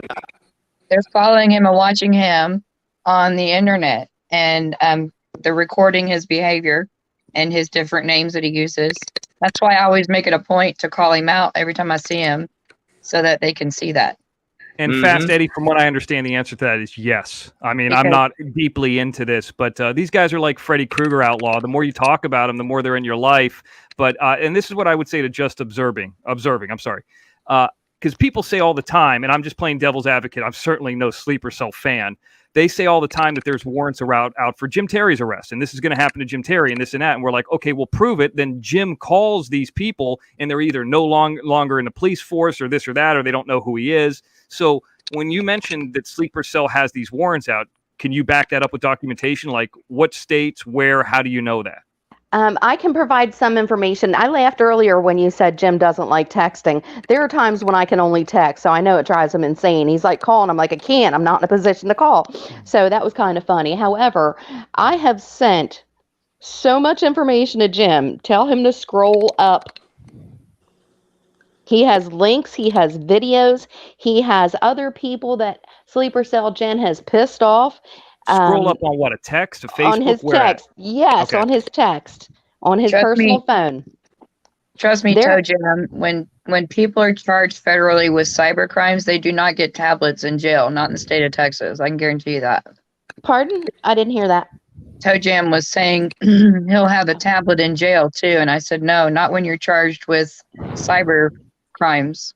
You don't get access to any kind of electronic communications. And I think the other thing, Just Observing too, is, and I'm not trying to act like a big deal or anything. I think Jim's got a lot of other stuff on, you know, like you cut and shoot and you were going through. I don't think he really cares that much about Sleeper. Like it's really, and I'm not trying to say this to act tougher because I know he's listening, but that guy is such small potatoes in the world of what we are doing. We don't really give a fuck. Like we're talking about him here because I think it's interesting. I didn't know that Cut and Shoot was going after him. Good for her. Good for you. But I mean, like he's gonna get the full force. I mean, like, there's a guy that was on Salty Pancakes that you could see a gun on another, like in a backpack, and he's threatening Jim, not behind a messaging. Like he was. I saw he was that. on I the heard show. It was auditory. We got that recorded. So, I heard it. And we're not even scared of that. So it's like, I understand. I'm not saying we're tough or anything, but it's just like, here's the thing. Well, that guy was He is scary. so small potatoes. It's good to know, but Jim doesn't give a fuck. That's probably why he's never responded to it. Just no, that's fine. That's fine. I mean, he might say something different, but that would be my guess. Just for him. Observing. Can you read the thing that I wrote in the back about him? Couldn't make you out. What? I said, can you read the private chat to yourself in the back? I'm going there now. I Hi, don't Caroline, read the too, by the private way. chat because it's just something that I have to do, but you're certainly welcome. Yeah. So I don't know what else to say about him other than what I know right now. What I might say, Cut and Shoot, is I would like to apologize. I apologize For to what? you, and I apologize to Gina for allowing it to fucking happen in the first place. Sincerely, I apologize. I don't hold you accountable for it. You can't control what's being said and done when you're trying to do a show. You know what I mean? I appreciate you being family like that. I Yeah, so appreciate it. I just appreciate that you're taking the steps necessary to better protect us in your chat, you know? Part of it is because I'm sick and fucking tired of it, and I want to move past it. It kind of derails my show, and it's so prominent. It's like there's no way you can't fucking enjoy. And that's what he's trying to do. That way, you know, that's why when you get mods, they can just quickly delete him before it takes over your show, you know? So that's what Because I'm saying. people like him want to do that. They want the attention. They want to take over the show because they're sitting there laughing like, "Aha! Look at how many people I've upset. I'm taking over their show." And he tries to insert himself on everybody's panels all the time. That's why you haven't been seeing me much on people's panels anymore, because I have to be able to trust those people before I go on their panel to trust that they're not going to let him up there with me. You know. Yes, I do. So I'd love to have a conversation. My lack of taking care of everybody up front, I will absolutely make it my priority to get a monitor. I'm not even going to ask anyone for help because I realize, Mr. X, I'm going to have to count on someone I can trust. I'm going to make that happen. So thank you, everybody, for taking time to, you know, help me slap myself in the face and wake up to this reality. It's no big deal. No problem. We live and learn, right? Yeah. Hey, girl, I want to say that in the chat is this person here. She's been chatting nicely all night, and she says, if you Google Sleeper Cell Jim's actual name, Sleeper Cell Jim, that the warrants come up. So Google his name. He does have 3 warrants out. I don't know. Just wanted to show it. And let me attribute one more thing too that we got an email about recently, and I haven't talked to Cut and Shoot because so she's not going to know this, but we got an email from somebody recently saying that they were going through our somebody joined VIP Plus, and they were going because they know that those people are the biggest contributors and biggest people in our thing, so they joined it, they paid the $6.99, and they were going through everybody's thing and trying to find pictures of all the most active people on Jim Terry TV, and they were taking pictures of their family and cutting them together. Now, there's a lot of people who are part of our channel for whatever reason that don't like Salty, and they attributed that to Salty, this edit. But here's, I mean, and this isn't about Salty. I'm just saying that this is what people have said. I'm not saying it's even true. I don't know. I don't care. But my suggestion to you, ma'am, who just put up that KAYLA, is be careful of putting up your photo or any information even on YouTube, because if you're a fan of this channel or something else, like people know who Cut and Shoot is, you know, she's been around and yada yada, but it's like, they're gonna do this. They're gonna look you up too, just because you like something else or you're posting that he has 3 warrants out. So I just want to put that warning out there to people, because like Toe Jam, I know she's a female, but I don't know anything else about her except she's just greatly involved with all these channels. You know what I mean? So what can you do to her? Toe Jam's a man. Oh, Toe Jam's a man. Yeah. I thought it was a woman. I even knew less. There you go. Yeah, Toe Jam's a man. My point is just be careful. You know, I'm talking to adults here, so you guys know what you're doing. But like, I did see somebody do that Cut and Shoot, and they said it was a Salty channel that was taking all of our stuff, our members, and cutting them together in a video, a YouTube video. I don't know anything about that, so I can't say here or there on that. I certainly would not participate in that. Period. Also, want to tell you guys, because of what was said on Salty's panel with Candace saying they're friends, her and that guy, their names have been turned over also as people of interest because they associate with him and claim to love him and be his friend. So they're Now, probably can we being do checked this into as well. as a favor? I mean, or I'll talk to Jim. Does Jim know about this? Does Jim know that the officer that you're speaking to about this and the Candace Howard stuff and all that, does Jim has this information as well? Probably not, because I don't speak to Jim anymore after the way he acted. I accepted his apology, but I am not speaking to him. So no. Right. Well, I mean, you also have a guy in Jim, that, I mean, I've never done anything to you. I've never said anything bad about you, or Ranger by that matter. And then, but Jim would also, I'm sure, would be happy to call whoever the investigator is on this and say this is happening to him too through these people. And certainly Candace Howard going around the country, just bold-faced making up lies. They're just hardened lies. And, it's just like, it's so sad that this woman has spent this amount of time and she failed everywhere she went. And then after that point, she tries to find a YouTuber that's going to try to troll people to get likes. So it's just like, I'm sure Jim would do that because that's something he's been involved with. But then again, on the other hand, he might not care too. So I don't know. I mean, that's the wishy-washy part of it. Mr. X, if you'd like me to send my email over to Jim, if you'd like to see what evidence I have, I can send it over to you. Do you have Jim's email? I do not have Jim's email. He doesn't like to read. I do not. Okay. Hey, just do you have observing. Cut and Shoot's email? Pardon? Do you have Cut and Shoot's email? I do not. She can get mine from Ranger. Okay, so I would say about 6 to 8 people have my email. Cut and Shoot, Thank you, Ranger, Salty have it. You know, a handful of people have it, and I've never given it out publicly. Right, I can't. You know do what that. I mean? And I certainly don't want to put it in a back chat. Right, I will not do that. I mean, and the only way, I trust Cut and Shoot. I mean, if you want to get it from her, that she's more than welcome to give it to you. But I don't feel comfortable giving out Jim's email or mine within this platform after all the shenanigans that were going on. But you can get it from Cut and Shoot or Ranger. I mean, I don't care. Absolutely. Now I pay for a service. You know, if I can get a hold of anybody's birth date, you know, and their name, that's it. They're done. I'll dig up every damn thing I can possibly dig up. I'm just observing here, and I have 2 things to share. One is that Jim Terry has an open line, and I encourage you to call during his show when his line is open and talk to him directly about it. That's the best I have. Second, though, is that I'll talk to Gina, and really, hopefully last night we ever have a conversation or a panel about Sleeper Cell Jen, until we hear Cut and Shoot announce his riddance on pancakes. But I want to extend the invitation to you eventually. We have a big show already scheduled for next Monday, but the following Monday, I'd be happy to have you on to talk more about your involvement in sex trafficking and the things that you're doing.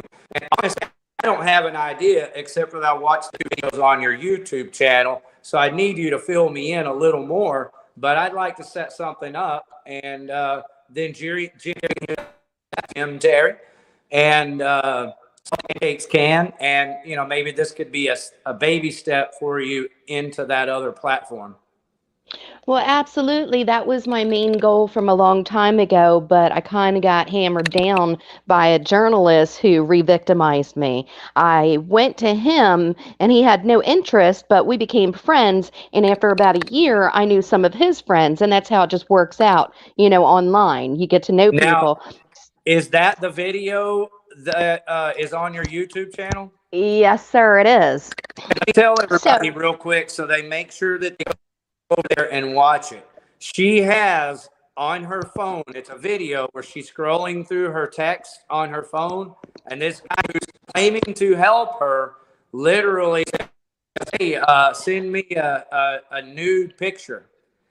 And she says, hey, you're kind of making me uncomfortable. After that part of the exchange, it says, he threatens her. So that's enough. I don't want to spoil it. Y'all go over there and see what she's into. It's very intriguing. It's kind of traumatic. So I got with some of his colleagues and they were going to do a story on, my sex trafficking, stalking case.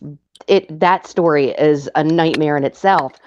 So he stopped that because I wouldn't send him naked pictures, and he sent me a naked picture, and I posted it, and that drove him insane. He's a narcissistic man, and he thought, I'm going to lose viewers. He has ties to some really important people, prominent people, good people, and he doesn't want to look like the scumbag that he is. So he hammered down hard on me. He turned my story inside out and made it to be the opposite of what it is, and said I enjoyed being raped and molested and, oh my gosh, by so many, including my father, my dead father. That hurt so bad.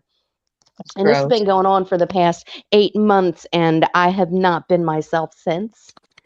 That's understandable, and I'm very sorry there's pieces of shit like that in this world. Gina me. is backstage. Outlaw. Gina is on the. She's with. She's on the, Oh, I'm sorry.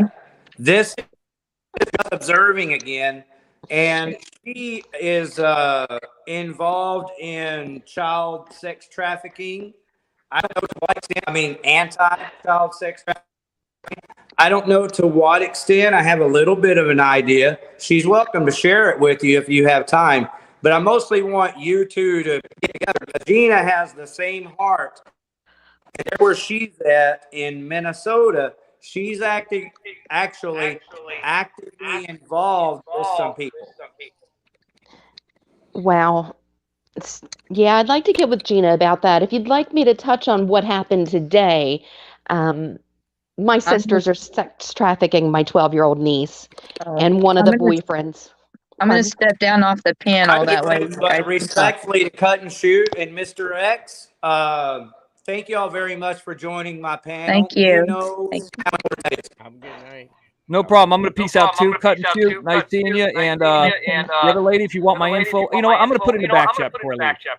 Gina. Thank you. I'll get a hold of you for sure. Get with me, Cut and Shoot. I've got some information for you. Somebody's echoing. I think everybody's echoing. Gina, turn down YouTube. Did I? Okay, hold on. Let me go to my other thing. Hold on. All right, and Gina, you got there's my email too if you need it. Got it. And we'll figure something out. Jim Terry. For the extra. Point. There, Another how's win. that? Jim Terry TV VIP plus Tuesday. I'm out of here. No, that's not what I wanted there. Oh, crap. Okay. What have I got? Here we go. Gina. How about that? Better? Hello? Okay, I closed. Everything is closed. Okay, I'm gonna close my everything and come back. Can everybody check their YouTube? I'm on a telephone. Okay, hello. Whoever that Hello. Check Mike. exit, it was them. And so I believe that was Gina. All right, so it's just Mike. Thank you, Just Mike. How are you, brother? I'm doing good. Just chilling. How did your tryout for the football team in Tulsa go? That's way later. It's today, but it's way later. Okay, well, you know you got someone here in Texas pulling for you. I hear you. Are you aware of Just Observing? Yeah, she's a good woman. We talked earlier. Like when did you find out about Just Observing? Have you met her like a month ago or 2 months ago or just last week or today? Way less than that. Like for talking wise. I think it was just today or tonight on Outlaw's show. I'm not a part of the crime community. I'm part of the activist community, corrupt government, sex trafficking, deep state kind of shit. I don't get involved in all this other crazy stuff. But sometimes when I'm bored and need to change a pace, I will watch, the crime community channels. A select few. I watch Jim. I watch Salty. I don't think I really watch anybody else. Now Outlaw. Well, now you watch Outlaw. You won't see me commenting in the chats because there's just too much. You were a man. What? Before you talked, I always thought you were a man. Ah, okay. So I have commented, but very rarely. I don't speak unless I have something wise to say or, something really silly. Hey, but it's never directed. Really silly. It's never directed at any one person. Did you see my boobies in the comments tonight, Outlaw?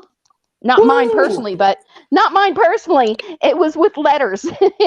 Oh, okay. Thank you. Not mine personally. I was just being silly. I was like, man, I need to change a pace.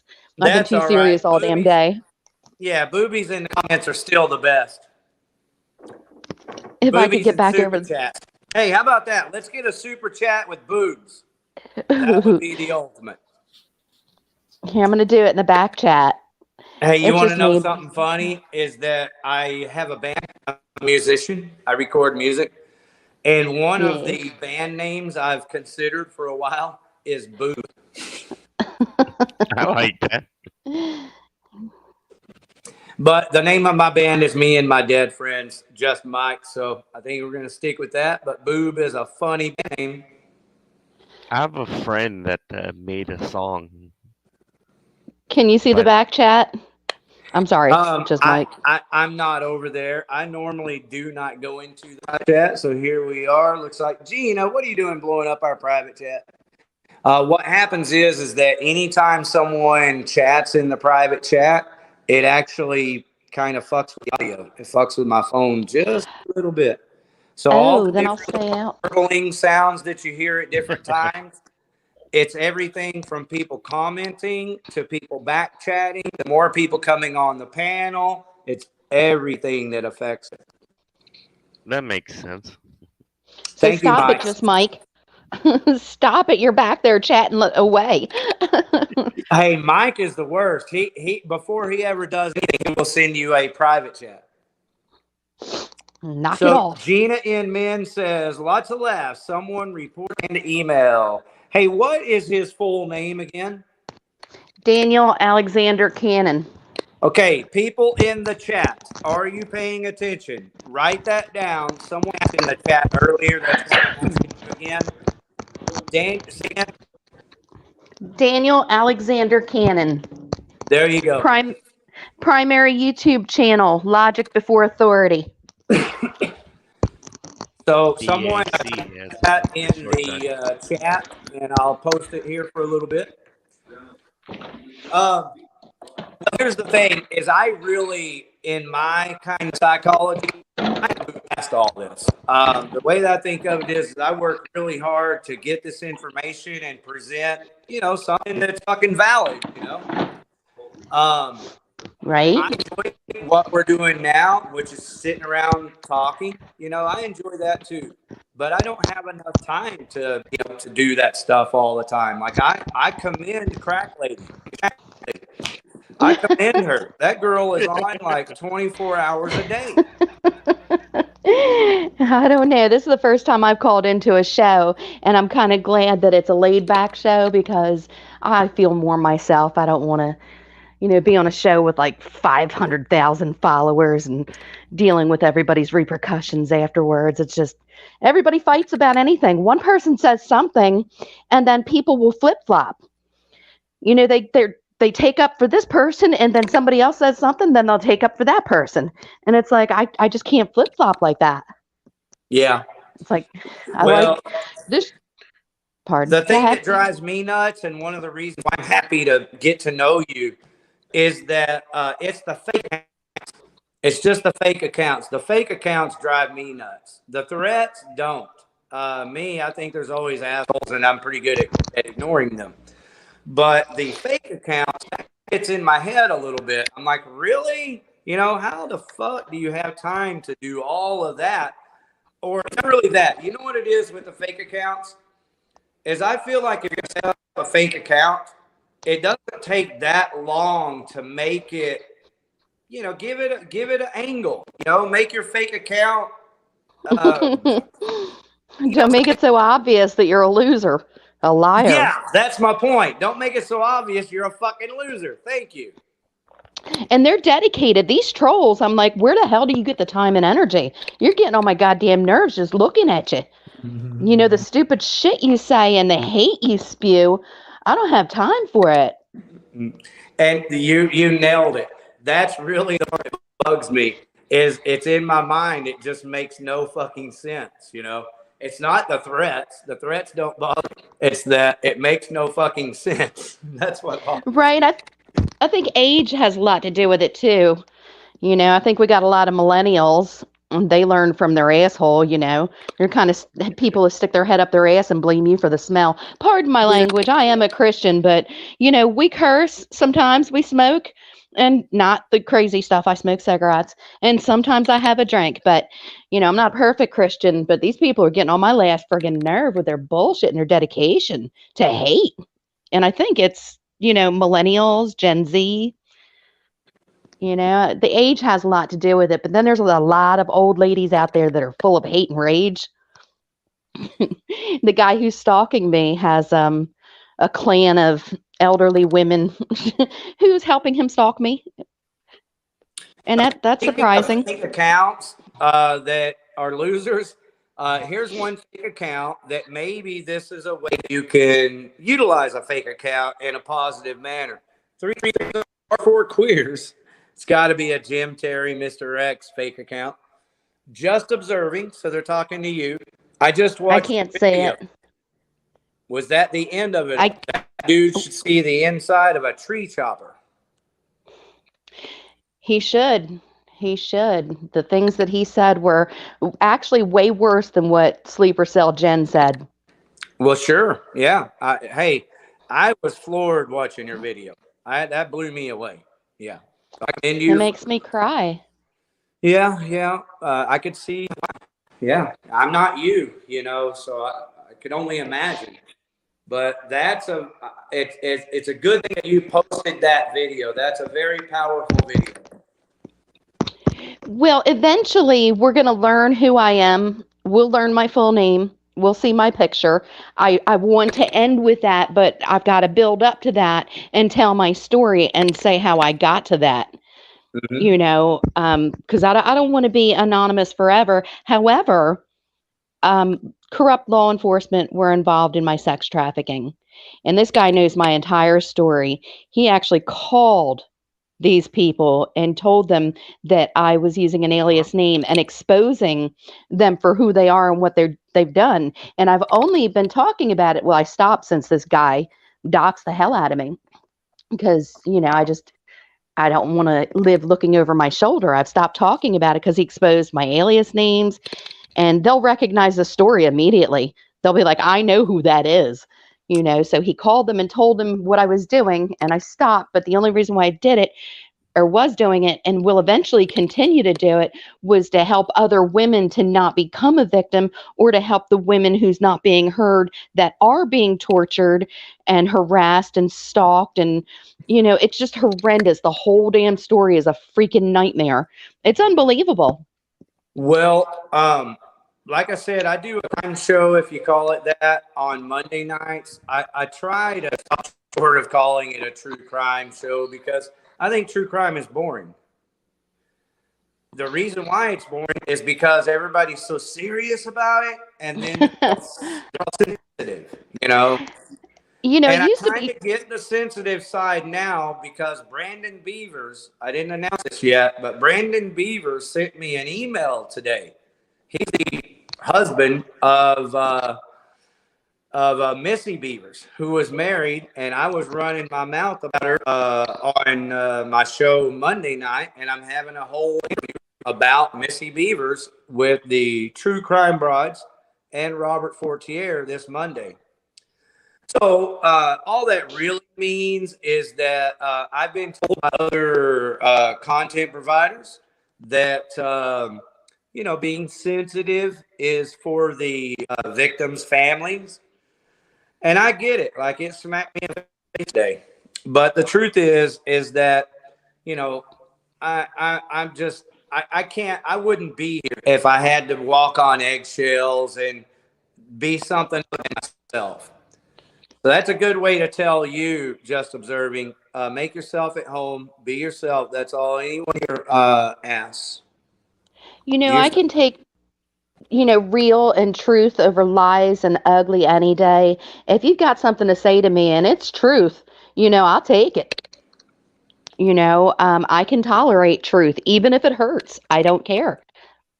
You're not going to hurt my feelings by stating the obvious and facts. That matters.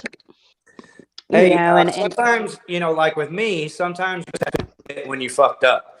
And so I did kind of fuck up. I didn't kind of fuck up. I fucked up with these comments. Sure enough, I didn't know that originated in our feed here meaning Cut and Shoot's lawsuit. Speaking of that, Cut and Shoot, is that you on our screen right now, Cut and Shoot 333, because you're spelling your name different? If it's not, please let me know so I can ban that person imitating you. I'm not sure that that is her. I don't think it is. So I need somebody to let me know. So here they are down here again. I only so That's not her. thank you That very is much not for her. showing me your low life piece of shit fucking with my people, and now you are officially blocked. You know, I never thought I'd be blocking people on here. The blocking people is 100% opposed to my being. You know, I want this to be a free speech zone. But obviously, if you're gonna imitate people that are good to me, I have to block you. So I blocked the user, but for some reason, Cut and Shoot's comments are still showing up in my feed currently. So hopefully that got them out of the feed. That's horrible. That's probably sleeper cell. Probably, yeah. So let me put them in timeout and see if that helps for a minute. I did block it, so I You don't blocked understand. him, so he's like gone. Right. I'd be a perfect mod for you, but I can't commit because I'm not always available. But I can smell these people a mile away. Yeah. Well, I'd be totally open to talking to you about it, and maybe you could be like a secondary mod. The way the mod thing works, if you heard Mr. X, is I'm literally going to have to pay one of my friends that No. I trust. But from there, that person can always use some extra help. So that's how moderators work. And he was saying that they have access to deleting your channel. You can keep folks from doing that. If you just give them a wrench, all they can do is delete or block or put somebody in timeout. They don't have access to everything. Now, you can give them access. I wouldn't recommend that. No. I just want to give them moderator access only. Yeah, I'm really particular about that stuff. If you go to my Facebook page right now, and if you already did and you couldn't find me, it's because I had a person that's supposed to be a friend practical joke me, and I went into my Facebook and changed my name to Dubbag Daryl, Dubbag Daryl. And I haven't been able to change it back for 60 days. I can't change it until the 22nd or the 23rd. Ah, he got you in a 60-day lock. You can't change it every 60 days. Yeah, Do you know what he's... Well, they thought that was funny, right? It's just one of my friends trying to be funny. And You know what he called you? That shit. Like, I'm so pissed off at this fucking dude right now that I'd rather beat his ass than talk to him, even though he thought he was being funny. One of the reasons why is because I have a lot of musician friends on my Facebook page. And a lot of those people that, most people just aren't going to be friends with unless you're in the music industry. But a lot of those people have left my page because they see this Dubbag and I look like an idiot. So like, I'm out of here. So do you know what that means? Who? When he changed your name to that, do you know what that means? Yes, I do. I'm not going to say it then. No, you can say it. Either one of us could be wrong. I'll tell you what it is that Daryl Abbott, the guitar player for Pantera, was one of my best friends as a teenager. Back before Pantera was famous. And so my name is actually on 4 Pantera records, including Cowboys from Hell, just in the special thanks section. And the only reason why is because I was friends with Dime. I wasn't friends as much with the rest of the guys in the band. I was very close with Dimebag Daryl Abbott. And so that's where it comes from. This kid that did this, he is a guitarist that decided he was going to do EDM. Well, he didn't do EDM either. And so his jealousy comes out in the form of, oh, let me make fun of you and Daryl and get my ED in there. Right. So now tell me what you think it meant. Well, I used to bartend back in the day, and you know, you hear things. There's people doing things, illegal things. It Yeah. means a dime bag of Coke. Yeah. A dub is $10 worth of Coke. That's sick. There you go, a dub bag. So there you go. See, I didn't know that. You know, I'm not surprised to hear that because this kid is ate up with dope, unfortunately. I've been trying to be cool to him and friends with him for years since our last band broke up. And this was pretty much my final straw. It's just all been a pain in the ass. So anyway, that's what it was. It was his joking effort to derail my marketing for my new songs. I recorded 2 new songs and was getting ready to promote them. So that's his way of like keeping me from being able to promote my music, believe it or not. Yeah, well, when it's time, when you can change your name, change your password, and ignore him. He'll forget about it. You'll forget about Here's him. the thing, I do ignore them, so that's one thing.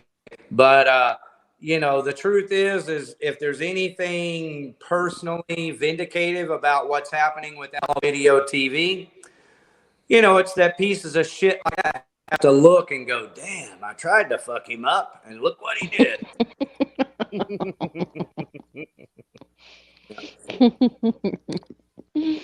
They're like whack-a-mole, man. Knocking these people down is like whack-a-mole. You hit one, 2 more pop up. It is. Too many assholes in the world. Like, people are great until you add the people into it. They're empty vessels. They're demon puppets. You know, I've learned how to find them. It's like, okay, I can smell your empty vessel. I'm avoiding you before you even open your damn mouth. Yeah, You know, they're a dime a dozen. I kind of have the same instincts. Or not instincts. For me, it's just awareness. The ways I explain it is like if I'm in a line at the grocery store, say Walmart, you know, I know what everyone's doing around me. And it's not because I made it like my plan to know. No, I'm just that aware. I can't not know what everyone's doing around me. Right? Yeah. Kind of like driving. Are you a good defensive driver? Oh, hell yeah. Oh, my God. The accidents I've avoided because I'm looking at everybody. I want you in front of me. I'll drive slow on purpose so that when your ass wrecks, I'm driving around you because I got plenty of time to do so. Well, we're a little opposite in that. I will go around your ass. and you know, but I won't throw anything at you. I won't flip you off. I'm not into any of that. I'm just trying to get down the damn road. Right? I was born in the 70s. You know, we don't tolerate bullshit. I'm not going to give you shit. Just leave me the hell alone and I'll be all right. Well, with that, I can't thank you enough for coming on tonight. And you too, Mike. Just Mike. Paneling on Outlaw Video TV. Thank you very much. Do you have anything else to say to just observing? Nothing to observe, man. I was going to ask you, what's the shirt about? The one that you have behind you. Oh, me? Yeah. This is my shirt, Outlaw Video Showcase. Can you read that? Yeah, I can see that. Let's see. I need to move. Okay, yeah, move this way. Basically, I do Outlaw Video TV, and so this is one of my logos. This logo was actually designed by Lucas Wade, who was a bass player for a band called Oh Sleeper, and he passed away, one of the many that passed away at the beginning of 2019 of cancer. It could have been the end of 2018 because Luke was one of the first to go, and I kind of get my memory. But anyway, that's what this is, an Outlaw Video TV logo. But the shirt showcase Diamond Gem Saloon. Here's the band: Scrap Iron, Angel in Irons, Born and Raised, and Soulless in. So this is one of many shows that I did here as a local promoter. And I made videos of all of these shows too, Mike, and you can see them on our YouTube channel. Wow. Thanks for asking. Oh yeah. But this, for the record, is the only Outlaw Video TV shirt that I have. And I'm not going to be making any more anytime soon. What I have to do first and foremost is get a moderator. And I have to fix my audio. So those are my number 2 priorities. And so with that, any of my friends here in Dallas Fort Worth listening still, if you want to moderate, just call me because I really need a moderator. I'm telling you, I need your help. You might be able because you have a slight echo, might find those phone things, and that might cut the echoes. Thank you. I hear all that, Mike. Go ahead and repeat yourself. I said if I learned anything from most of my musician friends, they would have those like little foamy triangle things that they would stick on the wall that would cut all the the back echo, if that makes sense. Well, for me, since I'm the master controller here, there's 2 things. Yeah. It's crazy, bro. I actually have not like the best quality equipment, but I do have equipment.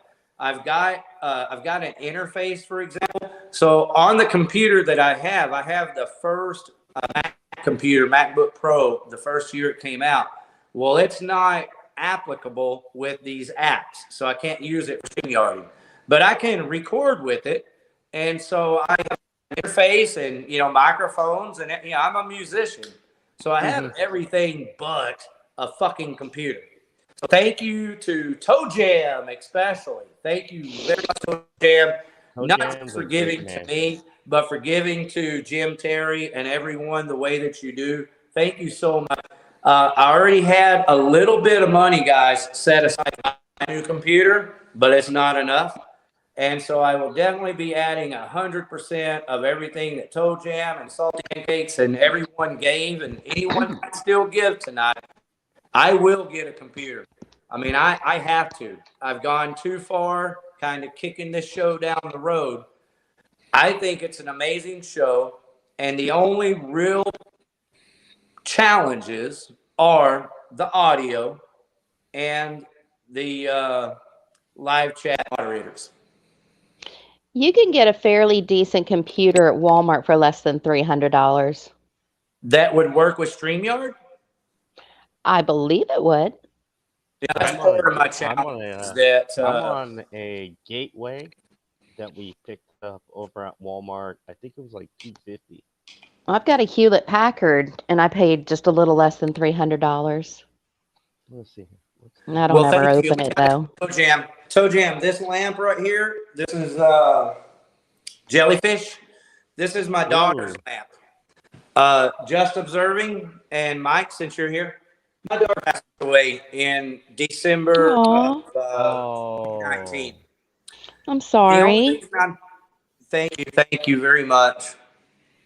But the only reason I'm telling you is because we're all here talking about doing more together with you, just and I am very interested in working with you, and I know Gina especially will.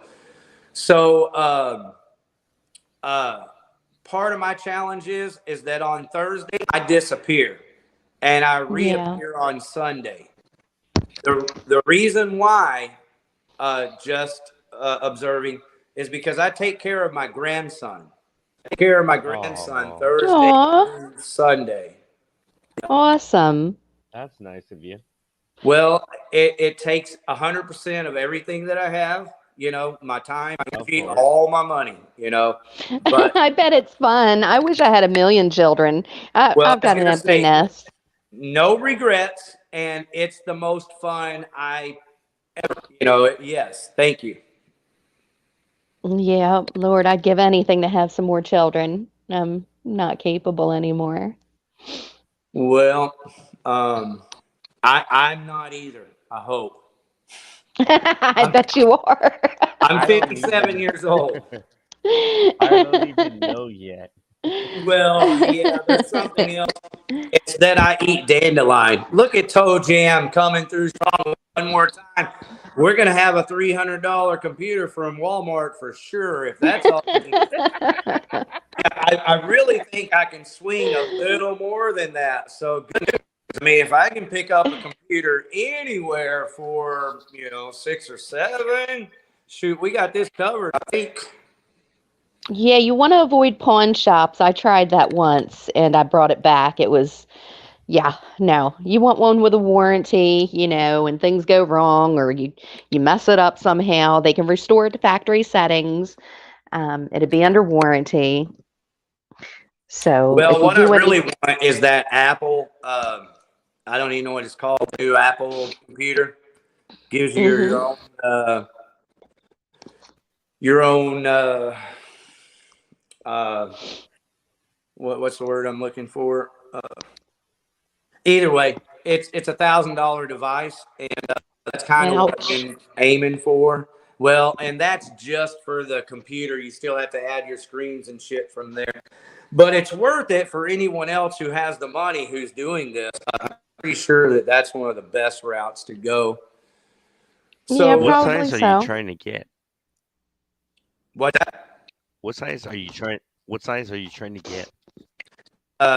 Just Mike. I really just need to be able to operate this show. It's for this show. It's for StreamYard. 18 inches?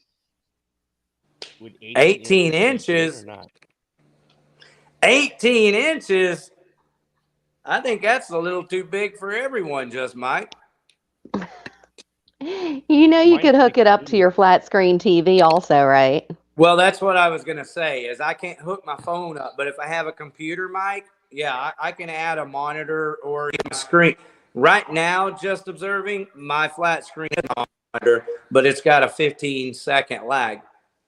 Ah. Like right now. But with a computer, yeah. Worst case, I can hook up my TV. Better, I can get me a portable monitor and have a couple of monitors. The one that I have right now, it's a Gateway 15.6 Ultra. At Walmart, they're running for $159. Oh, online. Okay, so there you go. I guess I better quit fucking around. I do have a bad habit of, trying to not get up when it comes to money and all of that kind of stuff. So I had no idea that there might even possibly be a computer for $500 that would run StreamYard. Oh, you'll find that online. Okay. Well, there you go. Toe Jam, anybody else want to hit me up? My email is outlawvideotv@gmail.com, and that's for you too, Mike, or just observing. Thank you. Thank you.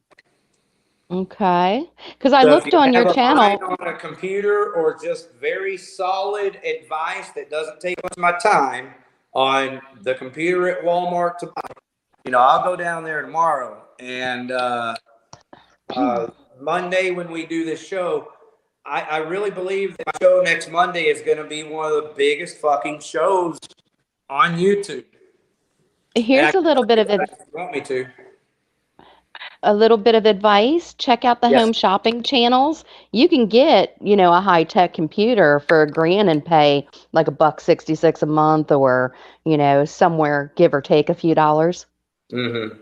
Yeah, admittedly, that's another one of my things is that I've managed 7 years and I've never taken a loan out for an automobile. I kind of have. I feel better. The less I am involved in banking in the United States of America, the better I feel. And I'm the first to admit that that's one of the reasons why I don't make as much money as I otherwise could have had. But I've always had fun. My number one, to me, money has been easy to make. The challenge I'm having making it now is that I only work 3 days a damn week, and I need all that money just to pay for everything. Right. But I always thought that money was too easy to make, and I wanted to have, I value fun more than I value money. It's hard to get $1 out of me. I shop at the secondhand store. For my birthday, I got a recliner for $13. I got an umbrella for my patio set and a carton of smokes. And I was very happy for that. You know, I'll shop at the secondhand store before I go anywhere else if I can. I want the most for my dollar. Good luck getting a dollar out of me. We're at Toe Jam. Toe Jam's telling us I bought a 4K 200 hertz 1 ms response time 30-inch monitor.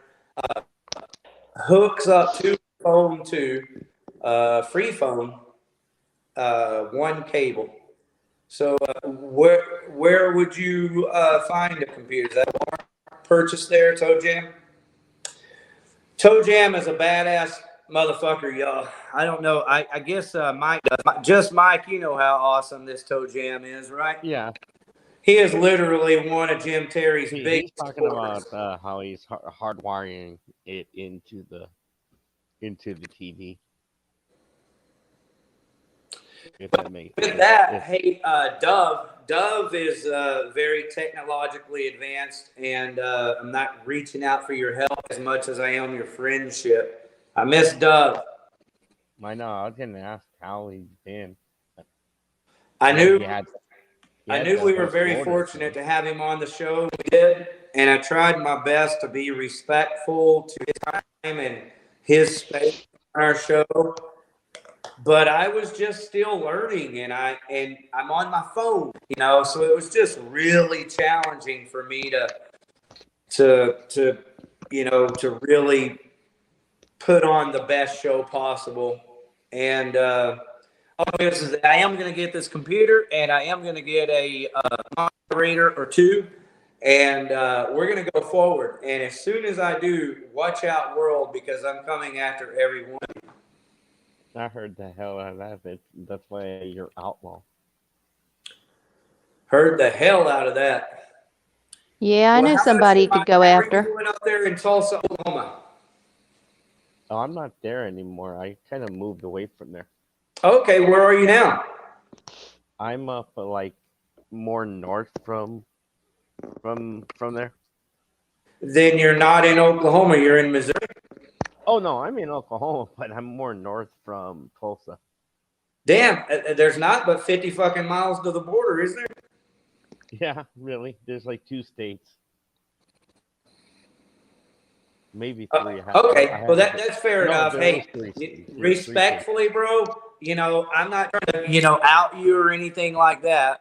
I like the idea of you being in Tulsa. I painted both bowling alleys in Tulsa. You ever bowl over at Rose Bowl? There's only 2 that I know of, which was AMF. Yeah. And then Andy B. Well, that Rose Bowl was AMF. I don't know what. All I know is I painted both of them inside out a couple of times. So I like Tulsa, and I have friends in Oklahoma. I have a friend named Larry, LD. I've known him since I was a kid. He's in Oklahoma, and I was just up there at his place last week. One of your friends said that they had like a guitarist or something like that was from Oklahoma. What was that? Hey, speak up, please. I was saying, I think one of your bandmates were from Oklahoma that was on here earlier. Yeah, that's right. That's the band Nonconformist. And so when their record comes out, we'll see more of those band members. So I'm pretty sure that dude will eventually be on here too. So look for that. They'll probably be at this, probably perform at this like biker bar. No? It's like Great School or something like that. Is that the type of music in place they would be at? No. I have to be honest with you.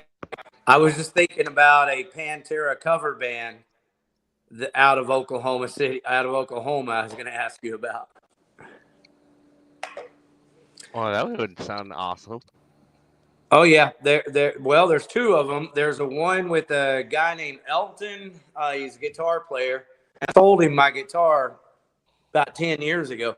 Elton Sawyer is his last name, and he had a fucking killer drummer. I can't remember his name. I'd sure like to hear from you, drummer for Elton's band. Sorry, I can't remember your names. Fucking Joker. He'd be great on this show. But now here recently, there's a new band, a guy named Chuck Cooley, I believe is in Oklahoma. Do you know a Chuck Never Cooley? heard of him, but I'm very interested. Yeah, these guys are a little older, but he's hooked up with one of the guys from a band called Whiskey Dick, and they have officially announced just this past week that they have a new Pantera tribute band. Oh, that's awesome. It's always cool for me. I just love guitar playing. I'm a guitar freak. I'm a singer freak. I just love all that shit. I listened to a guy that did a rendition of Journey.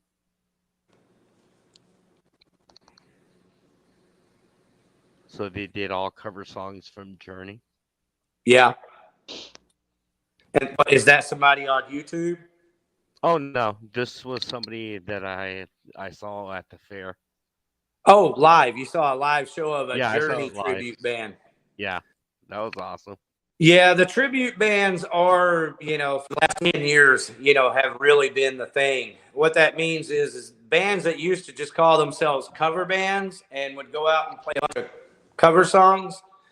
Now those bands realize, hey, wait a minute, if we act like we're Motley Crue and go out and play Motley Crue songs, we can actually get paid. So that's what's going on.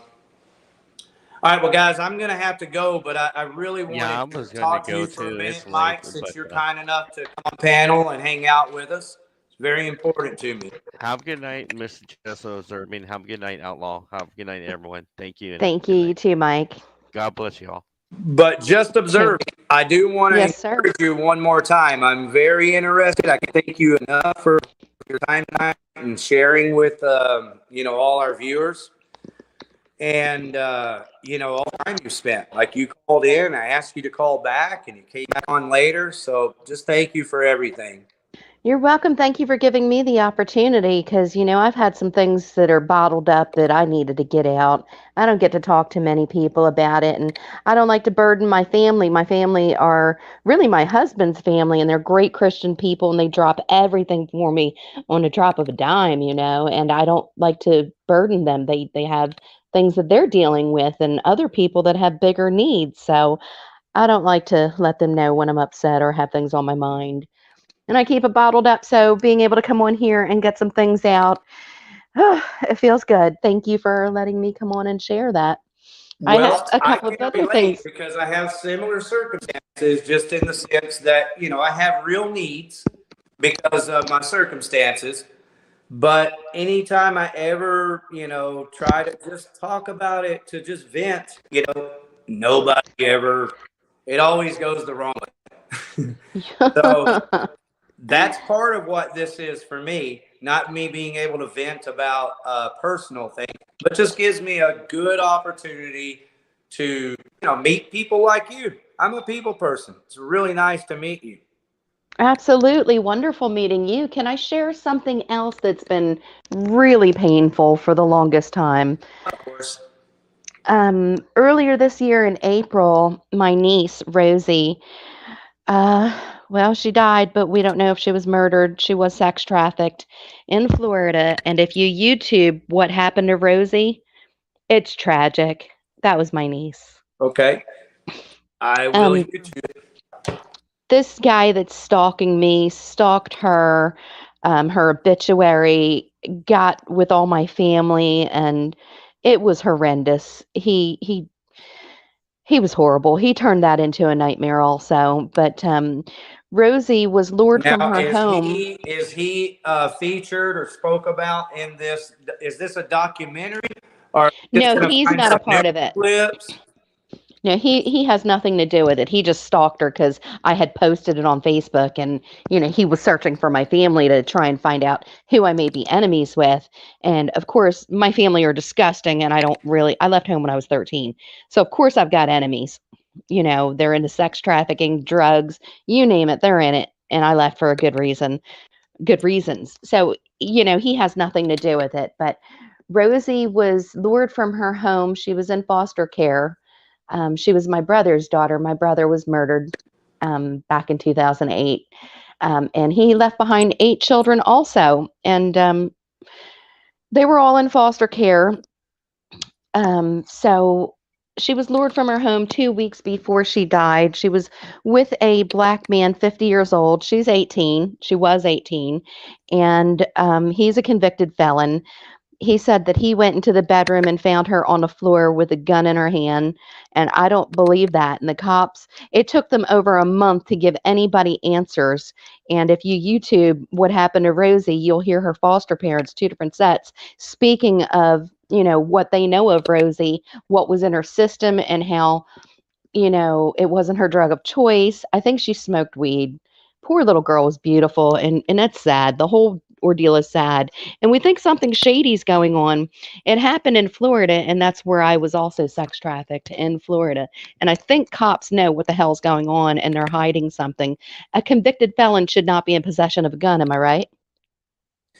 Yeah, of course not. No.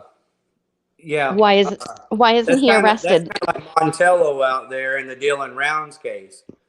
Why isn't this man arrested? I don't know. There's a lot of things I don't know about what you just said. So we're seeking justice. That's why we're going to spend a little time together and going through this with you. And Gina will be here also. So respectfully, I think that will help a lot. And she has a genuine interest in what you've gone through and what you're going through. And she's actually a former police officer in a good way. Okay? That's amazing. Yeah, so be a good person for you to, share here at Outlaw Video TV. And get some of this out, but also, I'm a man, so I'm all about finding resolve and solving the fucking problem, Exactly. So hopefully we can figure out a way to do something that makes things better. How's that sound? Hopefully, I believe Gina can help me, because this guy, the videos you saw on my channel, this guy has a person pretending to be attorney, and she's the one who made the death threats. That video is there too. And then he's got a woman pretending to be a detective, Detective Cagney. Her name is, what is her name? Oh my gosh. Lynn Eska, and she lives in Hungary. And that's where my ancestors are from. I'm Hungarian, aka Gypsy. But she is a detective, and she's on board with stalking me. This other crazy lady made death threats. I got a warrant out for her arrest. I spoke of that earlier. So I think that Gina might be able to help me figure out how to get this woman who's pretending to be a detective prosecuted for impersonating a detective, because she's not really. And she told me that she talked with the law enforcement about my niece, Rosie. And I'm like, you're not a detective. You may have been, I don't know, but you're pretending to be. And what business is it of yours to investigate my niece? You have no right. And there's got to be something illegal about that. And, on top of her stalking the hell out of me. Yeah, that sounds like a boat of shit to go through, honestly. It's a nightmare. I know in my world, this is obviously part of the challenge that not just you, but everyone has with all types of issues, including sex trafficking issues. And it's that, we're all busy. Like I'm stressed to no end. I'm not stressed. I'm stretched to no end. Especially now that I've started this show. You know how Gina became my co-host? I do not. She was one to talk on the phone and get to know each other. And I was like, Gina, I'm sorry. I know it sounds crazy, but I don't have time to talk on the phone and get to know you. But I can do it online. Why don't you come on my show and we'll talk and get to know each other, and I'll tell you about all this craziness. So, right. That's part of the challenge that you're going to have, because that's a lot of information that you have to share. And it's going to take some time to go through it, and then even more time to, find resolve or talk about resolve and all those kind of things. Okay, I can email you some screenshots of a conversation between me and a good law enforcement officer who kind of spilled the beans on, the cops that were breaking in my house and stealing and breaking everything. Oh my God, it was a nightmare. Every day. They broke in every day for I don't know how long until they basically robbed me blind. They took a little bit at a time or broke all kinds of crazy shit. I can send you pictures of the conversation. There might be about 10 or 12 screenshots. One has my actual name. Can I trust you with keeping that between you and I? Absolutely. Yes. Now, And it's I am human and I'm an idiot sometimes and I make mistakes. But I give you my word that to the best of my ability, my intention always, I'm a very private person. And all I can really do under certain circumstances is ask people for their word. And therefore, your word is very valuable to me. if your word's not good enough, you're not good enough, and we'll part ways. Yeah, that's it. That's the name of that. So, I'm old school. yeah, no, and so on that, I want to make sure that we point out that I'm just not like that, so it's not like that. I like having a good time. I'm a prankster. I like in the future. I have characters that I do on this show and stuff. Yeah, really. I impersonate other true crime people that are really good at what they do, but are also boring and have it's just Well, you got to take a break from reality. I don't do that often enough, and I think it's needed to, give yourself a break so you don't have a friggin' heart attack or something. Well put. No, the name of this music show is "Blow Your Brains Out" with Ricky Warden. Oh my God.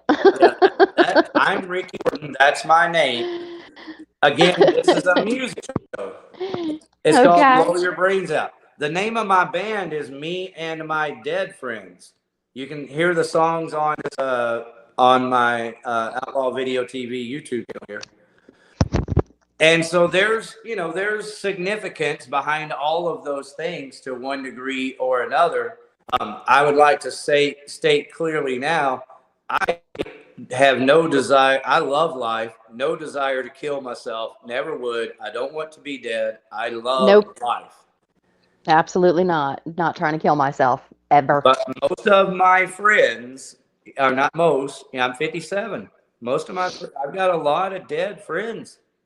And yeah, it gets rougher every day, And so I don't know. It's just kind of a way for me to have a band and a band name that means something more than just a fucking name. And so I hope that my band name honors my dead friends. That's really where the name is from. Oh, I see. Okay. It was a little scary at first. Yeah, no, it's an honor. Since you're giving me a minute, I'll tell you that Absolutely. when you're playing music, you play a lot of music by yourself. Hours and hours and hours by yourself. I'm playing music. I'm a singer. So I do these things where I'm la ti la do ti la re do ti la me fa me fi si la. And so I do that. Awesome. Yeah, I do that for hours. It keeps your voice exercise, your vocal cords. Yeah, that's what it is. A lot of people say that's stupid and unnecessary. That's fine. Hey, you hit the highs that I hit, and then get back with me. You know. Yeah, I can fucking sing. I can sing pretty much, everything. Yeah, and I don't mean every singer. I mean, I sing any notes in about 4 octaves. Awesome. I used to sing. I don't anymore. Well, when I bring that up, I can't remember now. Being silly and not having a heart attack and doing fun stuff. Yeah, that's where this started. Was me getting my music recorded and then having this platform, because I've had Outlaw Video TV as a music channel for about 12 years, and So I needed a place to promote my music. And so I did hear Jim Terry mention that his dad owned a music store in Florida. And if you know music, like I know music, I mean, if you've been around music all your life, that's as good as saying, my dad's a cool motherfucker. You know it? I was shocked. I was like, you're kidding me. Jim's dad is a rocker? Get the hell out of here. That's awesome. Well, see, I had an idea. I didn't know all that. Mr. X definitely brought more information to the table. But he sure did. But I did know that Jim grew up around music before I contacted him. And that's one of the many reasons that I contacted him. And I told him, hey, I play music. I'm looking for an opportunity to, share my music. Would you guys like to, hear my music? And he actually said, send me some money, and he hung up. No, he didn't. Oh, yeah. Yeah, he did. Yeah, exactly. Was he messing with you? He's Jim Terry. He's Jim Terry. The thing to understand about Jim Terry is this is a job to him. This isn't, Jim's not just pouring out his heart for us. This is a job to Jim Terry. Okay? He wouldn't be here if there wasn't a potential to make money. This is a job to Jim Terry. So Jim's not stupid. Well, I'm a business owner. I paint houses for a living. I also have music for sale. Here's my CD. Let me get my magnifying glass. Hold it up again. I will. So here's the thing, that I respect that Jim Terry is a business. And so I went right over to his Venmo and paid him $20. I say it. He immediately, after I gave him the $20, he said, you'll be on the show next Tuesday. I'm selective with who I get. The band here is called Mr. Freak and the Freak Show Band. Okay. The Freak Show. Yeah, the Freak Show. And the name of the record is Mad Fucking Ridiculous Insane. Oh. And that girl that you see there, that's my friend. I'm not going to mention her name. Everybody around here knows. But if she wants her name broadcast on YouTube, I'll wait for her. But that's my friend Priscilla. She's she's Argentinian. She was born in Argentina and fled Argentina and all the corruption there before it got as bad as it's gotten. Wow. Yeah. And so that's my record. If anybody would like to have one, I sell them for $5. There's just 5 songs on it. I sell them for $5, but shipping and handling, I have to have a couple extra dollars. With the exception of Toe Jam. Toe Jam gets free shipping on the CD if he wants one. Toe Jam giving me a bunch of fucking money tonight. Right? I can't see the chat. So that's terrible. I wish I could. I don't know what everybody's saying. It's okay. Well, hey, this record, I know it looks very vulgar, so I always feel like it's good to go ahead and tell you. There's a song on there called Love Revolution. It goes, love, love, revolution. It's a great hard rocking song. And it says that love dominates the world. So that's one of the songs on here. Don't judge a CD by its cover. Just get in the car and crank it up. It's worthy. Right. Now, love is a powerful thing. I know that I'd been through hell, and these jerks that put me through hell almost made me them. I almost turned into these evil people because I fought back so hard. I mean, I'm originally from South Philadelphia, if that tells you anything. I got me a Southern accent because 30 years in the South did that to me. So I got a Northern Southern accent. I don't, But anyway, they tried to turn me into them. Once I realized that, I was like, I'm going to friggin' go out in a shootout, man. I'm going to paint my damn face with their blood. I was so angry at how horrific, and vile and hateful these people are. And as soon as that came out of my mouth, I sat down. I was like, oh my God, did you just hear what came out of your mouth? What separates you from them? You can't be that. It's never been you. These people are friggin' evil, and you're not going to be evil. There's no way in hell I'm going to let them do that to me. So love is very powerful. I don't love them. I think I don't hate them anymore. I don't know. I definitely dislike everything damn thing about their evil souls, but love does conquer all. Yeah, it's more of a very general truth. The song is actually kind of, if you know who Ron Paul is, do you know Ron Paul? I do. Okay, back before, like way back in the day, his original movement when he ran for president on the Republican ticket the first time was Love Revolution. So a lot of the lyrics are very Ron Paul minded lyrics, and then Love Revolution and Love Dominates the World. He was quite the activist, wasn't he? Well, I would say he's an author more than anything. If anyone wants to learn anything about Ron Paul and you like to read, read his books. But he's still active. He's still got his Facebook and I believe YouTube. I watch stuff on Facebook. But he's still going. He's just never going to be the president, and neither will anyone else that's anything like him.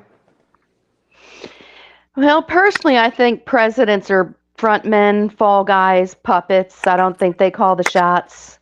They're just the fall guys. Somebody's pulling their strings, and it's not them. It's the deep state. It's the dynasties. The golden rule is follow the money. So exactly, and I followed it all the way back to the Vatican. You're going to love this. One of the other songs on this record is called Creature from Jekyll Island. I know that. I friggin' researched the hell out of that. Let me tell you, I'm a journalist. I'm an independent investigative journalist. Amateur, of course. I have a group where I have 1,600 members, and we talk about shit like that. The Creature of Jekyll Island. Oh my God. That's wild. Well, if it's a StreamYard or you add StreamYard YouTube channel and have some discussions about that, I would be happy to join in with you. And, that's truly my area of expertise. Well, I'll get back to it since this current stalker destroyed my story and claimed that I enjoyed being raped. I have rape fantasies and I can't even, that son of a bitch. He's knocked me down for about 8 months. I've got somebody else controlling my group at the moment. I have not been active in it, but we definitely talk about a lot of stuff like that.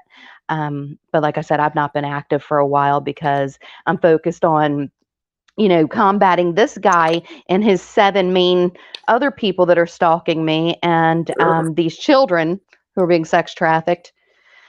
Well, since we're talking about it, y'all hold on, everybody in the audience, buckle up. Are you aware of, I know you are, antagonists and,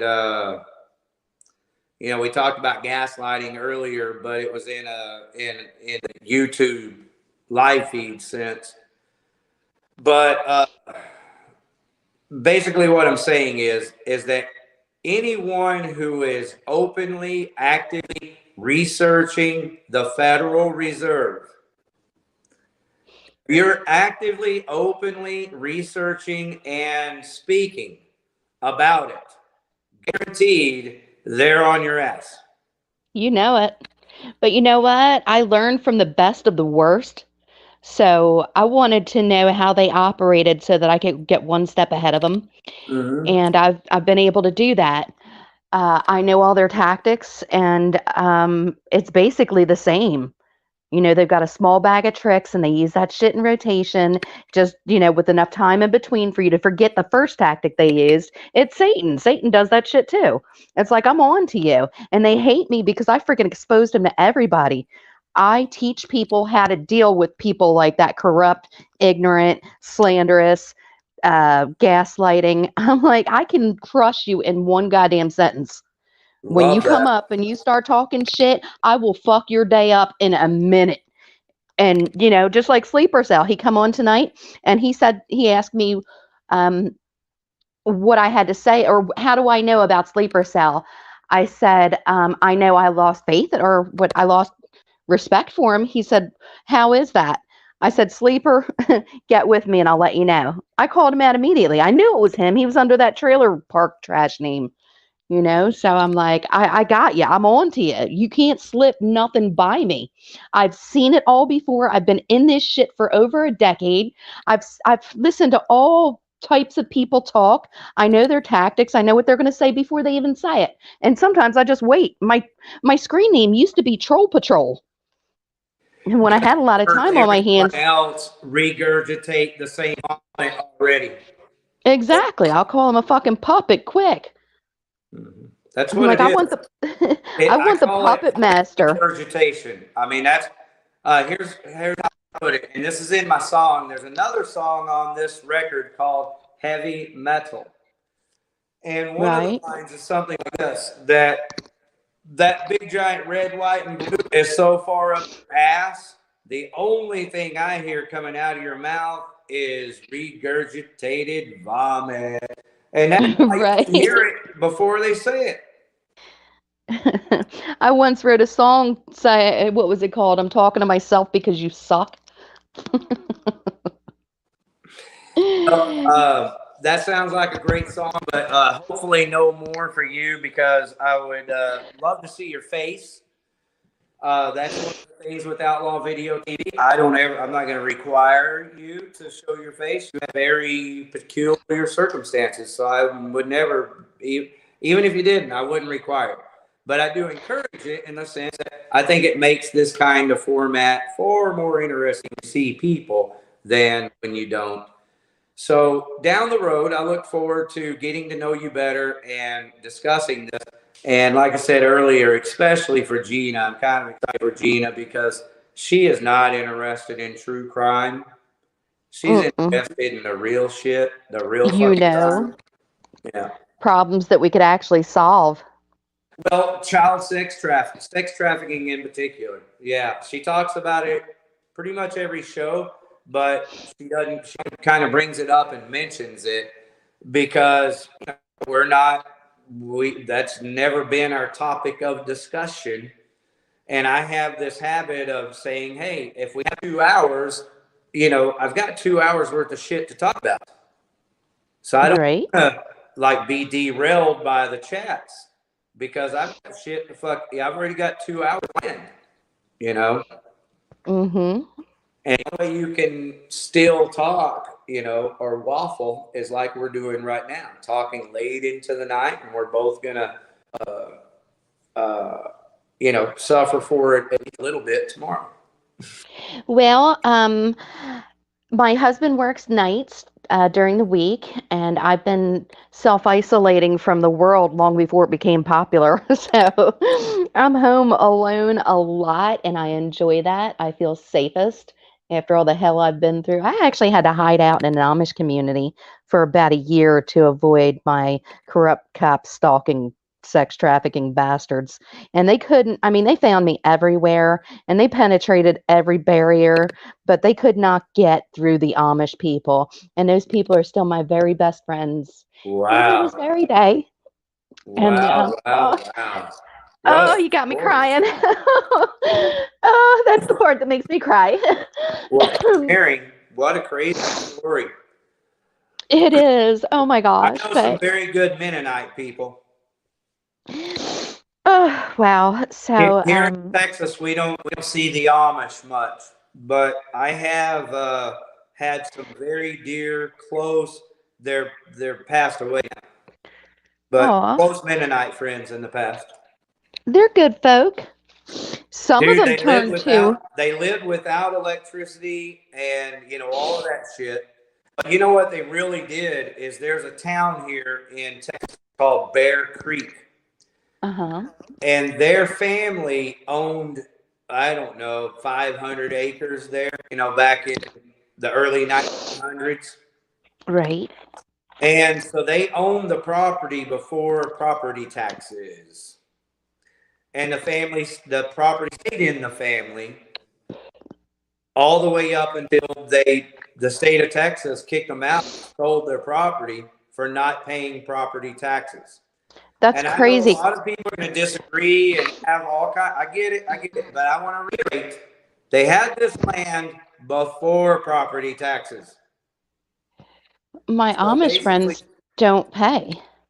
Well, basically, that's what happened. Was they ignored the government, never paid, and so the state every year or so, every quarter maybe, they would send them a letter saying, "Hey, you know, we deducted this acre, we've deducted that acre."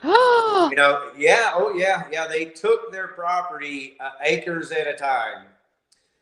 That's And then hideous. finally, when they had nothing left to take, these people at this time, Mr. Vincent was, I believe he was 80 years old. I mean, he was definitely up in his late 70s. And so Miss Vincent, the wife, she was not much younger. So she was probably 70, early 70s, and he was late 70s. And they literally picked them up and carried them all the way out to Bear Creek Road and set them down on Bear Creek Road and said, "If you don't leave, you're going to..." Wow, they should have gotten. Took their fucking property. It's amazing that other Mennonite didn't join in and protest with them. You know, I kind of thought that too, because they have Mennonite and Amish friends. As a matter of fact, when they left here, they went up to Tennessee, where their people are at, and Mr. Vincent fell asleep driving and wrecked, and that's how Mrs. Vincent died. Oh my. So, yeah, the state of Texas kicked them out. They went up to Tennessee, and literally driving that time from Texas up to Tennessee, he fell asleep at the wheel, and they had 3 children in the car. It was not good. Aw. Yep. That's horrible. Yeah, these are some of the best people. I'm only going to say one more thing to kind of describe how good these people were. They had a Heller milk cow. They had a cow that produced milk for days. And so I could go over there. At the time, my children were younger. And so I could go over there anytime and get as much milk as I wanted for free if I didn't have them, you know, they just wanted you to take it. Right. They never asked me to pay them for it. Yeah. See, I grew up like the Amish, being Hungarian. A derogatory term would be gypsy. I like So, that you term. know. I'm good with gypsy. I understand gypsy. No. Well, aren't there like 2 types of everything? Aren't there good gypsies and bad gypsies? I mean, I understand most gypsies today travel around to these trailer parks and will rip off an entire town and then just travel to the next trailer park. So I understand these gypsies are alive and well today, rip people off, and it's not good. They're pretty disgusting, and I think my culture was lost with my grandfather's generation. Gypsies today are horrible, and yes, they live for ripping you off, town to town, state to state, and they make me sick. Yeah. So there you go. You know, I know a few things. Oh, really? I could tell you who I am. I can't help but see these fuckers, you know, at these I can't remember the name of these parks. They literally live in these mobile home parks. That's where they live. They travel from city to city and stay in the mobile. You know, not the trailer parks, but those travel trailer parks, UAW or something like that. KOA? KLA, yeah, any of those kind of places, half of that place, you don't want to stay there. Nobody wants to stay at any of those places. They're ate up with these fucking people. Do it as a profession. Would you like me to say something in my language? Sure. Yeah. Do you think you'd understand what I'm about to say? I understand and speak a lot of Spanish, so I can get close. I don't speak a lot. I know a little bit and all the cuss words, which is horrible. Nice. It's terrible. Excuse me. Mesa Mopucheski She Johnny Dinako Shao. I just told you who I am, who my father is, and who my grandfather is. Oh, wow. How about that, everybody? Take notes. Mesa Mopucheski She a Johnny Dinako Shao. Well, you're an awesome individual. I really do appreciate you, and I'm just glad I'm getting to know you.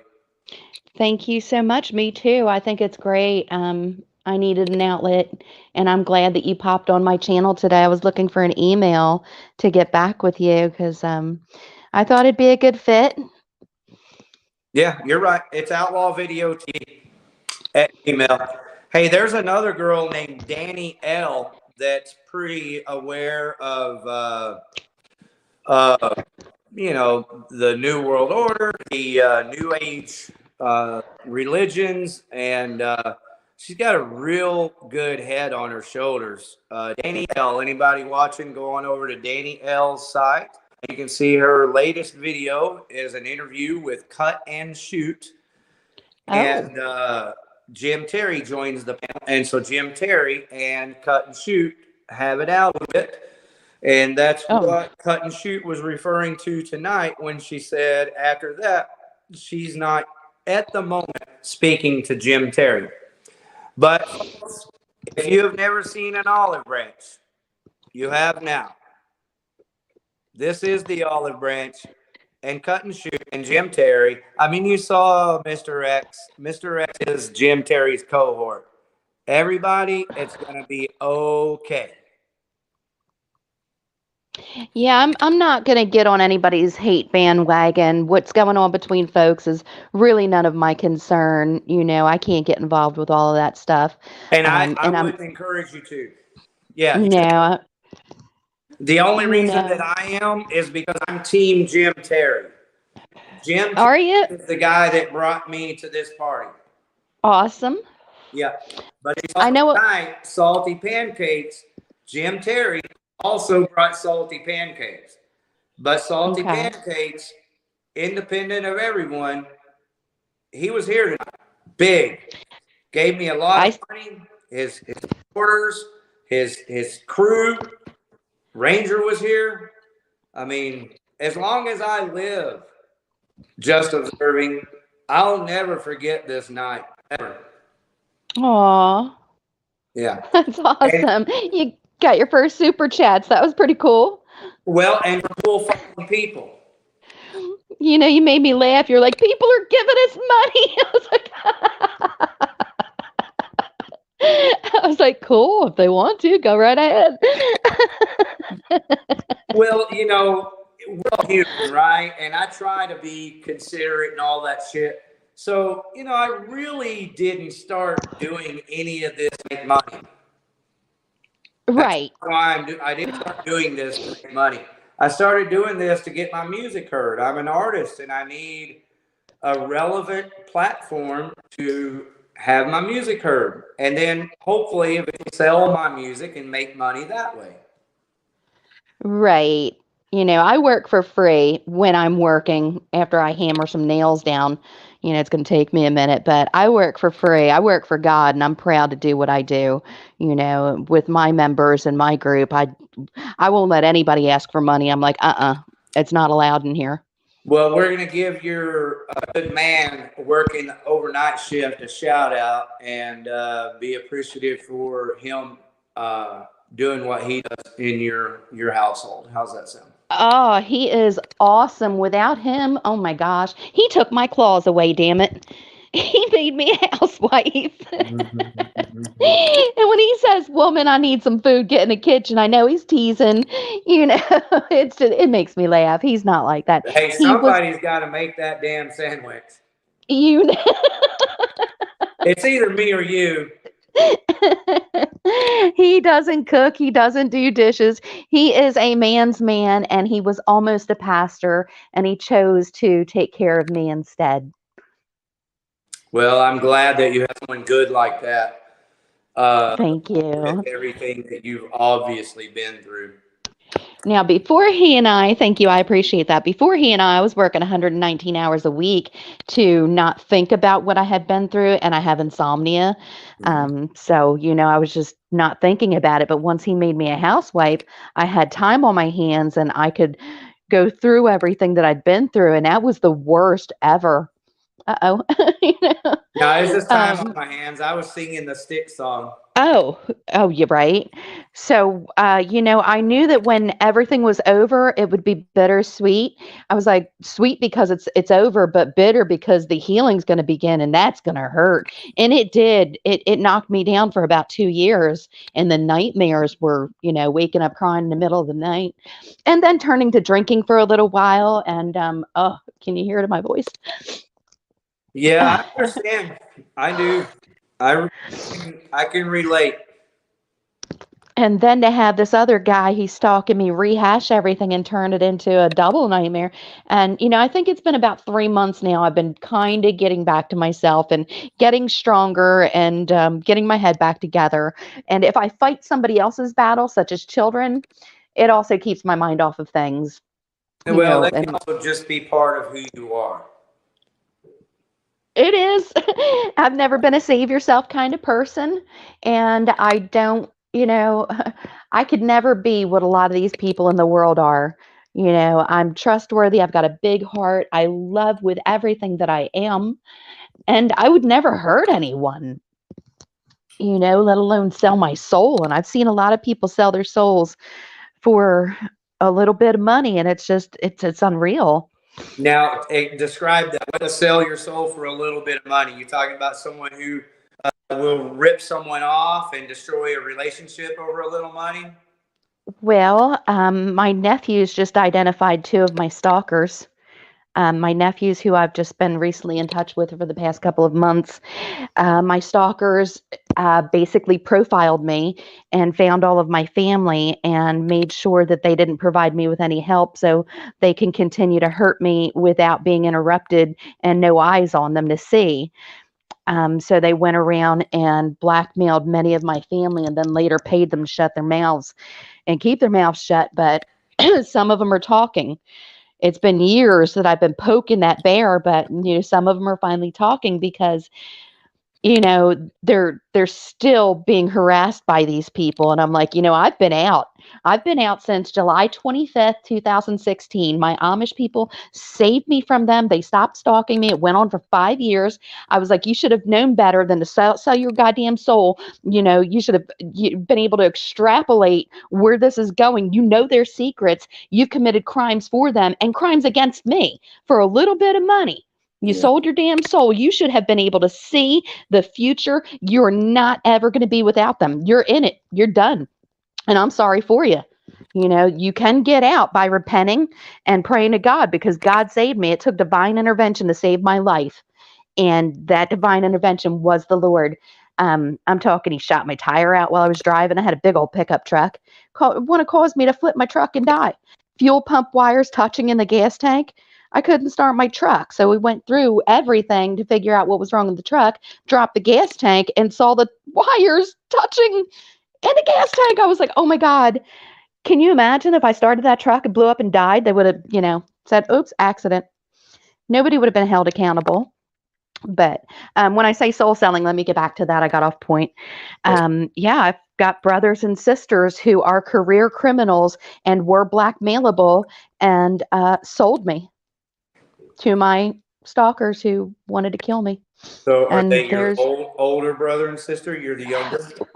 I am the youngest of the first 5. My dad remarried and had 5 more. Yeah. Hey, I've got a 5-year brother that's 5 years older than me also. And he's actually done a lot of really good things for me. But he's done some fucked up shit to me too. I think that's just kind of how it works sometimes. Satan goes through families first. Somebody once told me that, and then I saw it, and I remembered who told me, and I was like, I don't know what I would like to reiterate here, if you don't mind. I don't know about Satan going through families, but I do know this: that the family structure is obviously been being dismantled in the media, in government rules, regulations, and even family courts. The family courts, the very family courts that are supposed to be there to represent the best interest of the child. Here in the state of Texas, everybody knows that the courts are biased towards the mother. So even the judge will tell you the courts are biased towards the mother. The attorneys will tell you the courts are biased towards the mother. What the fuck does that mean? Shouldn't the courts be biased towards the fucking child? You know, it should be. All Well, right, so there's another thing that happens a lot here, and it's that a woman can pick up a phone and call the police and say, I'm being assaulted and I need help. And the police will get there really fast. And when they find no one's being assaulted, they don't even ask the person calling, did you make a false charge? Or did you like make a false phone call? Are you making something up? Because there are laws on the goddamn books. That's all. For filing false police reports. Yes, and I'll get in. I don't see it as Satan, and I don't see it as Satan going through the family. I see the whole fucking system is against the fucking family. And Let me the only elaborate. place where you find the system for the family is when they want to poke you and make you jump when they say jump. And then finally, we have people in that family that have jobs where they're getting paid to turn a blind eye and keep their mouth shut about how they're coming, ripping everybody off blind. Well, now I'm going to take it back to Satan because it's a hit toward the men in the world. If you can take a man down, you can get to the woman and child much easier. So they're definitely going to take the men down. And they have been working on that systematically for a very long time. Hence BLM and Scamtifa. You know, the nuclear family, they're against it completely. And a lot of people are demasculating men. And when we think about Jim Terry, a lot of people doesn't like his attitude. They do not like his attitude. They don't like the way he speaks, how he's upfront. He will speak his mind.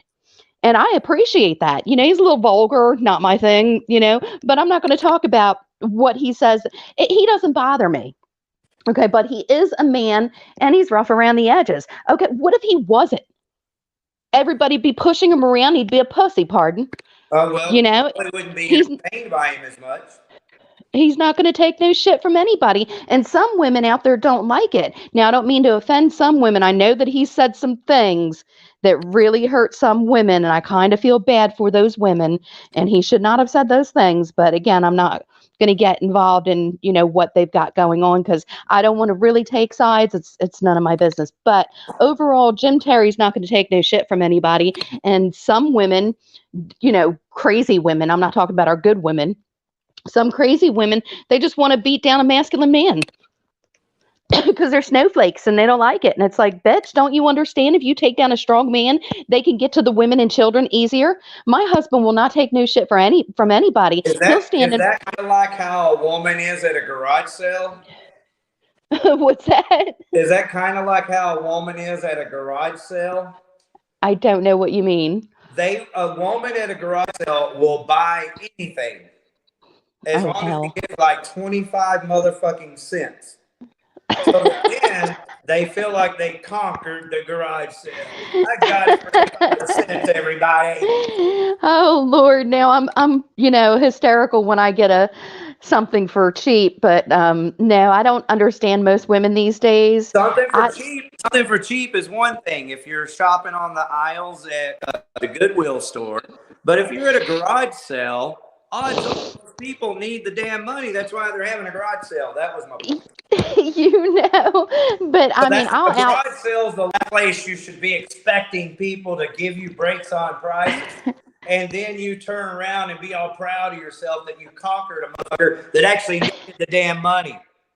Damn. See why I don't get into society? Yeah. I stay out of it. But check this out. I used to want this fake tree. You know, everybody had these trees and would put Christmas lights in them. And I'd been like, oh my goodness, I love that tree. I need one. And I found out it was like $100. I was like, hell no. Are you crazy? 10 years later, I will outwait any sale and any damn thing. You know, I finally went to Salvation Army and I saw it for $25 and I was like, all right, maybe $25. That's still too much. And turns out it was half price. I was like $12.50. I got my $100 tree for $12.50. Oh my God, that was like 5 years ago. I still brag about this damn tree. And so you got it at Salvation Army, so that's a whole that's proper. I have a friend that shops. Hey, I tell you what, I've got a millionaire friend. I don't even mind telling you his name. I'll wear his shirts. He owns a fucking helicopter. Okay. Dang. He has a heliport in his fucking backyard right over here in Burleson behind Kinks Airport. Right. This guy has more money than he needs. All right. He and I'm not knocking him. I'm telling you how intriguing this fella is and how, you know, some people are. There's just not everybody's the same. This guy's rich, but he's one of the most decent, good people that I know. And one of the things that he does that's way weird and cool is he goes down to Salvation Army and Goodwill almost every week. Me too. Well, me and my husband. Yeah, but this guy owns a fucking helicopter. He owns a helipad. And he's still down just like you. So you're in good company is why I brought it up. He's down there. He knows all the blue dot cells and the yellow dot cells. And, you know, here's the thing. Kind of like the lady at the garage sale. But it's okay because it's not a garage sale where people need the money. It's Salvation Army and Goodwill. This guy says, see this shirt I'm wearing now? It'll just be a t-shirt with some on it that right. He'd be like, I got this one for free. I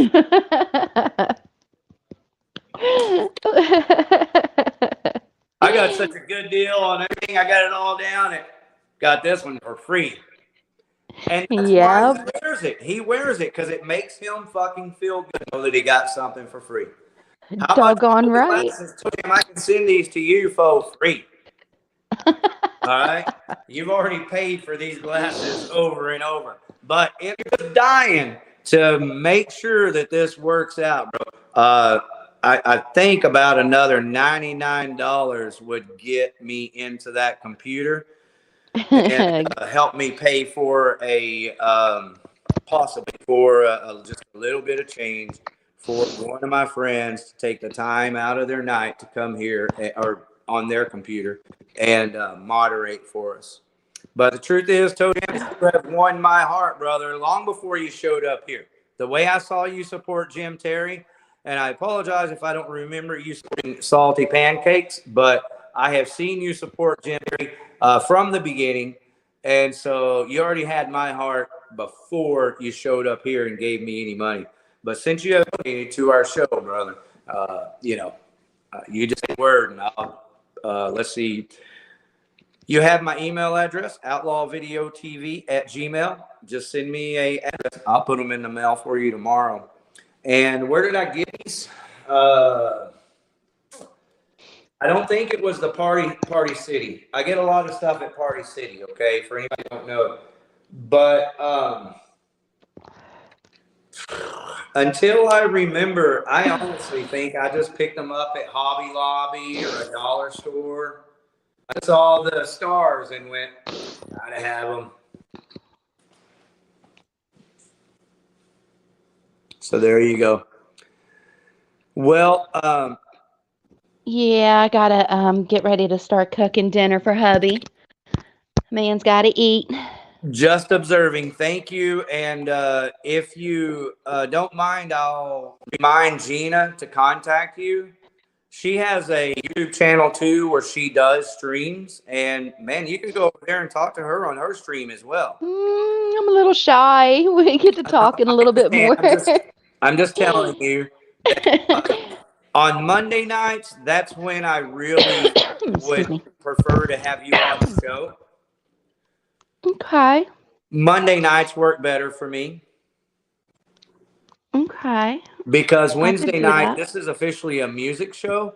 But the truth is I don't care. I owe, and all of the bands that benefit from this channel owe Jim Terry so much appreciation that I don't, I fully expect, for the record, everybody, I fully expect the music show every Wednesday to, in part, be Jim Terry related. And as you saw tonight, salty pancakes. I love that shit. And when I listen to music, I don't just listen to music only. Music is my number one thing. True crime is not even close to my number one thing. But it's fun like bowling. It's fun enough. And when you have family, like Just Observing here, Gina and Aw. also Golden Eagle. When you have family like Mr. X, people that don't throw you under the fucking bus, people that cover for you. Jim Terry, thank you for covering for me. It's so funny. I actually talked to Jim Terry today, and I'm so busy. I hadn't even been able to tell him. Jim Terry covered for me. Yeah. Like a brother, family. Sweet. And I noticed that shit, Jim Terry, and I'll never forget. You continue to prove yourself to me as a fucking badass human being to another, that you don't throw people under the bus. Everybody who thinks that, they just don't appreciate how real you are. And like Just Observing said, they go into that tear you down mode. But as Just Observing, you and I both know Jim Terry has plenty of people who watch his show and watch him on other shows. And so, Jim, you're doing just fucking fine. I just wanted to say thank you for treating me like family in multiple ways. And I recognize it. Amen. Now, somebody in your chat tonight called me a Jim Terry hater, and they expected me to come on and bash Jim Terry. Jim and I have got a little something going on. We're working it out. It's going to be finalized on Friday. And if he wants me to come on his show and, discuss what went on, we've worked it out. I don't have anything bad to say about Jim. That's badass. That's badass. I'm not a hater. So late, I would ask you for more information, but that alone is badass. I would give more information, but I'd rather speak to him first and discuss what we want to talk about before we work things out or finalize things on Friday and see how we want to go about it. Because I kind of have in my mind what I'd like to say, and it's all truthful. I expressed how I felt. I stated some facts. I did it without hate, and then he and I got together and we worked some things out, and that's just how it was. I'm not going to bash the guy. I've got nothing bad to say about him. I actually admire him. He didn't have time to get on my case, in which I hired him for. He's got a bite, and I needed somebody like him, and he's got too many irons in the fire right now. He just didn't have time or the resources, or I think that's the wrong thing to say, resources. That's definitely the wrong thing to say. He just didn't have time, and there's too many people involved, and it would take up a lot of his time. And for the fee that I paid him, he just couldn't do it. So I've got nothing bad to say about him. Number one, I think you're fucking awesome. Thank you. Way. I already knew you were, so I expected that from you. You're fucking awesome. I need it. Go ahead. I'm sorry. Yeah, two, though, and this is important. You don't want to hire anyone ever that says they don't have time. And that's not a knock on Jim. No, he's just being honest. He's like, hey, man, right now I just don't have time. Then you just don't want to hire that person. I paint houses for a living. And if I'm busy and I don't have time to get over there next week and do it, it doesn't matter what you think. I don't have time to get over there next week at your house. I'm already scheduled, So I know that you understand that. I'm just reiterating to anyone who wanted to be skeptical or throw hate your direction. I know that was the case, but that's my response. Well, I don't think that it was that he didn't have time. I think it would have taken up all his time because there's 7 people involved. I've got a girl that's working for my stalker that's chased me out of sex trafficking support groups and followed me to any sex trafficking support group online and slandered me so bad that some of them kicked me out thinking that I was a liar. And that was so painful. But there's 7 people involved. We got a fake attorney. We got a fake detective. We've got a crazy girl who works for the stadium in San Antonio getting me kicked out of sex trafficking groups. There's so many aspects to this damn stalker that you saw on my YouTube channel that it would take a lot of Jim's time. And he never said he didn't have time. It's just a lot. I'll let him explain so that it doesn't sound like I'm saying things that aren't correct. I think he and I need to talk about it first, to be honest. Well, He knows. how much money you got? Pardon? How much money you got? How much money do I have? You'll get used to my comedy eventually. Oh, okay. I mean, it's a funny thing. I was just thinking about a private investigator's license out of Mississippi. Well, I'm a pretty good investigator myself. I found Sleeper Cell, didn't I? I found Sleeper Cell before everybody found Sleeper Cell. I meant to ask you this earlier. Did you give Jim Terry the information? I did. I found Sleeper before Salty and Jim, and Did I you know gave that them. he shared it here? I did not know that because I only been made aware of you today. Yeah. No, I'll send you the email or the video to make it easy for you. But yeah, he came on the show right here, and like Jim Terry does in his true fashion, he showed his face, gave his full name, everything. Okay, he most likely got it from me. I've got a date stamp on that. Yep. But I found the mother load on Sleeper Cell, and I unleashed it on Jim and Salty and Ranger. I probably shouldn't have said that. Sleeper Cell starts damn stalking me. I'm gonna have to lay his ass down. Matt, I was gonna say that's all your business. I don't, we're just doing a show, and so that's the kind of thing. The reason why I really brought you back tonight. And I think we found the resolve. I asked Gina on the show just Monday. I'm like, Gina, fuck the show. Let's have this conversation. I'm tired of talking about negativity in the chats. What are we going to do about it? And I was the hit. What we do is get a moderator. That's what we do. So done deal. We're going to have us a moderator. We're going to get this chat under control. It's all good. Sounds good. Sounds good. Also, Hey, I'd like to say that Toe Jam, sorry to interrupt you again. Toe Jam suggests that you go over to the Shack Lady. I've respectfully been calling her Crack Lady. But the truth is that I'm the crack head now because I'm the one with the audio. So Shack Lady is going to be on for 24 hours a day. Just go over there anytime if you wanted to say hi on Shack Lady. And she's Jim Terry friendly. Jim Terry does go over there on her show, and so does Mr. X.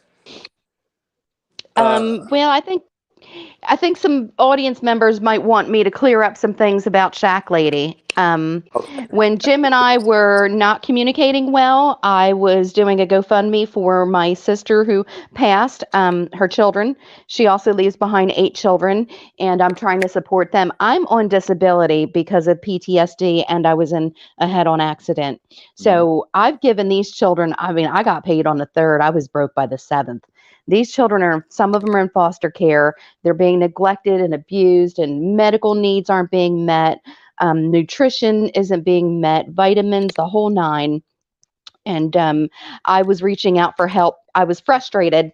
I had tried to get a hold of Jim all that day and couldn't get a hold of him. So I went on Shack Lady and asked her if I could post a GoFundMe.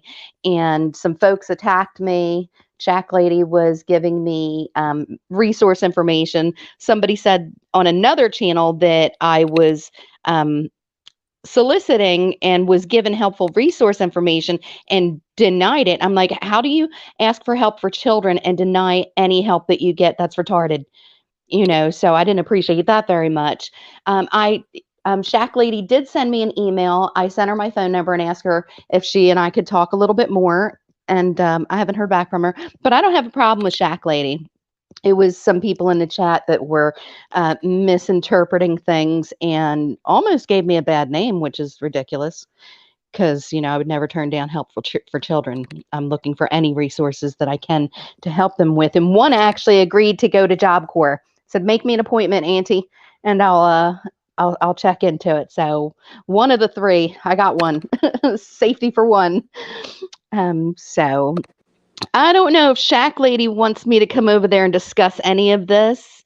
Unless she personally invites me, I'm not going to invite myself. Yeah. Well, I don't know Shack Lady. I've only talked to her a couple of times.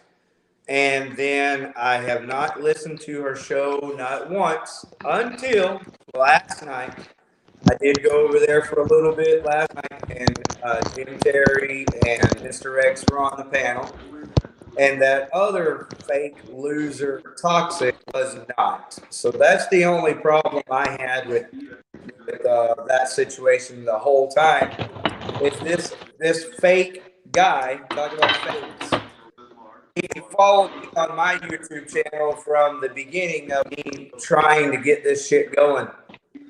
And he every week would hassle me, talking to me about how much he can help me and how much he's going to do all this shit for me, right? Right. Well, when I finally hooked up with Jim Terry, which is the only thing that really got me off of my fucking feet here, this dude showed up on Crack Lady basically imitating. So everybody knows who he is. He's fake as fuck. He's the kind of people that tells everyone, I know who they are. I know who he is. I'll give you one prime example. You can go back and watch our video from 2 weeks ago where Bolt Neck Studio, Charlie Red is one of my guests. This guy comes on my panel because he's supposed to be somebody that I'm supposed to know, even though I don't. I just 100% trust in this guy. And he does the same shit that I've heard him say, like you said. You know you can hear it before they fucking say it because it's the same interpretation. And he tells, dude, he tells Charlie Reddy. He goes, hey, Charlie, I know who you are. Don't take my word for it. Go watch the video. He acts like he knows Charlie. Wow. Charlie doesn't know who he is. Nobody knows who the guy is. I know one person here in Fort Worth that knows who this person is. Now, I reached out to that person because this is another person I consider to be a good friend. But that person has not got back to me. All right, so there you go. With that, I'm just going to say thank you and end this. So I'm not even going to look. Just observing. I got to go to sleep. But we will do this again next Monday. It's going to be a big show. After the show, we can get into more of this. So the show's 9 to 11. And I'm sure I can stay up for at least another hour talking to you after that about this stuff. And then the next Monday or sometime soon, we'll just schedule a full 2-hour interview with you, just observing, and with Gold Eagle Gina. All right. So thank you to Jim Terry TV. You brought us all to this party. You definitely brought me to this party. Thank you, Mr. X, for all of your time on the show here tonight and all your time on the Outlaw Video TV channel. Thank you to everyone in the chats. I can't fucking believe, like really, I'll never forget this night. As long as I live, I will never forget the night that people donated money to Outlaw Video TV via YouTube live chats. And, really in the future, I think just 99-cent chats, just the fact that I'd almost rather have 5.99 cents than $5 because I feel like it would affect the algorithms more. So just want to encourage you guys, if you think along those lines. I know that Toe Jam already does that. He gives 99 here and 5 there, 10 over there. So, you know, the same night here tonight. So that's the only real thought that I have on super chats and super stickers is that, looky there. See what I'm talking about? That's the kind of shit that affects the algorithms more than anything else.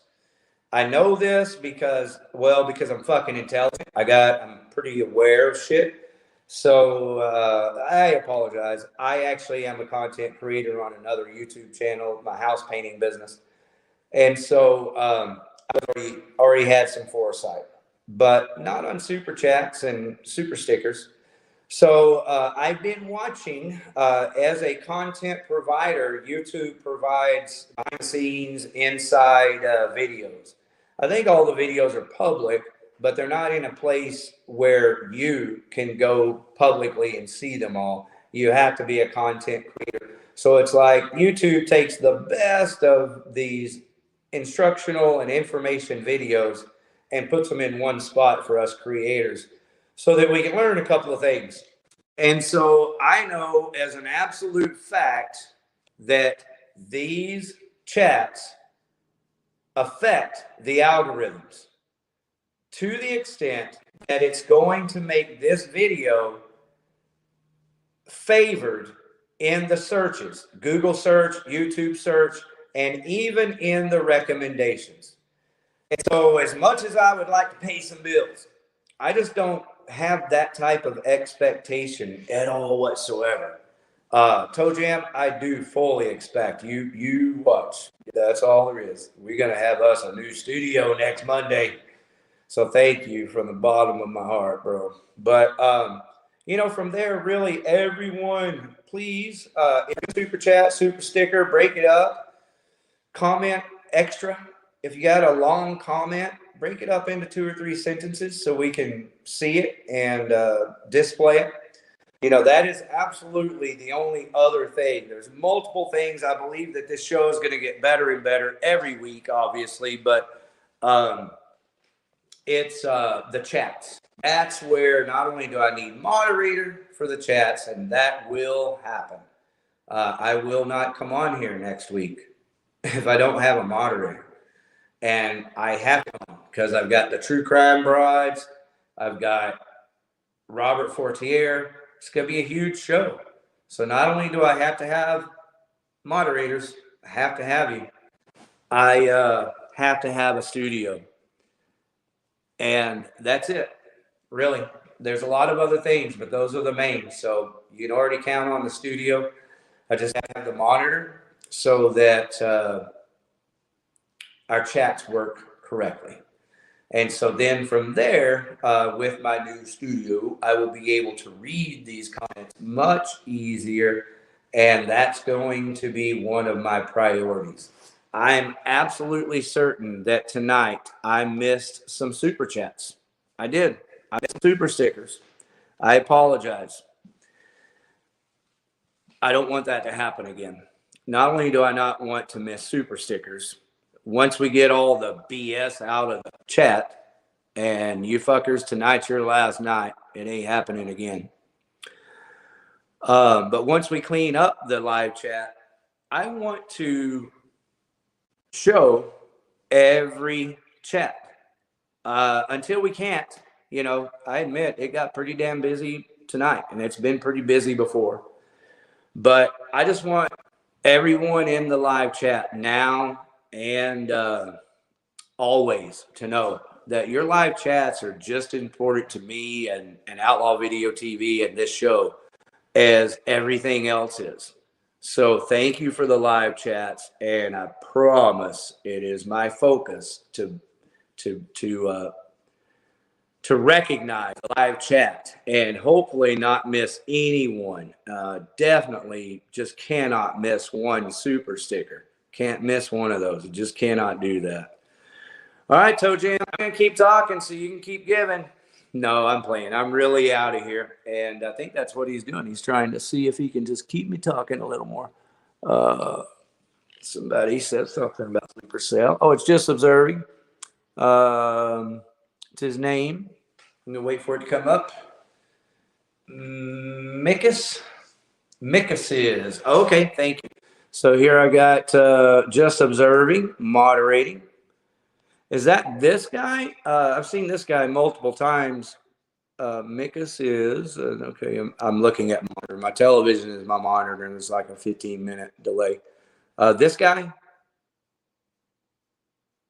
Is that him? Is that who you're talking about? See, observing is...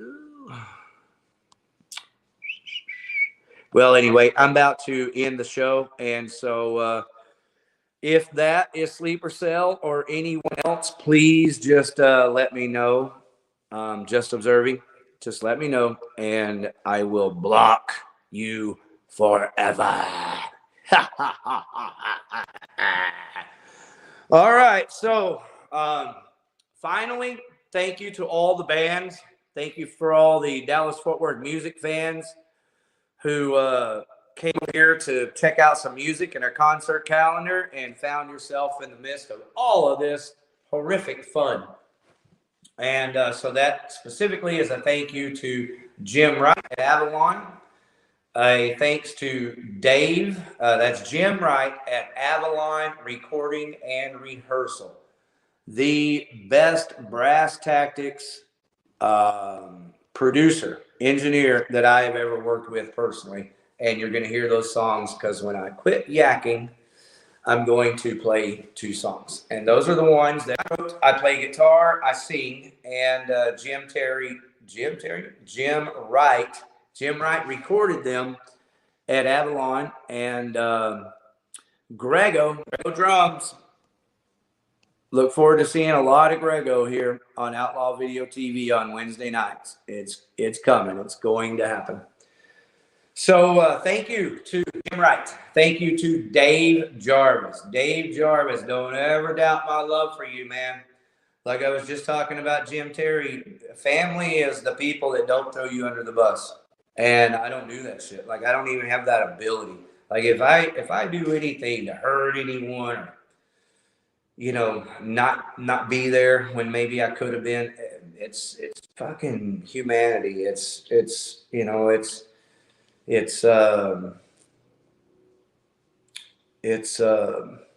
not intentional.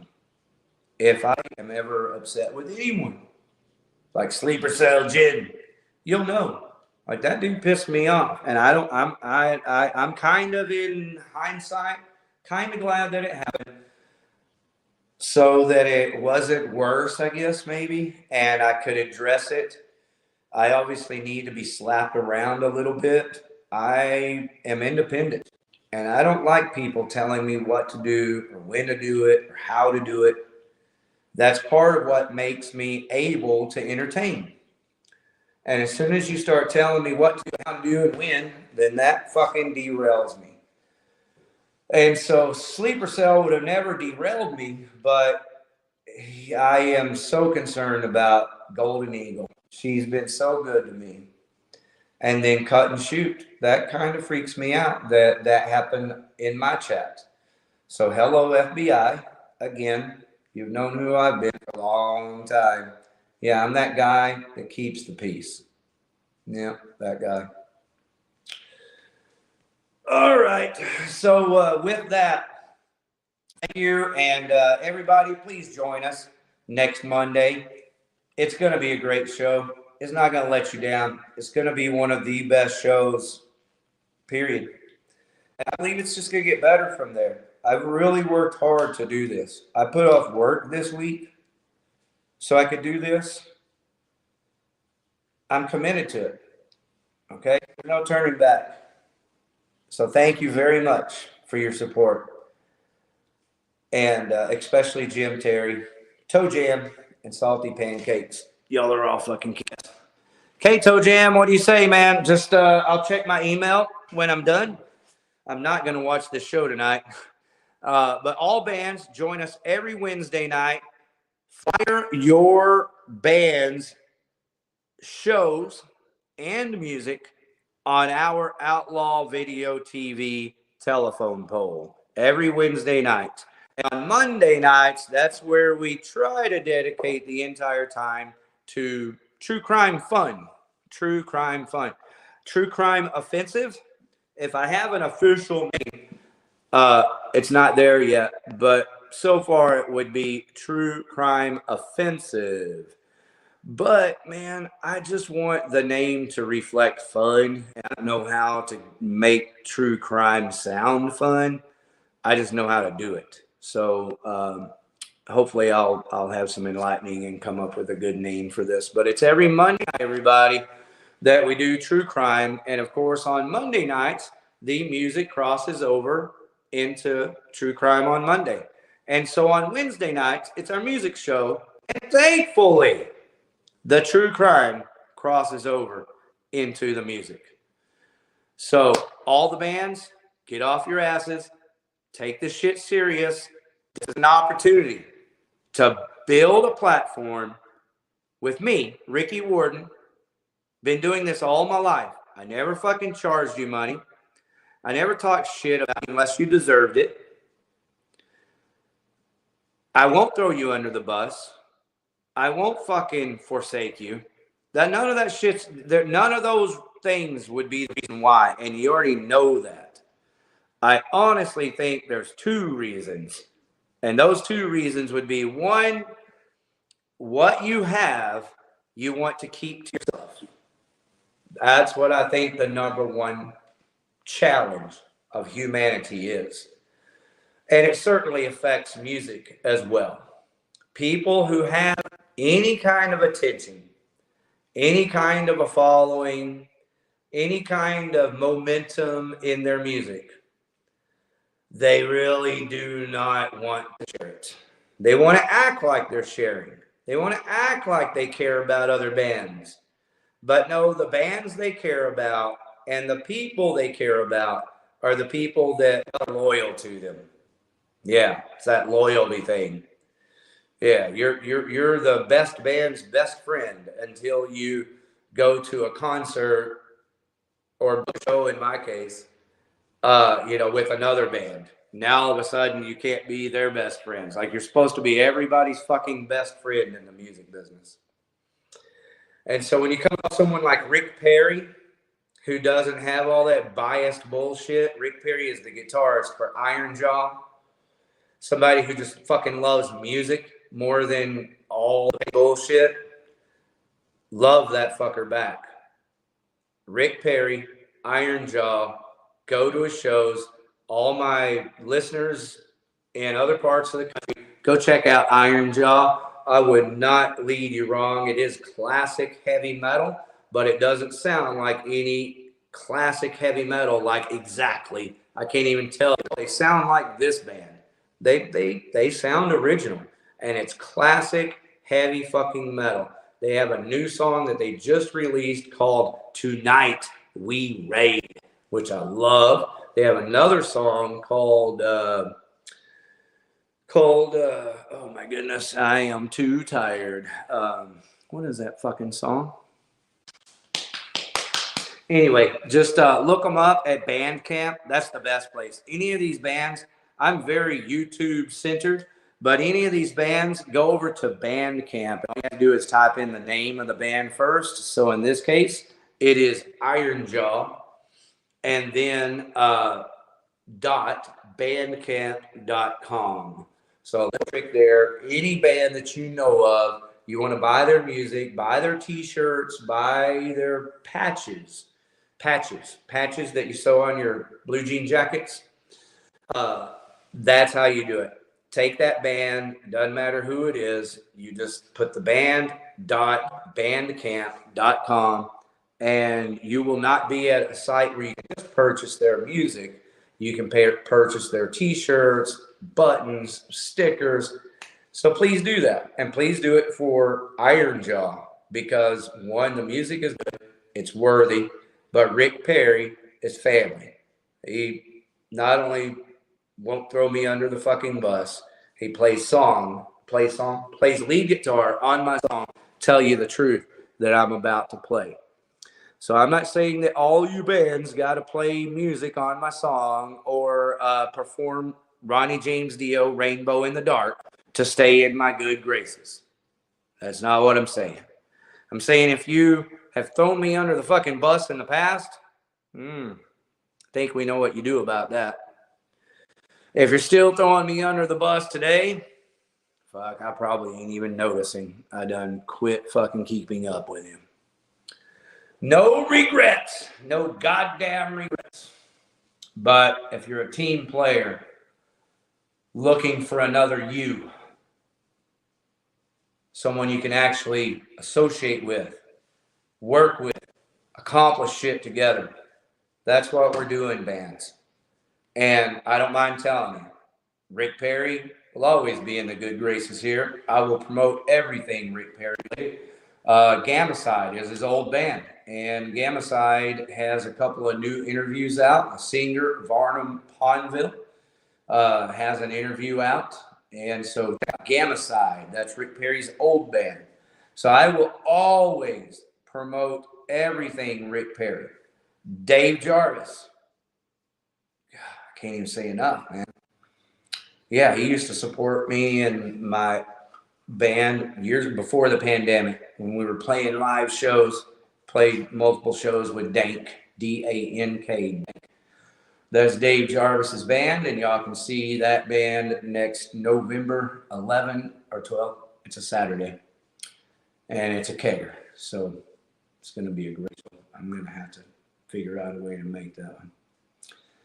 So, Dave Jarvis and everything Dave Jarvis related, from X610 to Dank, it's always going to get promoted here.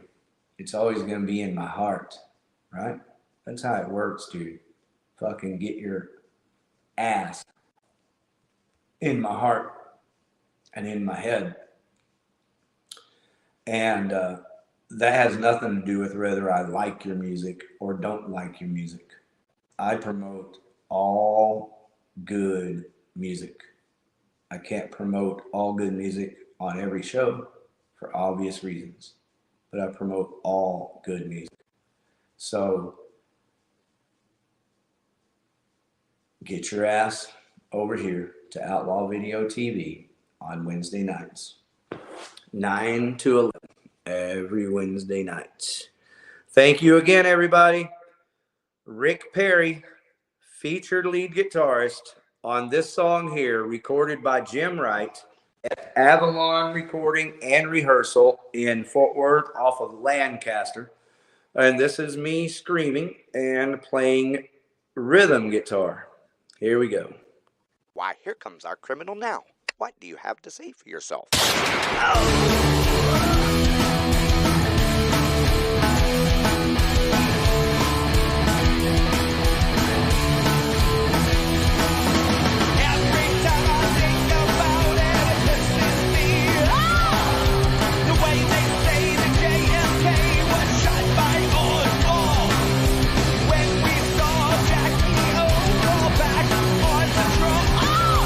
What did she go after?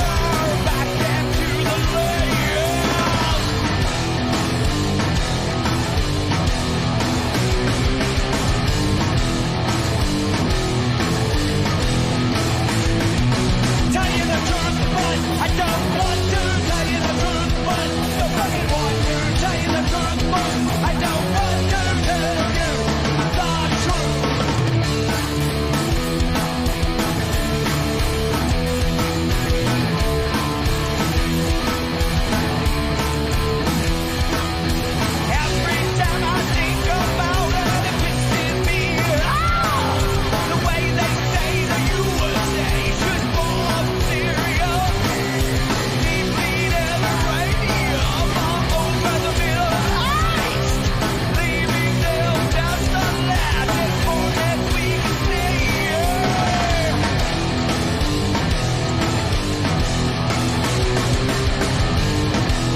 Why, here comes our criminal now.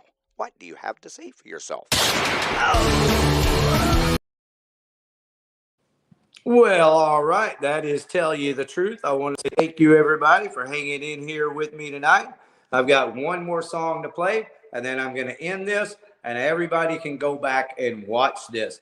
I do want to give a shout out to Crack Lady, Shack Lady, just playing. You can have a little fun with me, too. I'm an easy target, especially right now. Wait till I get this audio fixed next week, though. I'm coming at you hard. Coming at everybody hard. You already know that. So, shout out to Crack Lady. Shack Lady. I know how you feel, I think. Is this how you feel all goddamn night long? All right, so this is my song, Hard Candy Girl. And the guitarist featured on it is KAYLA Kent. Well,